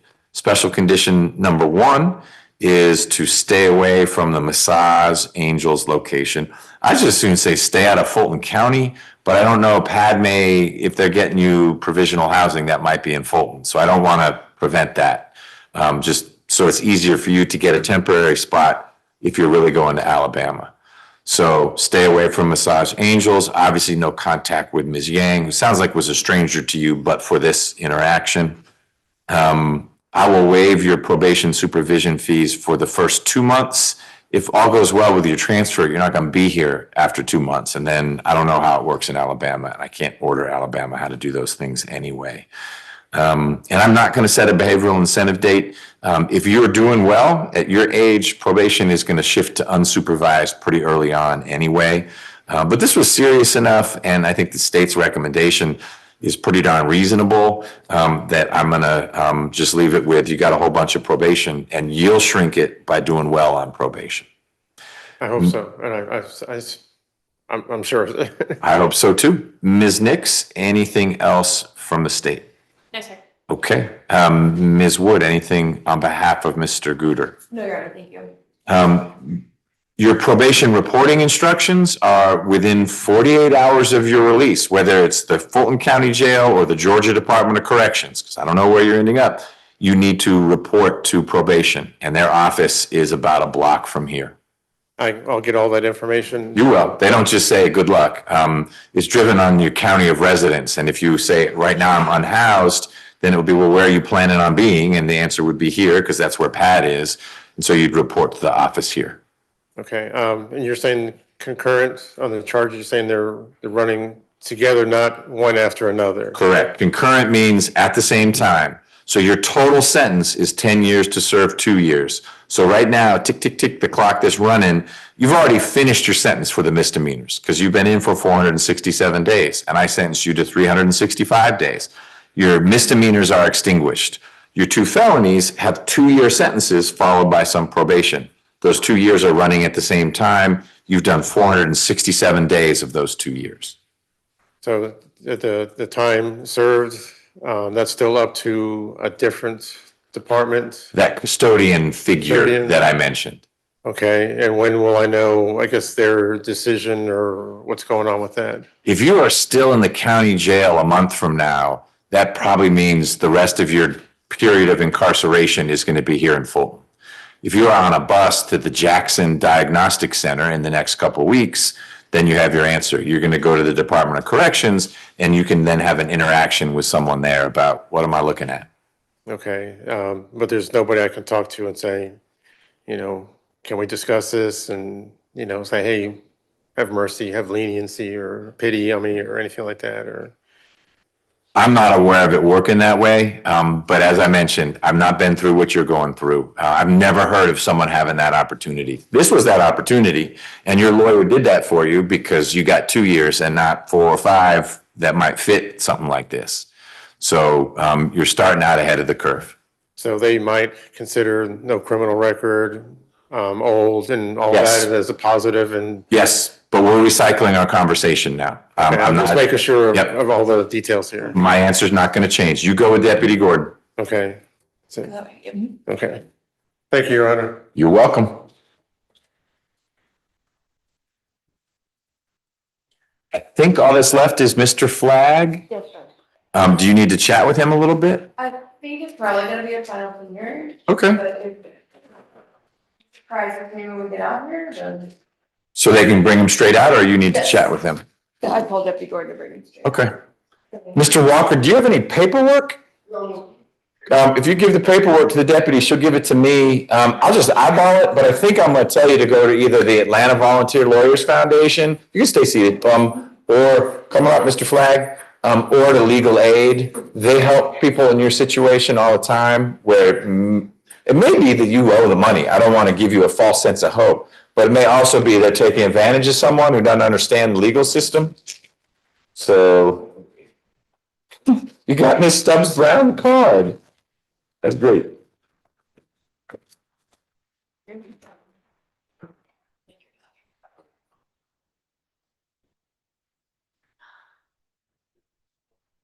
$16,000.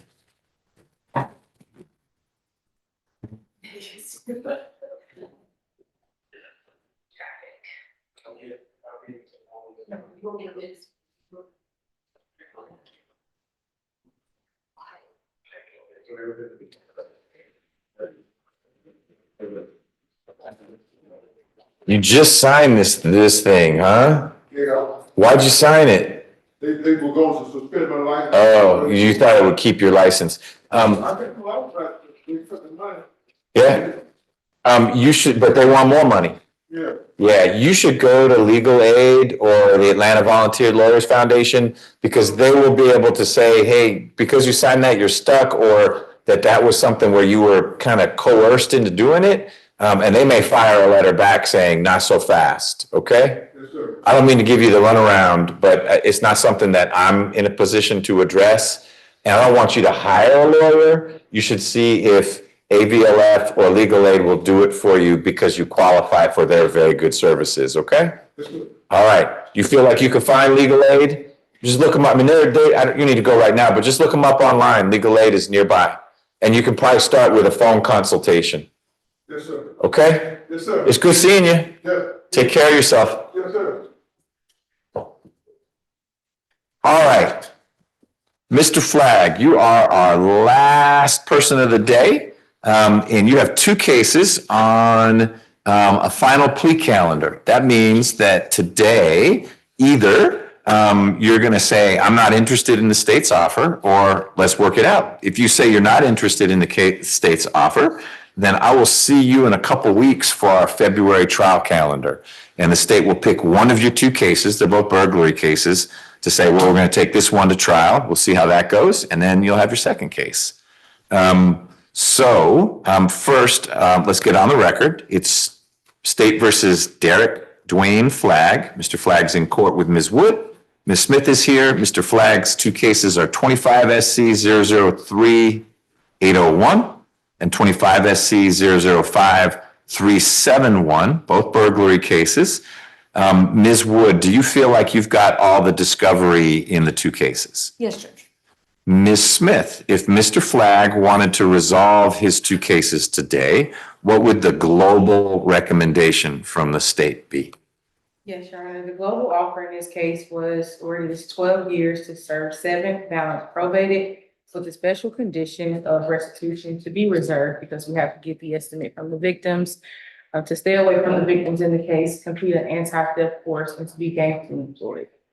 All right, 12 serve 7? Yes, Your Honor. Okay, is there a recidivist notice at play in this case? It is, Your Honor. And would you be waiving or withdrawing the notice if Mr. Flagg went forward today, or is that part of the equation? The state would be withdrawing under subsection A, but not C. Okay, got it. So Mr. Flagg, we did a little technical talk at the end, and I'll tell you what that means in a moment. But the state's offer to you, if you wanted to enter a plea today, is 12 years, 7 of which are in custody, and you'll get credit for all the time you've been in. I don't know how long you've been in. And then 5 years on probation. Because of your criminal history, the state has invoked a provision that would mean that the time that you serve is not parolable. So you would be doing a full 7 years. Again, credit for the time that you've already served. And then you'd be on probation for 5 years. And there'd be some conditions of probation, but that's a little ways down the road. Do you feel like you understand what the state's offer is? Yeah, I know what, yes, sir. You do? Okay, any questions about it? No. Okay, is that something that you're interested in pursuing today? Or would you rather come back in a few weeks to either have a trial, or you can always enter a plea? I'll come back in a couple of weeks. Okay, let me tell you the one thing that's changing, because you may decide, I don't know anything about your case, but I'm making this up. Maybe your DNA is there. That's a tough case to defend against, but you could decide in a couple of weeks that you still want to enter a plea. And maybe you get a better offer from the state. Maybe it's the same offer. You could enter a plea. The one thing that changes from today is that you don't get to withdraw your plea, say no thanks, after today. Today, we could go through this, and if I did something different than what Ms. Wood recommended, you could say, well, I was going to give it a try. Ms. Wood argued for 5 years. You gave me 7. I was willing to do 5, but otherwise I'd like to go to trial. Today, you could do that withdrawal. If you decide to plead on February 12th, you can, and I'll take your plea, but your sentence is your sentence. Just like if you go to trial. If you go to trial and a jury finds you guilty, Ms. Wood will argue for a sentence for you, but in the end, your sentence is, you don't get to say, nah, no thanks, I want to go to trial. So you just did go to trial. You understand all that? Yes, sir. You're a veteran of this process. You understand. Okay. And your preference is to come back in a couple weeks. Maybe it's a plea, maybe not. You don't have to commit now, but you know you won't be able to withdraw that plea. All right, Mr. Flagg, I appreciate your patience today. I will see you in, I think it's February 12th when we'll have you back here. Maybe it'll end up resolving. If not, we will figure out which of your two cases is going to trial. All right, sir. All right, any questions? Yes, sir. Do they have the program that I can get in? So there are lots of programs, but the state is explaining that they don't think that a program is right for you right now, because this sentence is real far away from a program. So the answer is yes, but that doesn't seem to be in the cards in terms of the state's recommendation. I can't get in no program. Well, you of course can enroll in anything you want that's being offered at the jail. And there's certainly lots of programming through the Department of Corrections. But right now, the state holds the cards with your situation. And for whatever reason, and Ms. Wood, I'm sure could talk to Ms. Smith and then tell you here's why the state thinks 12-7 is the right appropriate sentence. But that's where they are, and that's real far away from programs. So Ms. Wood could recommend it. But that's just a big gulf between 7 years to serve and programs. And the chances that I would say, yeah, they're so far off the mark, let's just do a program. I don't know how likely that is. But I got to tell you, I haven't heard anything, so I'm not committing in any direction. You have one more question. They have an RSAT program. RSAT. They do have RSAT. And I can certainly recommend that you do RSAT because the Department of Corrections has that. That's going to require a little more negotiating on Ms. Wood's part, because if the state keeps that recidivist piece in place, then you could do RSAT, but it won't be until year 5 of your sentence. And what's the point in that? Because you have spent 5 years, hopefully not using too many drugs because you've been in prison. And then RSAT's a lot less effective. But there's more conversation that'll happen between now and February 12th. And that may be where we end up, where I sentence you to some time, but because you're not being sentenced as a recidivist, I can recommend to the department, let's get this man into RSAT. And then they'll evaluate you. And if that makes sense, that actually gets you out a little early if you do well in RSAT. It's an incentive for you to do that. You've done your homework. I'll see you on the 12th, okay? All right, sir. Bye, Mr. Fly.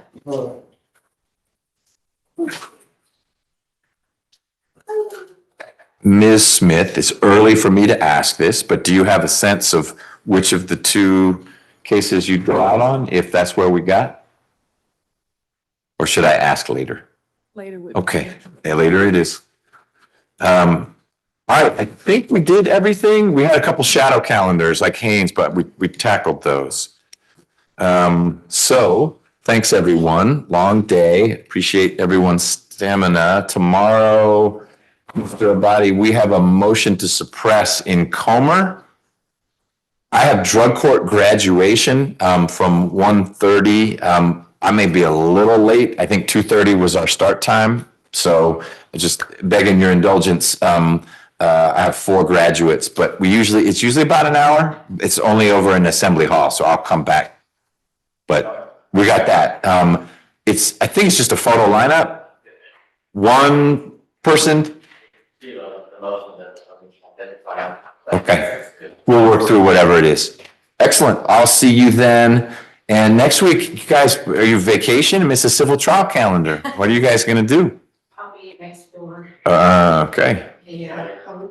If you resolve cases in advance of the trial calendar, check in with Ms. Nelson, because if the civil trial calendar falls apart, you heard me talking to Mr. Aurora, we may bring in, that can be an interesting plea, Mr. LaChapelle.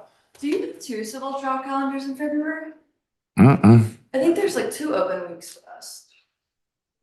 Oh, I have Roscoe's winter break.